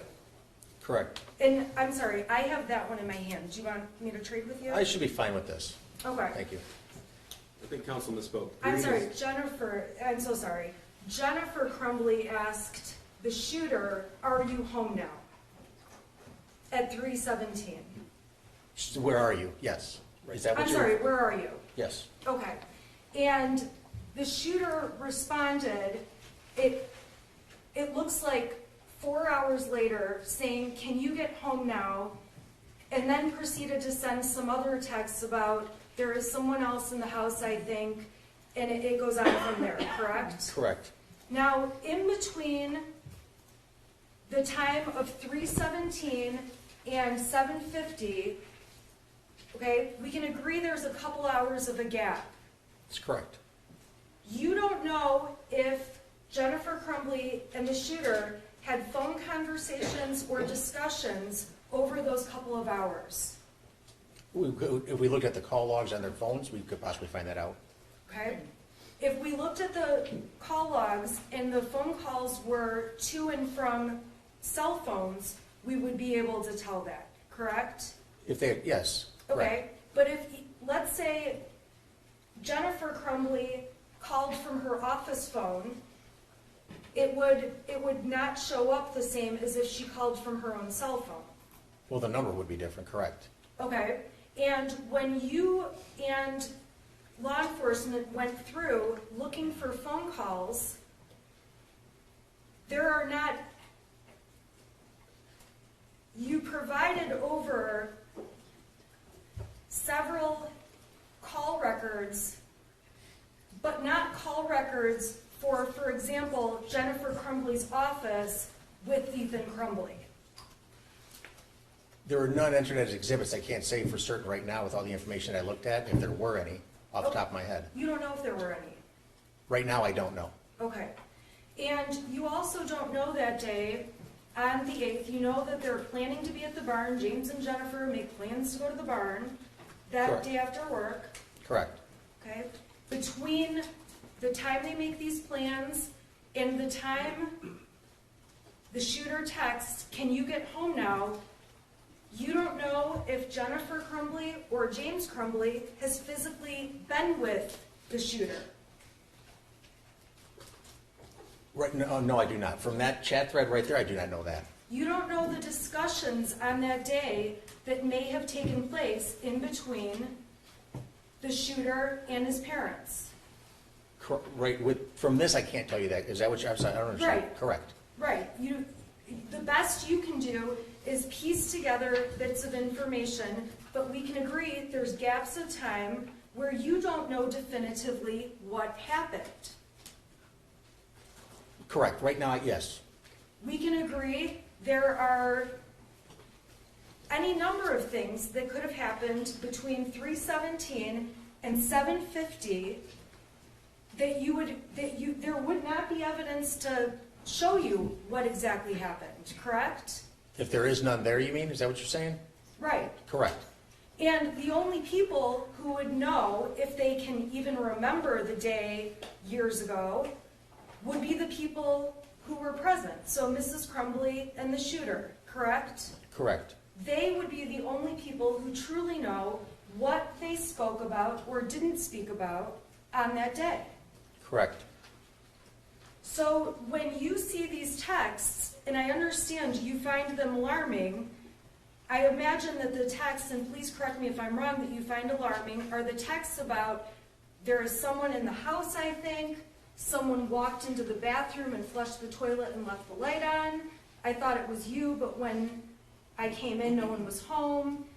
There is no one in the house, though. Those are some of the texts that you found to be problematic, correct? In the fact that there's no response in between any of those, yes. Okay. We can agree there's no response, but you don't know if, okay, we can agree there's no response by text between Mrs. Crumbley and the shooter, correct? Correct. But you also have no way to tell when you see text messages like this, at what time Mrs. Crumbley read those texts.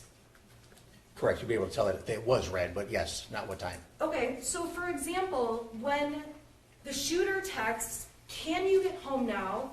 And then there's someone in the house, I think, a few seconds later, and then about 30 seconds after that, another text.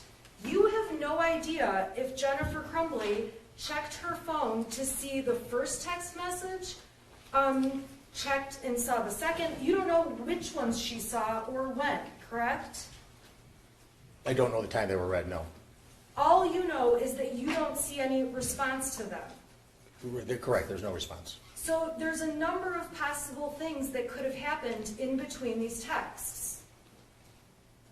From 7:50 to the end of the last text, Yeah. she could have texted back, you mean, or called? She could have, well, she didn't text back. We agree with that, Correct, right? yes. Okay. When I say there's a number of things that could have happened, I mean, she could have read the text and thought this is garbage or he's joking and just set the phone down, correct? She could have.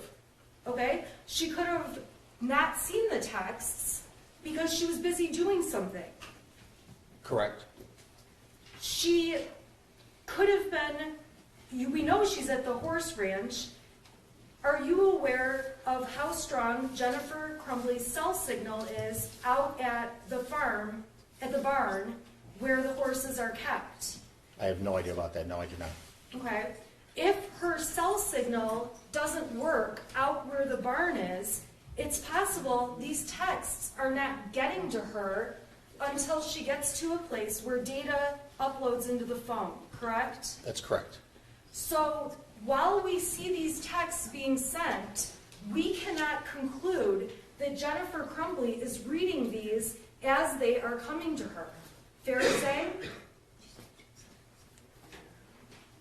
I mean, that's the time that they were sent, the 7:50 and 14 seconds, and then 17 seconds and 39 seconds. That's when they were actually sent, and they were received on the other end. That's marked at that time. Otherwise, it would have come in at a later time. Okay, but my point is you don't know when she saw them, when Mrs. Crumbley actually read them. No, but they would have been on the phone at that time. If the phone had a signal and was able to get text, they'd be on the phone at that time, correct? It would have been at a later time, at the time that they came in. Okay, but if the signal wasn't working, she might not have been able to see those texts until she got to a point where the signal came in. Correct. Okay, there's times where you're in an area, people can be in an area with their cell phone, and the signal is bad, and texts are coming into them, but their phone shows nothing. That's a possibility, correct? That's correct. And then when the person gets to a spot with better cell phone signal, all of a sudden, all the texts they missed over whatever period of time the phone wasn't working will flood into the phone, correct? That's correct. And just because they come into the phone at that time, they were still sent possibly hours before. No, without testing, I can't say for certain. You don't know. I can't say for certain without testing, correct. Okay, so the text messages that were sent about someone being in the house, someone walking into the bathroom, you don't know any of the responses that, or even the thoughts Jennifer Crumbley had when she did in fact read those messages. I don't know if she would have called back if that was alarming to her. Is that what you're saying, or? I guess what I'm saying is, so these messages are coming in, and even when she does see them, let's say if she sees them as they're coming in, you don't know what she's thinking about these. I don't know what she's thinking, no. Okay, and you also don't know, and obviously we've already talked about it, this has already been asked, but you obviously don't know when she's seen each message. There's no documentation like she saw this one at 8 o'clock, this one at 8:05, anything like that. Those are the times that they came into the phone, yes. Okay. The next message we see is a text message on the following day sent to Ethan by Jennifer Crumbley that says, "Where is your dad?" Correct? Can you just scroll down a little bit? Yeah. I just want to make sure I see Yeah, it. no, sorry. You know, I feel like maybe I should give the jury a break. You're not close, right? I'm not even close. I think the witness could probably use it as well. Okay. All right, so, I'm gonna let you step down. You can't discuss your testimony with anyone. Okay. Okay, so can we come back at about 5 after 3, okay? That's fine. All right. All rise for the jury.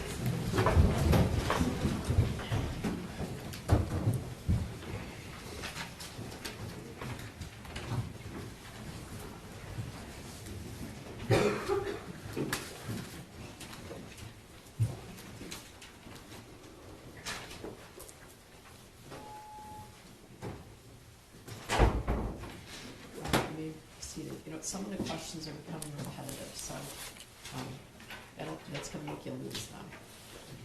Okay. All right. All right, so 5 after 3, okay? Thank you. Thanks, Judge. Recording stopped.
Yes, sir.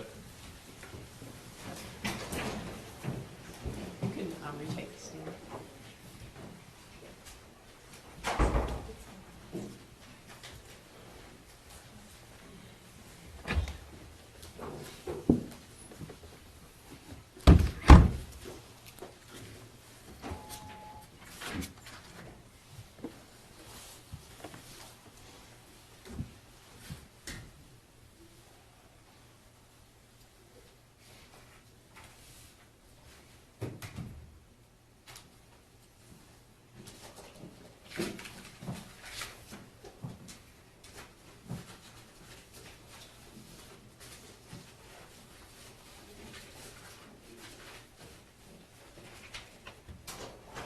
All rise for the jury.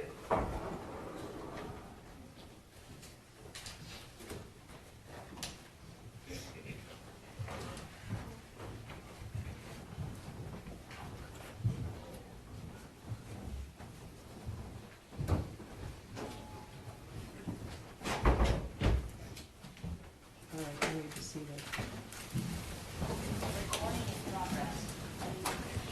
You were sworn, okay? Yes, ma'am. Go ahead. Thank you.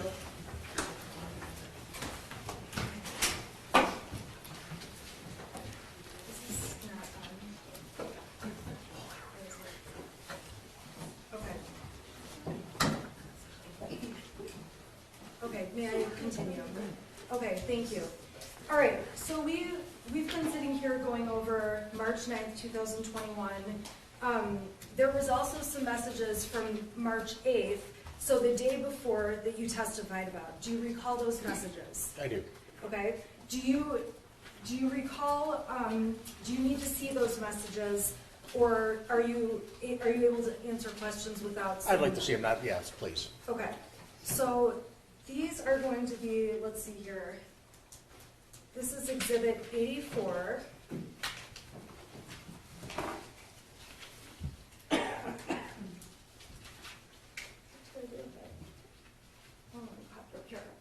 Okay, Exhibit 84, can you see it up on your screen? Yes, I can. Okay, these are texts that are between James and Jennifer Crumbley, correct? Correct. Now, these texts are confirming that Jennifer is saying she's swamped at work and is going to have to not go to the barn that night, correct? I'm sorry, do you have a copy I can, don't scroll to the I side. don't know what I did with my copy. Let me just, I'm You sorry. don't have that. Here it is, it's right You're here. just scrolling too fast. Here you go. Sorry, No, it's fine. this is 84. Thank you. Do you want me to take these, or do you want to keep those? Unless you're going to refer to them, I don't need them. I'm not sure if I will, so we'll find out. Okay, so on Exhibit 84, these are the texts from the day before. March 9th are the texts where Ethan is sending those things saying there's somebody slamming the door, things like that, right? Correct. Okay, these are from the day before on March 8th, yes?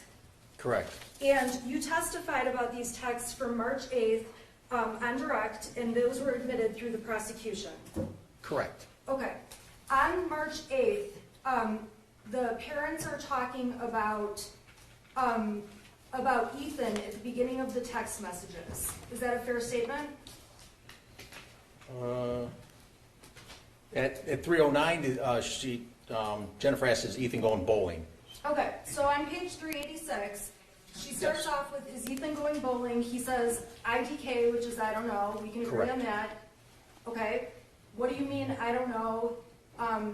Okay, goes down further. And Jennifer Crumbley on the 8th is asking, at 3:12 in the afternoon, why isn't he home yet? Correct? That's correct. At 3:12 and 51 seconds, she says he should be home by now. Correct? That's correct. When she's saying he, we know that she's talking about Ethan. Correct? Correct. And then it goes on at 3:12 and 56 seconds, she says freaking out, correct? Correct.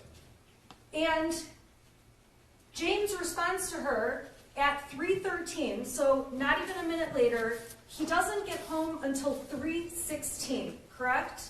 Correct. That's what he says, yes. So These parents are communicating about when their son gets home down to the minute of when he can be expected. Yes? Correct. Jennifer's text back to him is, I told you to pick him up because he's upset and I don't want him to do anything stupid, god damn it. Correct? Correct. That's Jennifer saying that to James. Correct. On this date in March of 2021, Jennifer is working at Princeton at her job that's out in West Bloomfield, correct? Correct. And as far as you know, James at that time is a DoorDash driver working out in the Oxford area. Correct. And at that time, James was in between jobs, and if you don't know, please tell me, in between jobs and door dashing on the side as he was waiting for another job to come along, correct? I do recall a text message about trying to be in interviews or something like that between them, yes. Okay, and in all fairness, if I ask you something you don't know, just let me know. Absolutely. Okay, I'm just trying to speed it up a little. Okay, so Jennifer's yelling at James, I don't want him to do anything stupid, goddammit. When she says that, it's fair to say you don't know what she means by I don't want him to do anything stupid, correct? I have no idea, correct. Okay, and James's response is, dude, chill, he is fine, and I'm trying to fucking work, correct? Correct. And Jennifer's texting back again, not even a minute later, does he have his phone? Yes? Yes. And James texts back right away, he won't answer while he's walking, I'll let you know the minute he walks in, correct? Correct. And Jennifer, within a minute of that, is sending another text. I'm serious, freaking out. Is he home yet? Those are the next two texts in succession, correct? Correct. It would appear from these text messages that Jennifer is voicing concern over Ethan. In this one thread, yes. Okay, Correct. and again, we're guessing if she's concerned about him, correct? The language makes her like she's excited. I would say yes. Okay, so the next day, when she's not responding to Ethan's text, again, we've gone over this ad nauseum. We don't know why she's not responding or what's going on in her head or if she's getting the messages, correct? I don't know, yes. You would agree with me in the text messages between Jennifer and James, and I'm sorry, they communicate way more by Facebook Messenger, correct? Yes, they did. Okay, and if I were to say that this is the printed out stack of Facebook messages between James and Jennifer, would that surprise you? I don't, there were a lot of them, I can tell you that, I don't know what it would look like printed out yet. If you say that, I believe you. Okay, approximately how many messages do you recall reviewing between them? Thousands? Yes, thousands. Okay, and in the messages, you read every one of these messages, correct? Correct. And when you were putting together information for the prosecution and for this investigation, you went through and found the evidence that's obviously brought into this trial. I'm sorry, I don't understand. The evidence that's been admitted, these texts are texts you found when you read the whole thing. Correct. Okay? And obviously, if there were texts between Jennifer and James that said something like, I think Ethan's psychotic, you would have brought that in to this court, correct? Just like the text we had where she said she was worried he was depressed, yes. Okay, so, and I'm going to get to the text about him being depressed later, but if you saw something in these text messages, like, I think our son is a serious threat, you would have brought that in here to show this jury. I don't understand the question. I mean, this chat was brought in because for an unknown reason, she's very excited or doesn't want to do anything stupid. I don't know what he would do that's stupid. Right, okay, so you don't know what he would do that's stupid. Aside from that, though, my point is, we're not going to have this jury read all of the text and messages between James and Jennifer Crumbley, right? Correct. And in prepping for a trial, you bring in the ones that show the point you're trying to make, correct? Correct. So to do that, you read through all of them. Correct. And you pick out the ones that you think are important. Correct. And the ones that you've shown the jury are the most important ones you found. Correct. And we can agree that the balance of the messages, there's a lot more information that this jury is not going to see because it's not important to proving this case. I'm sorry. What was your, give me the question again. I'll ask a different question. It's fair to say throughout these texts there are numerous conversations between James Crumbley and Jennifer Crumbley about their son. Numerous? Yes. I wouldn't say numerous. Okay, there's many conversations about, is he home yet from school? There's some, yes. Okay, there are conversations about him having to go to take headache medication. I don't recall it might be that I don't recall headache medication. I remember him having a headache. Okay, there are texts in here about what they're going to eat for dinner with their son. Okay. Do you agree? Correct, yes. Okay, there's texts about all kinds of things that a mom and a dad would talk about that are not important in terms of proving this case, correct? Correct. Okay, and the most important information you found are the papers that have been admitted through the prosecutor. Correct. Okay, and in the rest of the text messages, my point is, if you saw something that was more serious, like, I think Ethan's going to shoot people, you would have brought that into court. Just like the one, yes. Okay. We would have. So, when we're looking at the Yeah, evidence... I just need to object to the form of the question. She's characterizing that he brings it into court. He doesn't bring it into court. He's the investigator. The prosecutor decides what they're asking to be admitted, so... Right, she's insinuating that he's taking certain things out and not telling anybody else. And everything's been turned over. I mean, it's the I'm same not argument. insinuating that. I'm starting to think it might be shorter to ask the jury to read that post back, right? Would that be shorter? Yeah. Okay. My point and my question is, James and Jennifer discuss Ethan in other text messages. Yes, they do. And if there were text messages that showed evidence that either one of them believed Ethan was sick, mentally ill, anything along those lines, you would be pointing them out for this jury. More than what we have, correct, yes. Okay. What you have is the best evidence you could find after going through all of them. That, like was said, that I turn over to the prosecution, yes. Okay. And that's true, too, of the messages between Ethan and his friend, correct? In terms of the evidence you brought in, is the most important evidence you thought that was relevant to this case, correct? Not entirely, no. Same objection. It's the witness doesn't bring in evidence what he thinks is relevant. He's already testified. His job is to take the data, he extracts it from devices, and he passes along all the information. The prosecutor decides. Thank you. Okay. I mean, it's a technicality. They work together, but the prosecutor's the one who decides what might be relevant and what might be admissible. Okay. When you went through the cell phone reports, you read all of the messages between the shooter and his friend, the friend that the prosecution has not named, but the one friend that's been an issue in this trial, correct?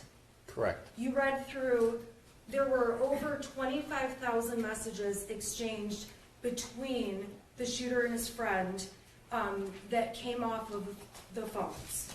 Correct. If I told you that this was the amount of text messages all printed out, would you disagree with that? I would not. Okay. And when you went through and pulled out, we can agree that there's lots of different topics discussed among these text messages. Correct. And the text messages that were brought in and entered as evidence were from this large stack of text as a whole. What was presented, I'm sorry, They're in these, yes, they're from here. yes, there was more information that was turned over, but Right, okay, so my point is though, the pieces, the materials that have been admitted and that you've been testifying about are a part of all of the messages between the shooter and his friend. correct. Judge, if counsel wants to continue with this, that's admissible. And she has asked it for I not think to we be. need to be really careful, okay? See, you know, this is the conversation we had when we were picking the jury, that we are not trying to case the shooter. So we've all endeavored to give you the things that are important to this case, that are not specific to the shooter's case. So, you know, I don't want the jury to think that they are not allowed to see something, all right? So I don't want the jury to think that either side is hiding something, because they're not. There have been evidentiary rulings made over the last year and a half in this case, and those are rulings that I've made after extensive research and briefing and all those different things with the prosecutor and defense counsel. So I don't want you to think anything's being hidden. That's not a fair, you know, characterization. So, Judge, I'd ask the court to instruct counsel that you can't request certain things and then make this line of questioning without opening the door. well, I do not want to try the shooter's case, okay? So let's not do that, right? Yeah, yes, Thank you. okay. Okay, so we've talked about March 8th, and we've talked about text from March 9th, yes? Correct, yes. Okay, and then you also testified about text messages that were sent on March 17th. Do you recall that? I recall the date, yes. And the overall point of those messages, and please correct me if I'm wrong, is that on that date, the parents were at the barn together with their horses. Those are the pictures, yeah. I don't remember, if you have a copy of the text messages that were in that day. I can show you them if you Can need. I make a request? Yes. Could you disassemble the Leaning Tower of Pisa? Oh, Because sure. honestly, it looked like it was, I would hate you to have to reconstruct that. It just Okay. looked like it was gonna tip, and then you'd have to try to re-put it together, and that would take, I'm sorry, Sean. if you- I'm hoping you're gonna be drinking a glass of wine in your sweatpants this weekend instead of I'm gonna drink a bottle. reassembling that file, so. 5 bottles I at this just, point. it looked like it was gonna tip. so- Okay, no, thank you. All right. All right. We talked about 3.8, we talked about 3.9, I'm going to 3.17. You asked me what text messages I'm talking about, and these are the exhibits that are around exhibits 83 through 86. Would you like me to bring you the text messages so that you can see those? If you could, please, yes. I Okay. think the March 17th starts with exhibit 85. Okay, now, on 85, we amended it, so there are texts that I remember, were. yes, ma'am. Okay, and then I'm also gonna hand you right now, what's on 86, okay? Okay, thank you. Okay. Now, the overall point of these text messages was to show that both of the parents were at the barn on March 17th, correct? Correct. Okay, and on that day, while they were at the barn on March 17th, the shooter was trying to get a hold of them. Is that correct? That's correct. Okay. And on that date, we have cell phone evidence that was admitted in Exhibit 83 that shows, and tell me if I need to slow down, I can break this down more.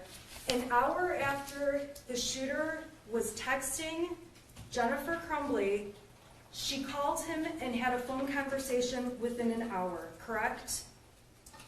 Correct. And that phone conversation lasted less than a minute, Correct. I remember that. and you have no idea what was said during that phone conversation. No, I do not. You have no idea what happened after Jennifer left the barn that day or James left the barn. No, I do not. You have no knowledge that the family, whether they were together that night or not, correct? Correct. You've done the best you can do to put together the information with materials you have. Correct. Okay, so we've talked about March 17th. Now I want to talk about March 20th. I'm sorry, the 19th and the 20th. On March 19th, there were text messages that were introduced, and tell me if you need them, they're exhibits 95 through 100, where there's a discussion about Ethan waking up and seeming hungover. Do you recall those? I do, yes. Would you like me to give you those? I just like having a copy in my Yeah, hand or that's- on the screen, either way. Thank you. Yeah, absolutely. Okay, so here's exhibit, this is 95. And I'm gonna put 95 up on the screen, so now we're talking about March. Can you, Sean, can you please?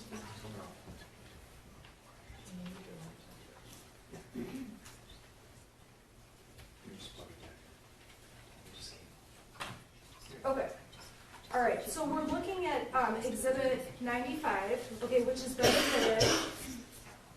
And this is from March 18th, correct? 1995? Okay, exhibit 95 is from March 18th. It's, You know what, it goes over multiple days. Okay, may I please approach with 96 also?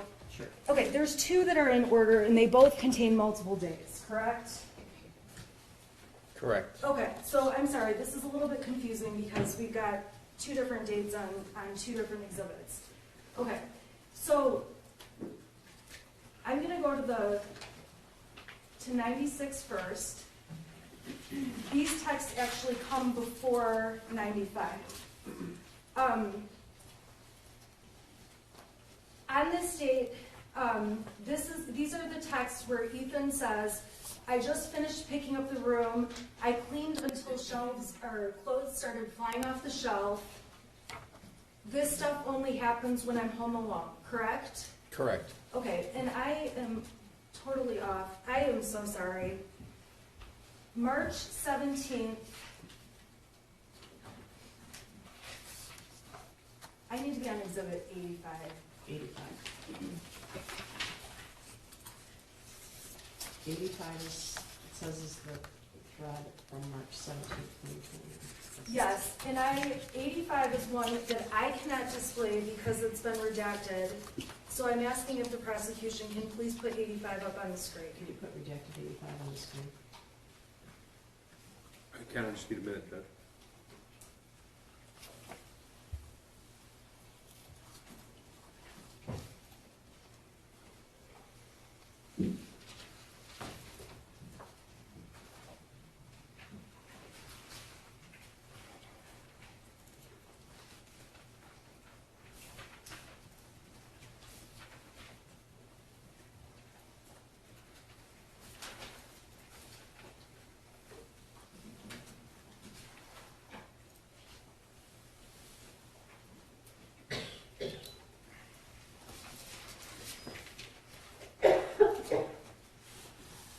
Okay, so on 85, this is on March 17th.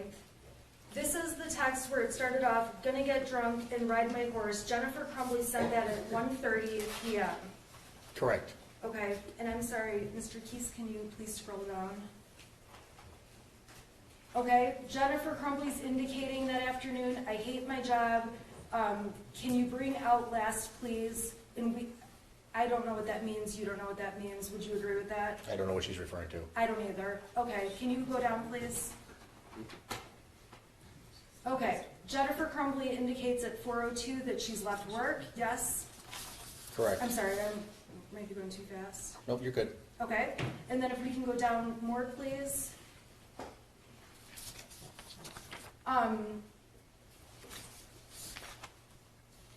That jumped exhibits. That's the end. Oh, I'm sorry, so 85, can you go to the end of 85? Because it jumped to 86. Okay, so on 402, at 402, Jennifer Crumbley said she left work. Correct. Okay, and the important thing about the 17th is showing that on that date, she was at the barn. Correct. And the next day is on the 18th, when we have the text messages about,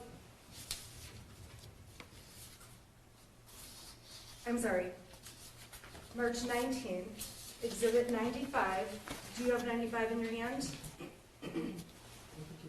I do not. It would be easier probably just to submit the whole thing and go page numbers, but obviously, we're not gonna do that. I'm just having a difficult time with these pages. Do you have exhibit 95? I do not. I have 96.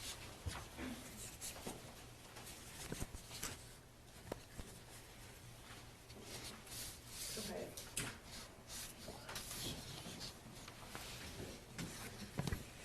I am so sorry that this is a mess. Okay. On March 19th, I've got it up on the screen. This is when Jennifer Crumbley and James Crumbley are talking about Ethan acting like, or seeming like he was way hungover that day, correct? Correct. And it appears from the text that Jennifer is asking if he's okay. She says, "How is he?" Correct. Okay. Why is this doing this now? I am gonna kill myself. Okay. Okay. So he woke up acting like he had way too much to drink last night, complaining about a headache. That's what James said back to Jennifer, correct? Correct. And,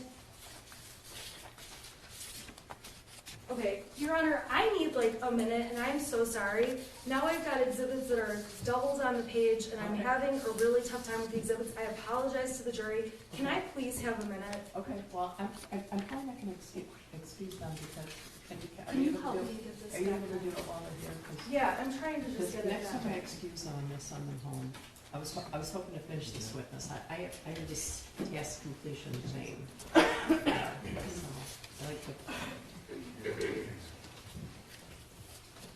You know what, we can just leave it 2 pages on the screen. So right now it's got on 440, page 441's on the left, 442's on the right. Okay, so starting with 441, this is where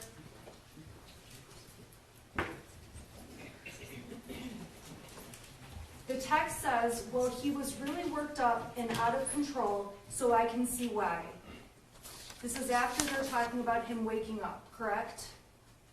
Correct. And Jennifer Crumbley texts, all I know is he needs to eat, go to work hard, not complain, and he can get his stuff back, correct? Correct. And James ends up saying that Ethan asked, why was I in your room last night? Correct. And Jennifer ultimately says she gave him a melatonin pill, or a melatonin tablet. Correct. And James says to her, I thought you gave him a Xanax last night. Correct.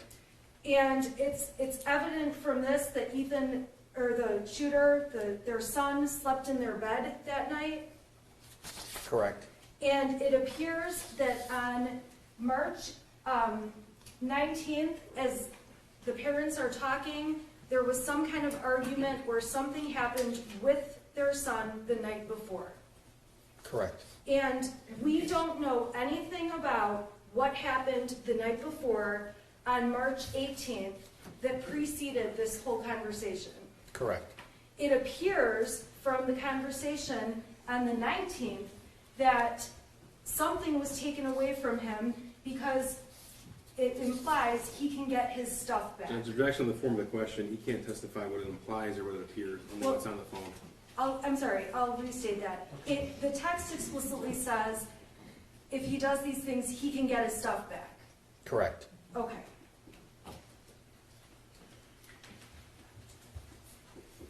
All right, now I'm going to skip ahead to the 20th of March in 2021.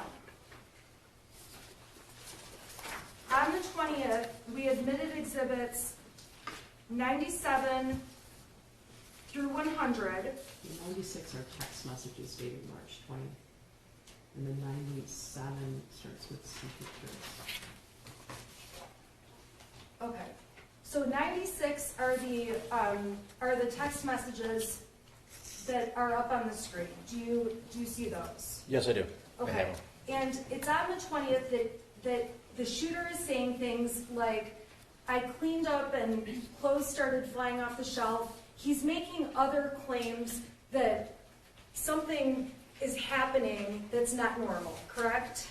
I would say yes. Okay, he's making claims that things happen when he's home alone and trying to make his mother think things are flying off the shelf.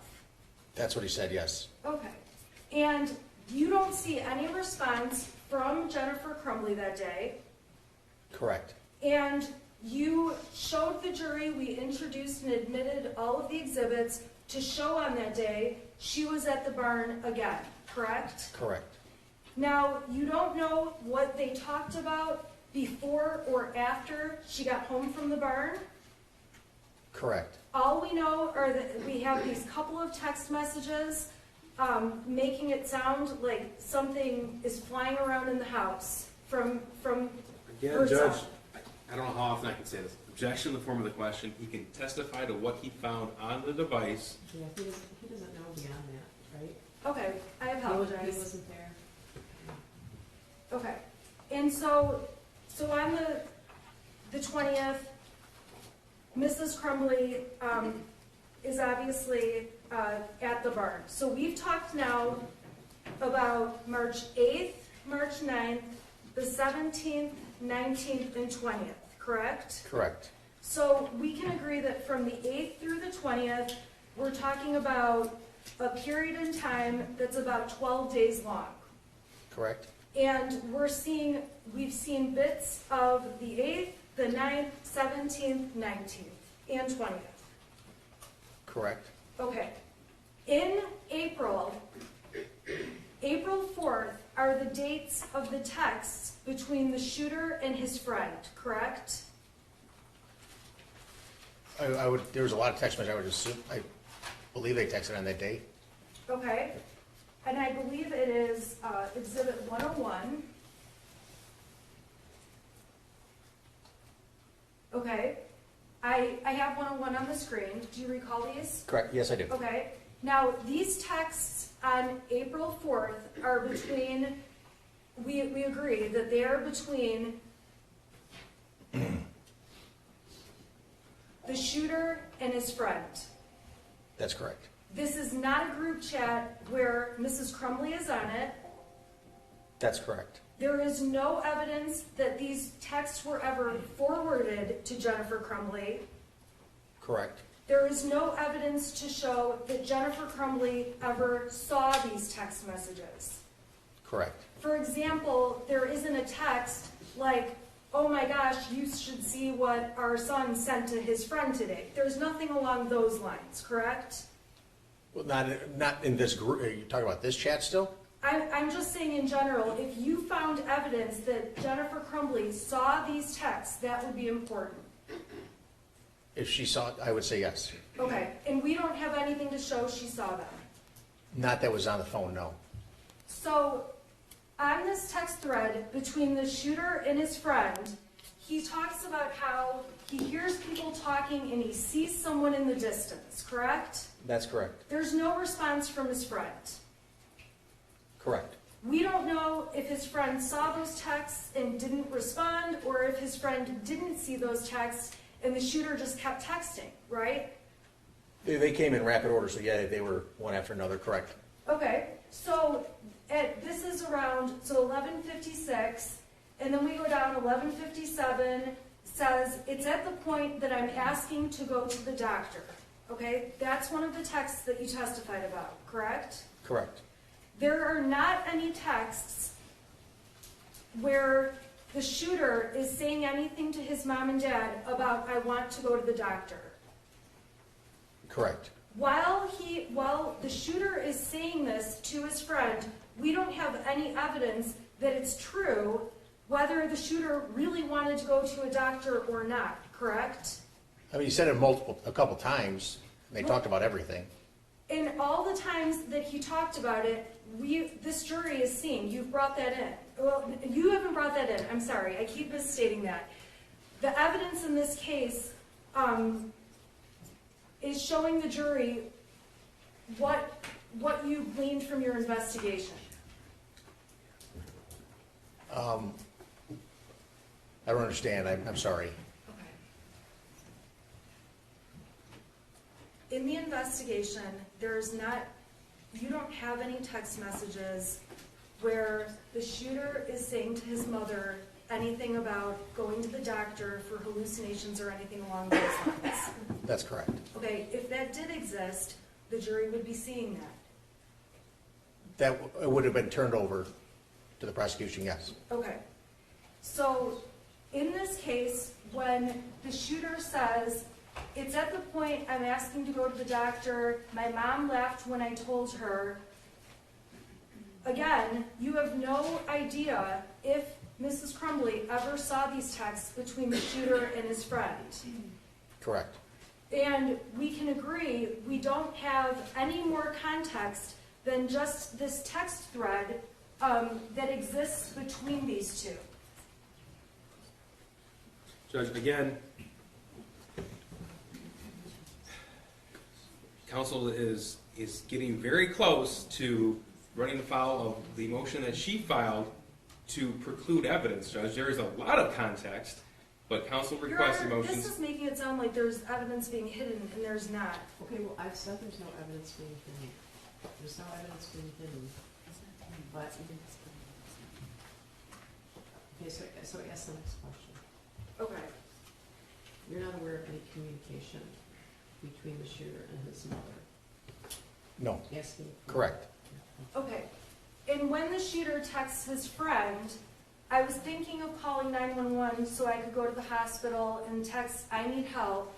There are no 911 calls, correct? Correct. There are no text messages to Mr. or Mrs. Crumbley saying those same types of things. Correct. And when he says, I am going to ask my parents to go to the doctor tomorrow or Tuesday again, we obviously don't know if that's true. Correct. And when he says, but this time I'm going to tell them about the voices, okay, that's the next text, right? Correct, yes. Okay. In his words, he did not send that information to his mom and dad as far as you can see from his messages with them. Correct. So when we're talking about this whole text thread, where at the end he says, like, I am mentally and physically dying, you also don't have any evidence that the friend who received these showed them to the shooter's mom, correct? Correct. There's no evidence that his friend did anything with these text messages beyond the fact that they exist. Correct. We don't know if... Judge, we just need to clarify. There are thousands and thousands of text messages. She needs to be more specific. Is she asking to comment on the 20,000-page text thread? Is she asking to comment on certain days? It isn't fair to the witness who reviewed all this information. Okay, well, is there any evidence that the friend shared anything with the parents? Not that I know of. Okay, thank you.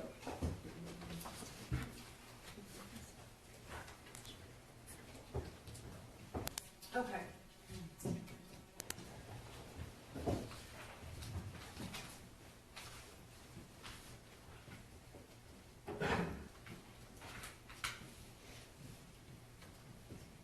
Now, on April 29th, okay, so we've talked now about April 4th and 5th, the text between the shooter and his friend. Okay, we just finished that, correct? Correct. Okay, now I want to go to April 29th, and this is exhibit number 104. You testified about a text thread that went between Jennifer Crumbley and the shooter's friend's mother, correct? Yes, ma'am. Now, in this text thread, the moms are, you would agree with me, talking about the difficulties of online school and how it's wreaked havoc, essentially, on their kids. Correct. Okay? And they start off by talking because Jennifer is telling the friend's mother that Ethan is not going to bowling, correct? Correct. And she says he's been acting kind of depressed. I don't know what's going on, correct? Correct. And she says, I'm not sure if there's something bothering him at school. He doesn't really feel good. I can't get anything out of him, correct? Correct. She doesn't say anything in here like he's seeing things, he's hallucinating, I'm noticing that he's paranoid, correct? Correct. She uses the word, he appears to be somewhat depressed. Depressed is the word she uses. Correct. In terms of the word depressed, that could have meanings. Objection, speculation. Oh, he's not going to explain what being depressed means. Well, that was actually my exact question, was just, you can't explain what it means. That was my question. It means different things to different people, different professions. Right? You answered my question. That was my question. Thank you. Okay. I'm sorry, may I continue? Yes. Okay. Yes. So then they're talking about how the shooter and his friend are happy when they're together, and Mrs. Crumbley was concerned, based on these text messages, that there had been something going on between the shooter and his friend, but it's clear that's not an issue, correct? Correct. So these text messages, Mrs. Crumbley is, you would agree with me that overall, she is indicating an interest in figuring out what's wrong with her son.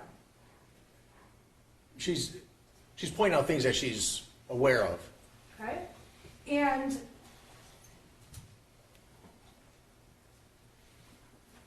this text thread, there are more texts between Jennifer Crumbley and the friend's mother, correct? Correct. And there's one other set that we're going to talk about, but this evidence about, there's not any further explanation of what the word depressed means in the messages or not, correct? Correct. All we have is what's in these text messages. I'm sorry, scratch that. Okay, so this is on 4/29. We can agree that obviously on that date, Mrs. Crumbley made representations using the word depressed. Correct.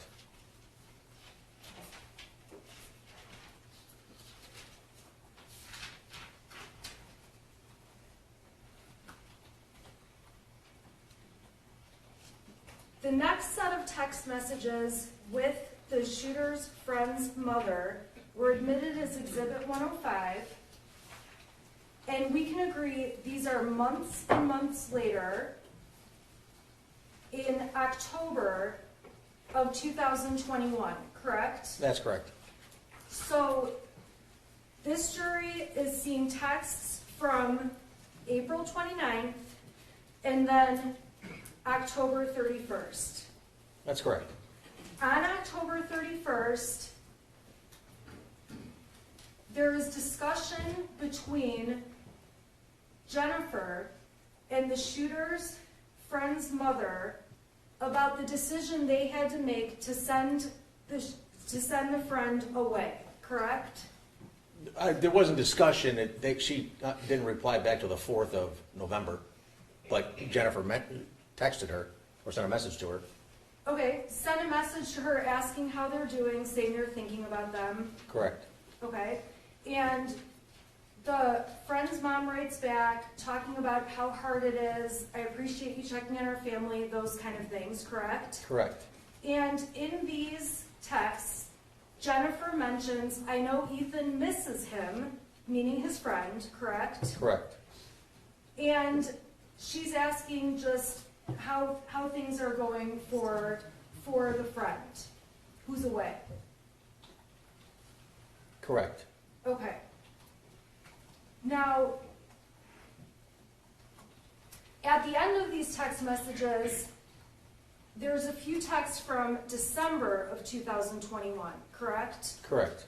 Now, those text messages are not about anything related to the shooter being sad or depressed, correct? Those text messages are after the shooting has taken place, correct? Correct. In those text messages, there's not many. We're only talking about a couple.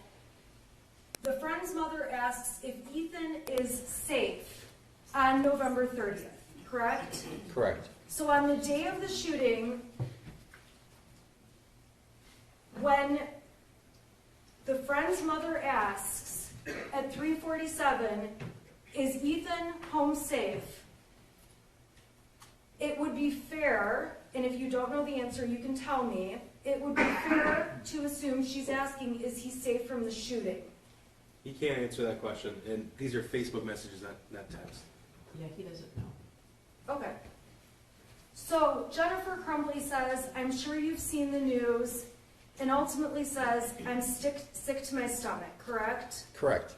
And she mentions to the friend's mother that they're getting threats all over social media, which is something we talked about earlier, correct? Correct. And she also says that they're staying in a hotel because the news is camped out at their house. Correct. Yes? Yes.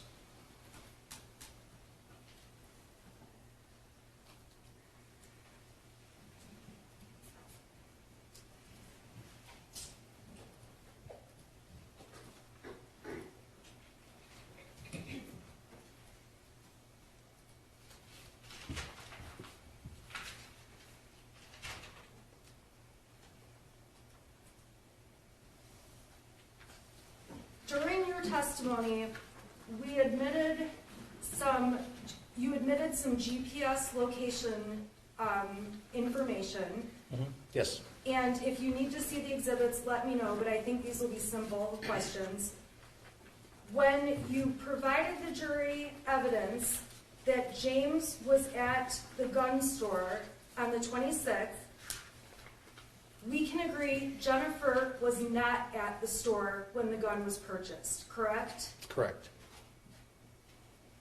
And when that day, there was a video on the 26th that the shooter made of him holding the gun. It's a short video that was admitted as Exhibit 417. Do you recall that little video? Yes, I do.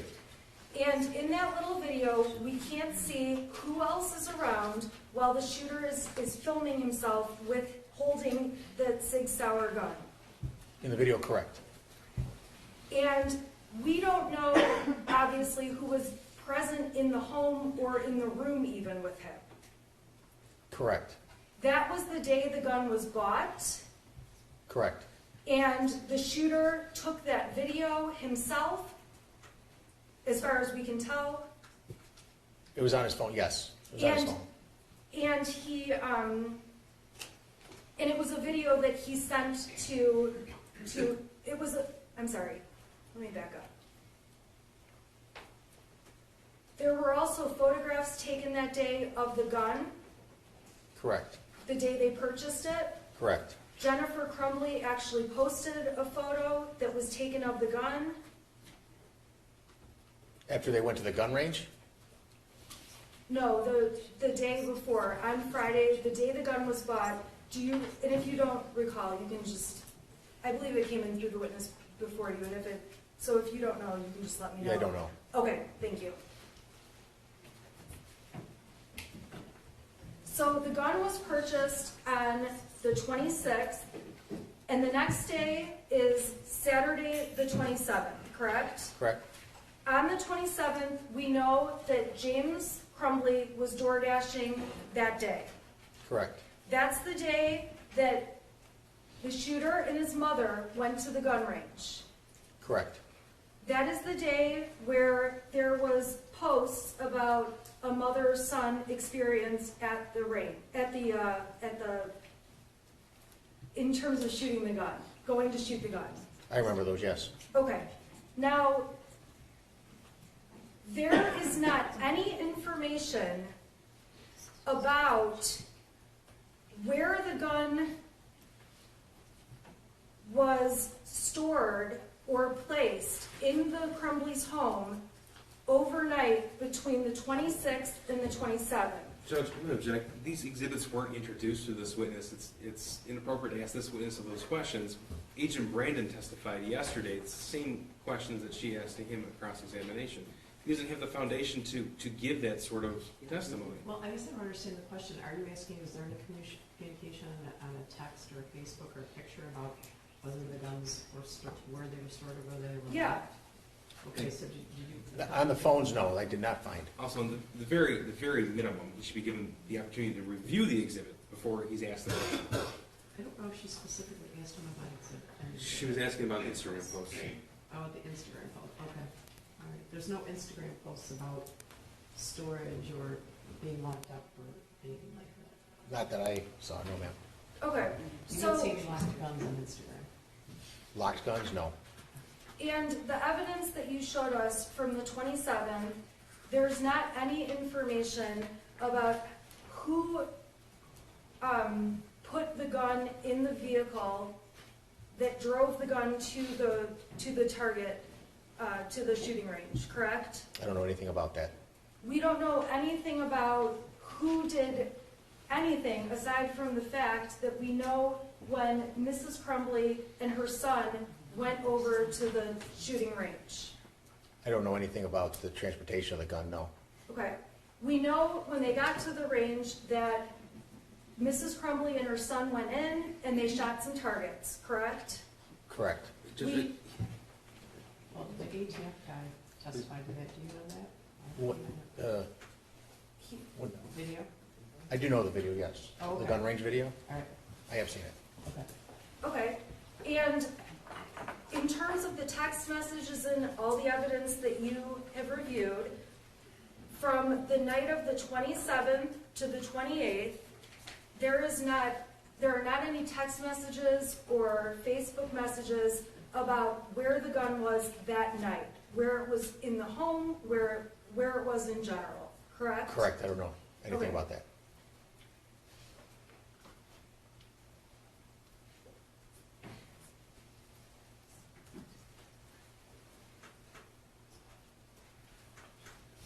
In these same days that the Crumbleys, that Mr. Crumbley bought the gun and Mom and the shooter went to the shooting range, from the evidence that you've talked about in front of the jury, it's clear one of their horses has some kind of an issue, a health issue going on, correct? Correct. So as the evidence is unfolding about what's happening on those days in terms of what the parents were doing, there's also talk about medication for the horse and things along those lines.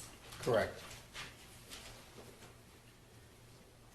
When you testified about the search on Mrs. Crumbley's phone about clinical depression, you don't know anything other than what was typed in when she searched for information about clinical depression, correct? Correct. You don't know if that was her looking up information for herself, Correct. You don't know if that's looking for information about the shooter, Correct.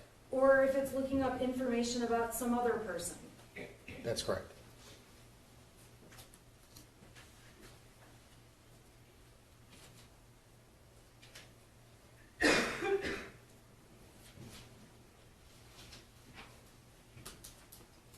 On the 29th, that was a Monday. Does that sound right? Yes, ma'am. Of November. And, yes. I'm sorry, of November. Yes. Okay. And that was the day that the voicemail was left that was played as evidence as Exhibit 115 from Ms. Fine. Do you know what voicemail I'm talking about? Yes, I recall it. Okay.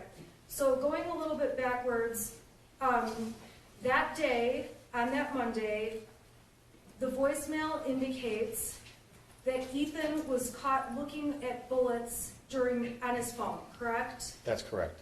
The voicemail, we saw lots of evidence, was left on Jennifer's cell phone. Correct. We know Jennifer Crumbley listened to the voicemail. That's correct. We all heard the voicemail. Correct. And the voicemail did not ask Jennifer Crumbley to call back, to return the phone call, correct? I don't believe so. That message indicated that Ethan was not in any trouble, but the teacher wanted, or Ms. Fine wanted to make Mrs. Crumbley aware that Judge, they the had a exhibit discussion. speaks for itself. He can't interpret the exhibit. Yeah, that's the best evidence of what was said, right? Okay. You can have all the exhibits, so you can listen to them again. Thank you. Yeah. The conversation, in that conversation, there is talk about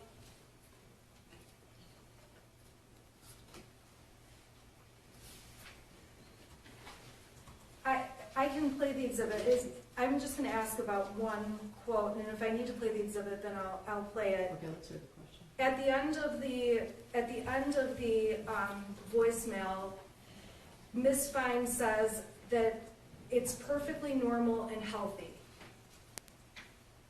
I can't remember what she was referring to when she said that, but I do remember those words. Okay. The tone of that conversation was not one that, well, I'm sorry. The content of that conversation did not ask Mrs. Crumbley to come over to the school or anything along those lines, correct? Correct. And then we did see evidence that you testified about showing that Mrs. Crumbley asked her son about that voicemail, correct? Correct. And her text to him was evidence we saw as Exhibit 117, where she writes to her son, seriously, bullets, correct? Correct. And we saw the exchange in Exhibit 117. The shooter writes back to her, I'm in no trouble. Correct. Judge, counsel has to show the witness the exhibits. I can do that. I'm sorry. In the entire exhibit. Okay, we'll do the whole thing.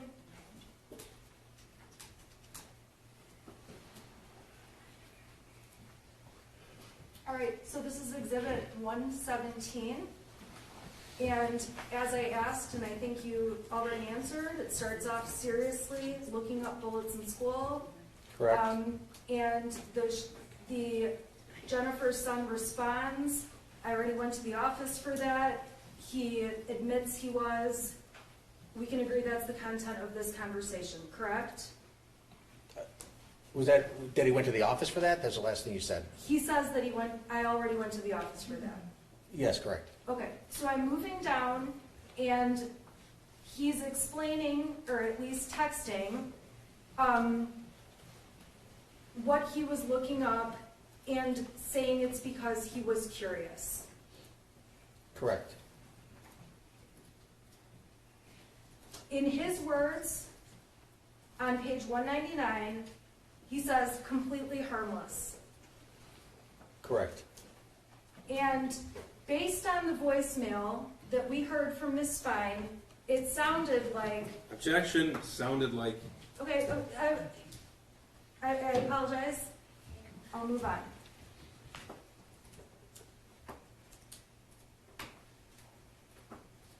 Jennifer told her son the school left me a voicemail, correct? Correct? And asked her son, did you show them your new gun? Correct? And obviously he says, no, he did not, and he says, I did not show them the pic, my God. Correct? Okay. Again, says it was a harmless act, Correct? gives more explanation to her, Correct? and ultimately, at the end of the conversation, he asks if he can hear the voicemail later, and she says she saved it. Correct.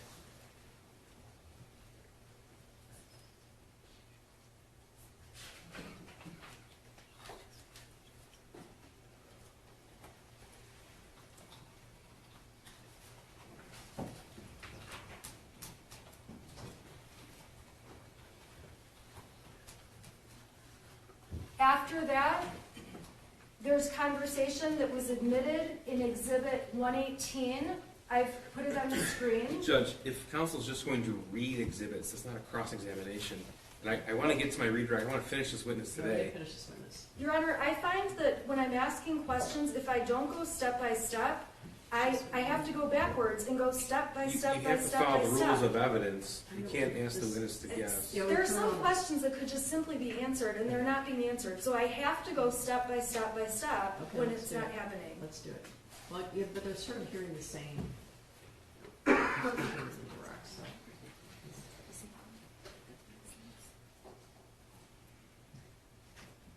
The evidence that was admitted as Exhibit 118 shows there was a conversation between James and Jennifer Crumbley about the issue with the bullets at school. Correct.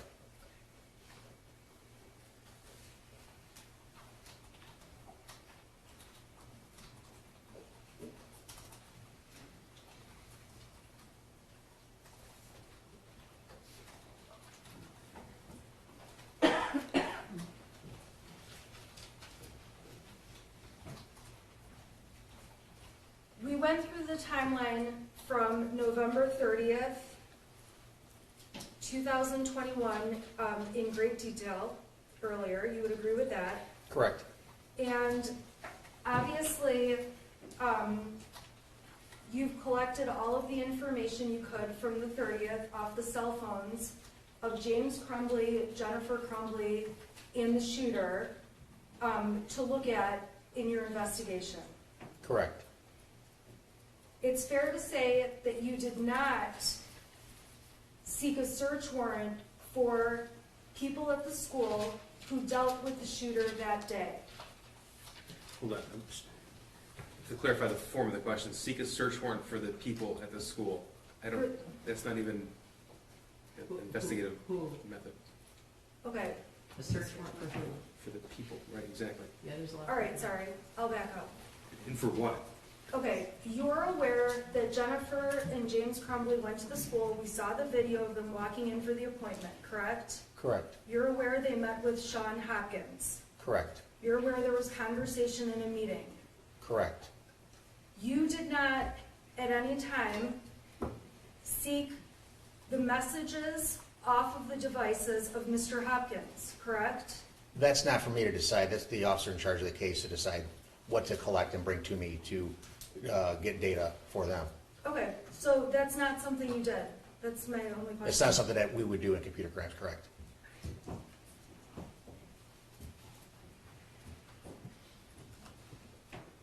Now, when the text was sent at 9:31, the first thing that Mrs. Crumbley, that we can tell she received that morning that was of alarm was the altered math sheet that the shooter had written on, correct? Could you pull it up real quick just so I could see? Sure. So that was Exhibit 123. Correct, okay. Okay, so Exhibit 123, now, when we say altered math sheet, the shooter initially wrote things on a math paper that was introduced as a different exhibit. It was introduced as Exhibit 74. And I'll open that up. So I've got Exhibit 74 on the right, and we can agree that was initially what the shooter wrote on his math paper. Correct. And after writing all the writings on Exhibit 74, he added to the math paper and added the things that we see on Exhibit 123. Correct. Now, the first thing that Mrs. Crumbley receives is Exhibit 123, which is the altered drawing, correct? Correct. And in terms of what's on the drawing, it speaks for itself, but it has things like, I love my life so much, harmless act, we're all friends here. It has a bunch of writings like that on there. The jury can see what's on there. It speaks for itself, fair to say? It does, yes. Okay. And when Mrs. Crumbley got that, we know that she immediately, because we have the timestamps, sent Mr. Crumbley a message to let him know that something was going on. Correct. And in the text messages, or Facebook messages, which were admitted as Exhibit 125, and I'll put it up,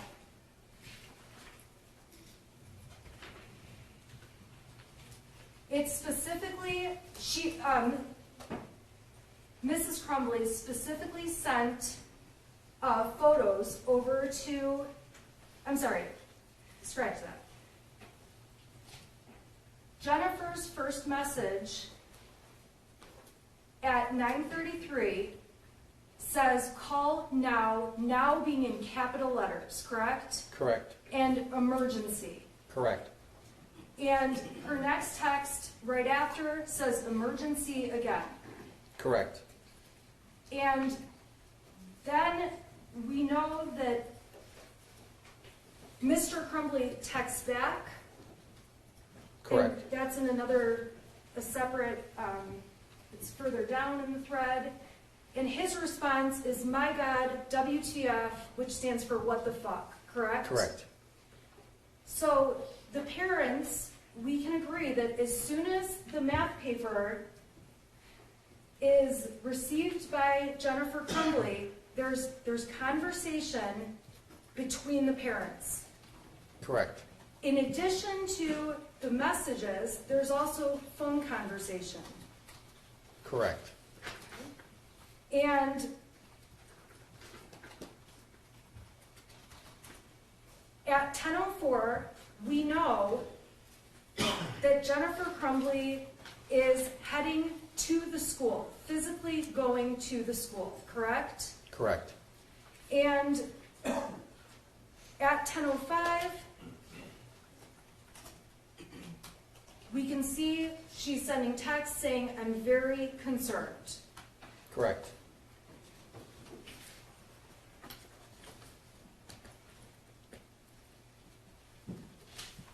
We know, obviously, they get to the school and have a meeting with the counselor. Correct.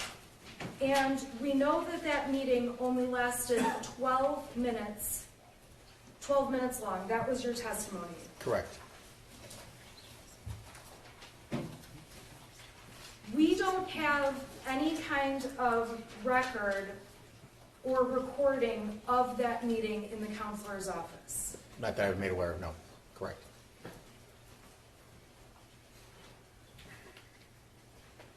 After leaving the counselor's office, we have the text messages that Jennifer Crumbley sent Kira Pennick. Correct. Okay? We have text messages that Jennifer Crumbley sent Andy Smith, which were introduced and admitted. Correct. And it's fair to say that Jennifer Crumbley is telling at least those people about what's going on with her son, or that she's dealing with something. Correct. Now, we know Jennifer Crumbley goes back to work. We saw the exhibit showing her re-entering back at her office. Correct. Okay? And we know that at some point, there's obviously a notice out that was admitted. The Oxford High School has there's an alarm of an active shooter, correct? Yes, correct. Upon hearing that, we saw all of the evidence about Mr. and Mrs. Crumbley heading back to the school, correct? Correct. And all of that evidence speaks for itself in terms of the timeline of events that happened. And you went through those times on the record already, so we don't need to do that again. Correct. In those messages, there was not anything from Jennifer Crumbley saying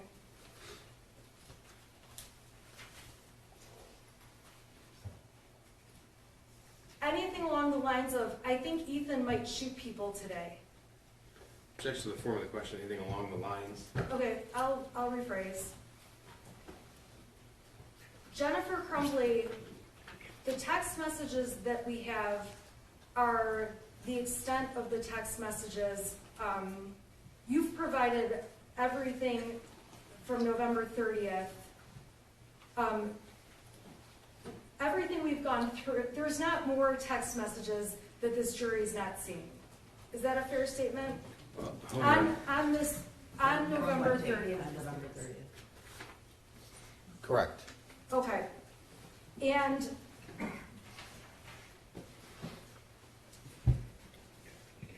we can see the messages that Jennifer sent over to her son at the time.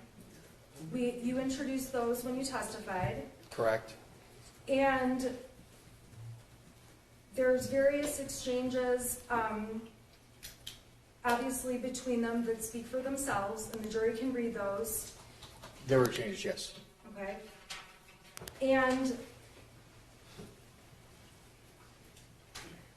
there is a message that says, ultimately from Mrs. Crumbley, and if you need to see it, you can let me know, Ethan, don't do it.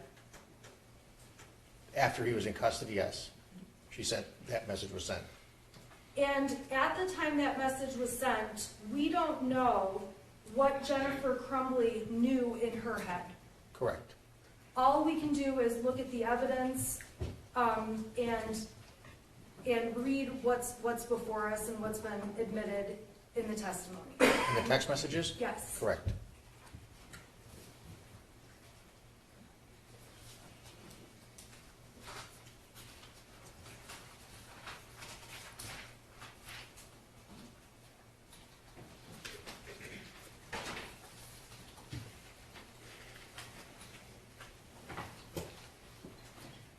You testified about alarm images in exhibits 149 and 150. Do you recall that? I do, yes. Okay, so I'm gonna just put up 149 and 150. Okay, and I just want to make sure I understand this correctly. This was an alarm clock on the track phone. Is that right? Correct. So this is an alarm clock set for 6:30 in the morning and 6:45 in the morning that would have been for Saturday, December 4th. Correct. Is that accurate? Yes. Okay, so these alarms, from what you can tell, were set on the day before, on the 3rd. Correct.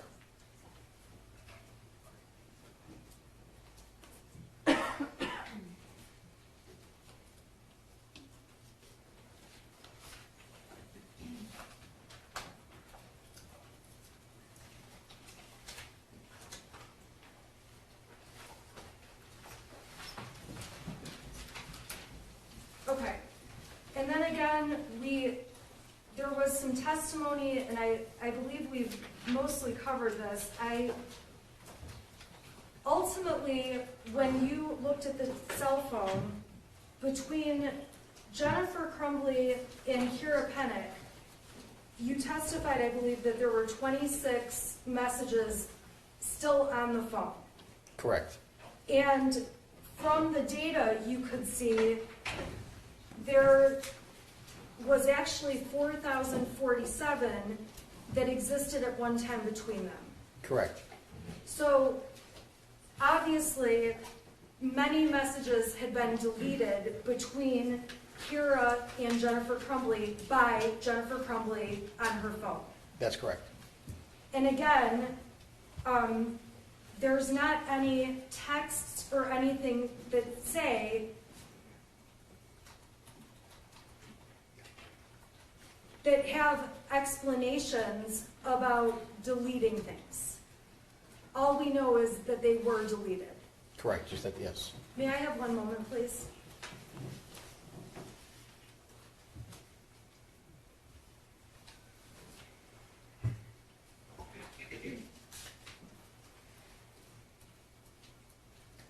So, there's also, I just have one point of clarification and then I'm done, promise.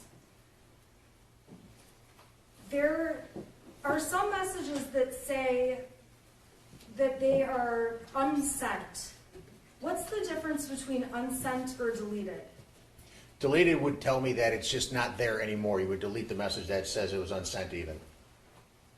Okay, so the unsent messages, it's possible for someone to send a message to someone else, but before it's received, to unsend it and recall it back. Is that a fair statement? I believe also if it was received, that you can unsend it, you can pull it back, yes. Okay, and throughout some of the evidence we've seen, it appears that messages were unsent at times. Correct. I have nothing further.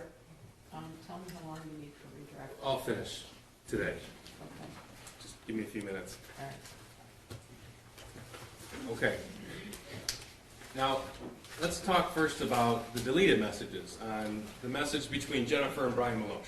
So when you looked at the return, it didn't just say unsent, it had the red X insignia next to it. What does that signify to you? That it is deleted. Okay, so clearly Jennifer Crumbley knew how to delete those messages. Correct. Okay, and in fact, she deleted ones that said, "We're on the run again," That's correct. and "We're fucked." Correct. Okay, and I want to talk to you just really quickly about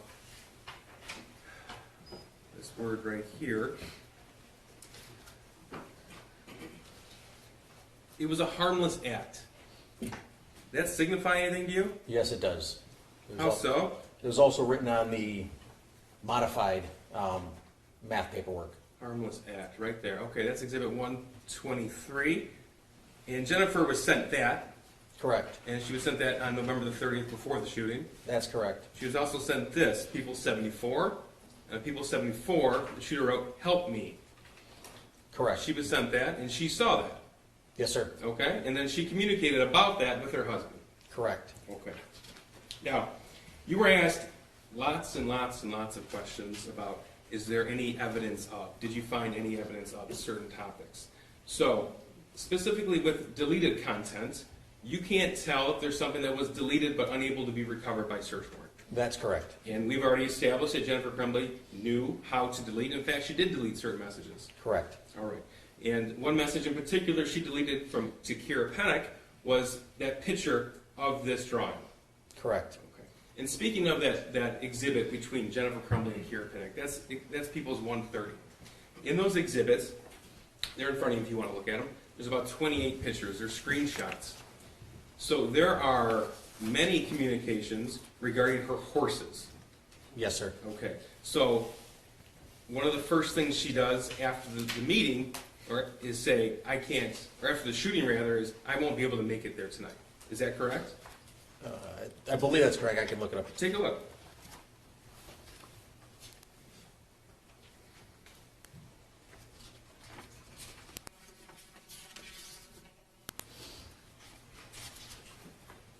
And tell us the time that came in too.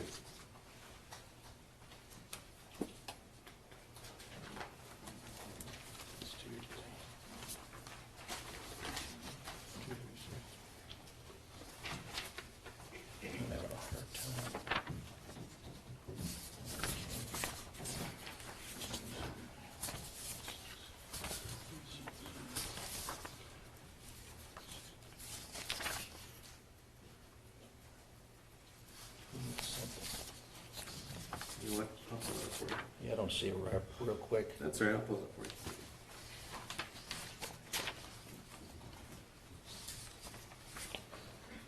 "2:36 p.m. Kira, I won't be there tonight." Okay, it's on the screen. Okay, That's part of Exhibit 130.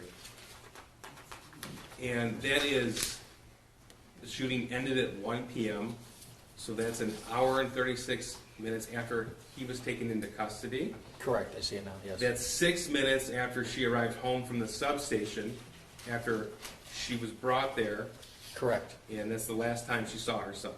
correct. 6 minutes after, okay. So you were asked about a lot of questions about this Facebook chat here, including a particular message where Jennifer says, "I wish there had been some kind of warnings." Correct. Okay. Remember that? But she sent this to Kira, and this is the picture where he said, "Help me," with the picture of, where he wrote, "Help me," with the picture of the firearm. Correct, Okay, and she deleted that though. She later on deleted that particular text that she sent to Kira. correct. Now, you were asked a lot of questions about this big stack of these messages between James and Jennifer Crumbley. Do you remember those questions from counsel? Yes, sir. Okay. And you were asked if there were certain messages about any message that Jennifer had about my son's going to shoot up the school, things like that. I remember that, yes. Okay. You have had a chance to review some of those messages, or all of those messages. Yes. Okay. And was there anything in the messages indicating they were going to take him to see a therapist? No, there was not. Anything in there indicating they were worried and they wanted to take him to see a psychiatrist? No, there was not. Was there any time they tried to set up any mental health counseling? No. In the phone logs or text messages from the period after the school meeting till the shooting, were there any indications that they researched any mental health professionals? No, there was not. Did they call any counseling offices? No, they Did did they not. call any psychiatrists? No. I'd like you just referring to that message, and Judge, for the record, again, I'd like to omit the entire thread that's Exhibit 423. That's the entire Facebook thread between James and Jennifer Crumbley. I'd like to have that available for the jury if they want to look at that. Your Honor, I would have no objection to that as long as we redact the things that this court's already deemed inadmissible. Okay. That would be fine. Okay, I don't recall specifically what those are, but if there's already been a ruling and things have been redacted, then I would like those taken out. Certainly, Okay. certainly. Sir, if you could, referring to that, what would be Exhibit 423, contrast for the jury, please, the amount of time and messages between James and Jennifer Crumbley regarding their horses with their messages regarding their son. Your Honor, I would object. There needs to be a foundation that he can even determine this or has data to support this. Sure. Did you look at the messages? I looked at the message, yes. Okay. Are you able to contrast the amount of time and messages between James and Jennifer Crumbley regarding their horses Your versus Honor, their I son? would object. This is misleading and speculative, and It's- there's been lots of talk about things that have been deleted, that we don't have all the messages. So I would object, Your Honor. Judge, for the record, the point is that counsel asked, is there any evidence of, when Okay. this witness has already testified to things are deleted, and he's going to testify what's actually on thread. Okay, I'm eating your dust a little bit here. Okay, first of all, you want 423 text messages between, Facebook messages. Facebook messages between Mr. and Mrs. Crumbley admitted in the redacted form. I'm gonna ask that, the redacted form be verified by Ms. Smith, and then I'll, admit 423 because you do not object. Thank you. Okay, you want him to ask him, he's going to be estimating, obviously. I'm asking for an estimation. And, Your Honor, I was not allowed to ask his interpretation of topics or words that were in there. And so for the prosecutor to ask this question, that's asking him to interpret how often they're talking about various topics. That's the same kind of question I was asking, and I was prohibited from asking. Well, So you asked him to interpret something that someone said or what they thought, which I- you can't do. I also asked questions about, in those text messages, there was nothing about, I believe our son could be a shooter. And that was objected to, and he wasn't able No, to. he answered. There were other questions along the same lines where I was not able to talk about No, the he top. answered that there were no communications like that. He answered that. If you had another example, he reviewed all of the text messages. He also said some were deleted. he looked at the Facebook, right? 423 is going to be admitted, so it can be argued later. I will withdraw my objection. Okay. Could you contrast for us the amount of messages between James and Jennifer Crumbley regarding their horses with the messages regarding their son? I would say there was a vast majority of just discussing their horses and putting ointments on their legs and getting the vets to see them. If I had to put a number on it, it'd be upwards of 75-80% of the conversation. Over what period of time, if you know? With that volume right there. Oh, okay. When does that start and when does it end? It's early in 2021. Early 2020. Okay.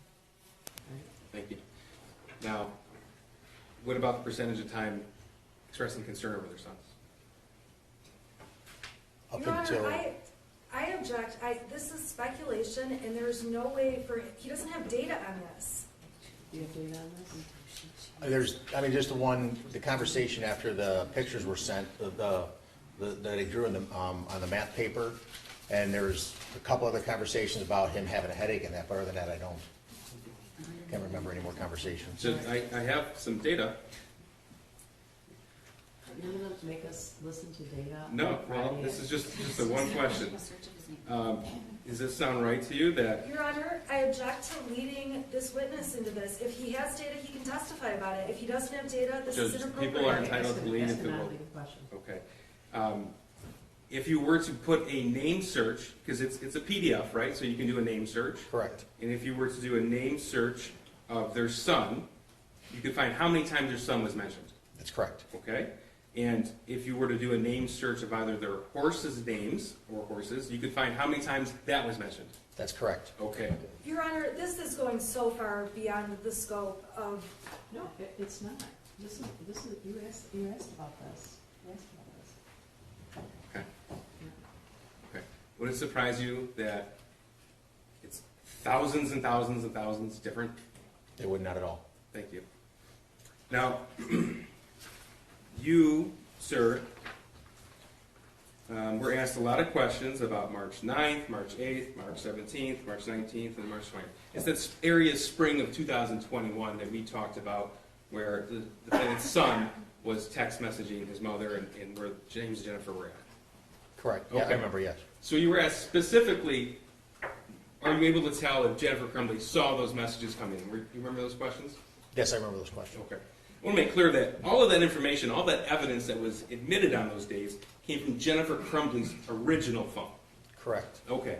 So, if she wouldn't have received it because either her phone was off or no service, it wouldn't have had the same timestamps that we see in here. Correct. Okay. So, the timestamp of 6:03 on her phone, the exhibit, that means that's the time it actually got to her phone.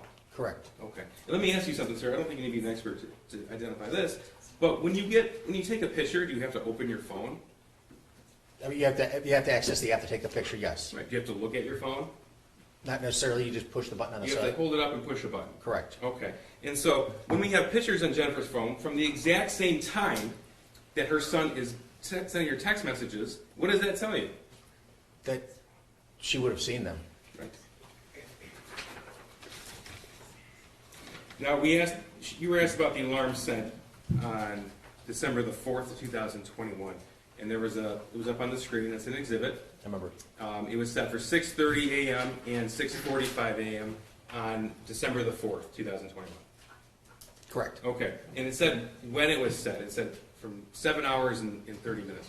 Correct. So then we can tell that she actually set that alarm at around 11 p.m. on Friday, December the 3rd. That's correct. Were you aware that Detroit police were actually on scene at that date and time, at that specific time, at the location where she was found? Your Honor, I object in terms. If he knows. I would, at that, Oh, yeah, what is the objection? Well, the objection is the lack of foundation about whether he knows. Well, you can tell us. Well, he can tell us if he knows. I don't know. I was not aware when Detroit police was, Okay. You were aware that they were on scene that evening? yes, I was. Yes, I am. You were also asked about what counsel referred to as threats and Jennifer Crumbley, receiving threats. You remember those questions? Yes. Okay. And you didn't just review the Facebook messages between Jennifer Crumbley and Kira Pennick, you also reviewed other Facebook messages, other chats, is that right? That's correct. Okay. And including the chat where she was communicating with a neighbor of hers on East Street, and James and Jennifer Crumbley met her at the Red Naps in Oxford the night of the shooting to exchange pet food. I remember that. Okay. Now, how close is the Red Naps to her home? It's just down the road. It's right in downtown Oxford, Yep, right? correct. Like a block away. Correct.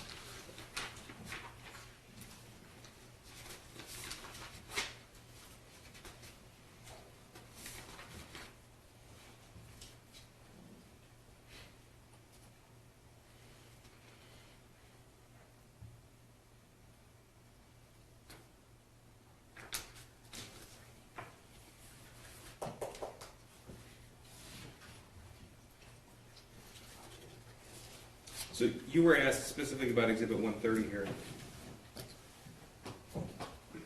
If Jennifer Crumbley expressed some sort of concern over what her son did,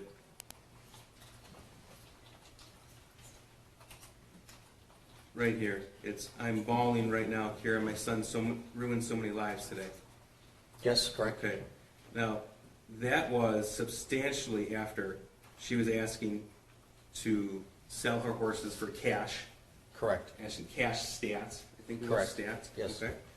And is there any text messages at all in this exhibit expressing any sort of sympathy over the victims after this? Not that I recall. And in fact, the conversation continues about liquidating her assets. Correct. Okay? And it continues about her not being able to see her horses That's correct. and expressing how upset she is that she can't see her horses. That's correct. Nothing further, Judge. All right, you, Ms. Stockton, you're excused. Hardest working man in Oakland County. All right, ladies and gentlemen, during this trial, do not read, listen to, or watch any news reports about the case. Under the law, the evidence you consider to decide the case must meet certain standards. For example, witnesses must swear to tell the truth and the lawyers must be able to cross-examine them. Because news reports do not have to meet these standards, they could give incorrect or misleading information that might unfairly favor one side or the other. So to be fair to both sides, you must follow this instruction. You must not go on social media, you must not post, you must not do research, you must not discuss the case with anyone. We're moving quickly. Please follow my instruction. It's so important. I don't want to have to put you in the middle of the Holiday Inn. All right? I can still do it. Okay? So follow my instructions so that we don't have to do that. Okay? I'm going to have you return at 8:30 on Monday. Don't look at anything over the weekend. I should have served you some vitamins with your lunch. Please stay healthy and go Lions. All rise for the jury.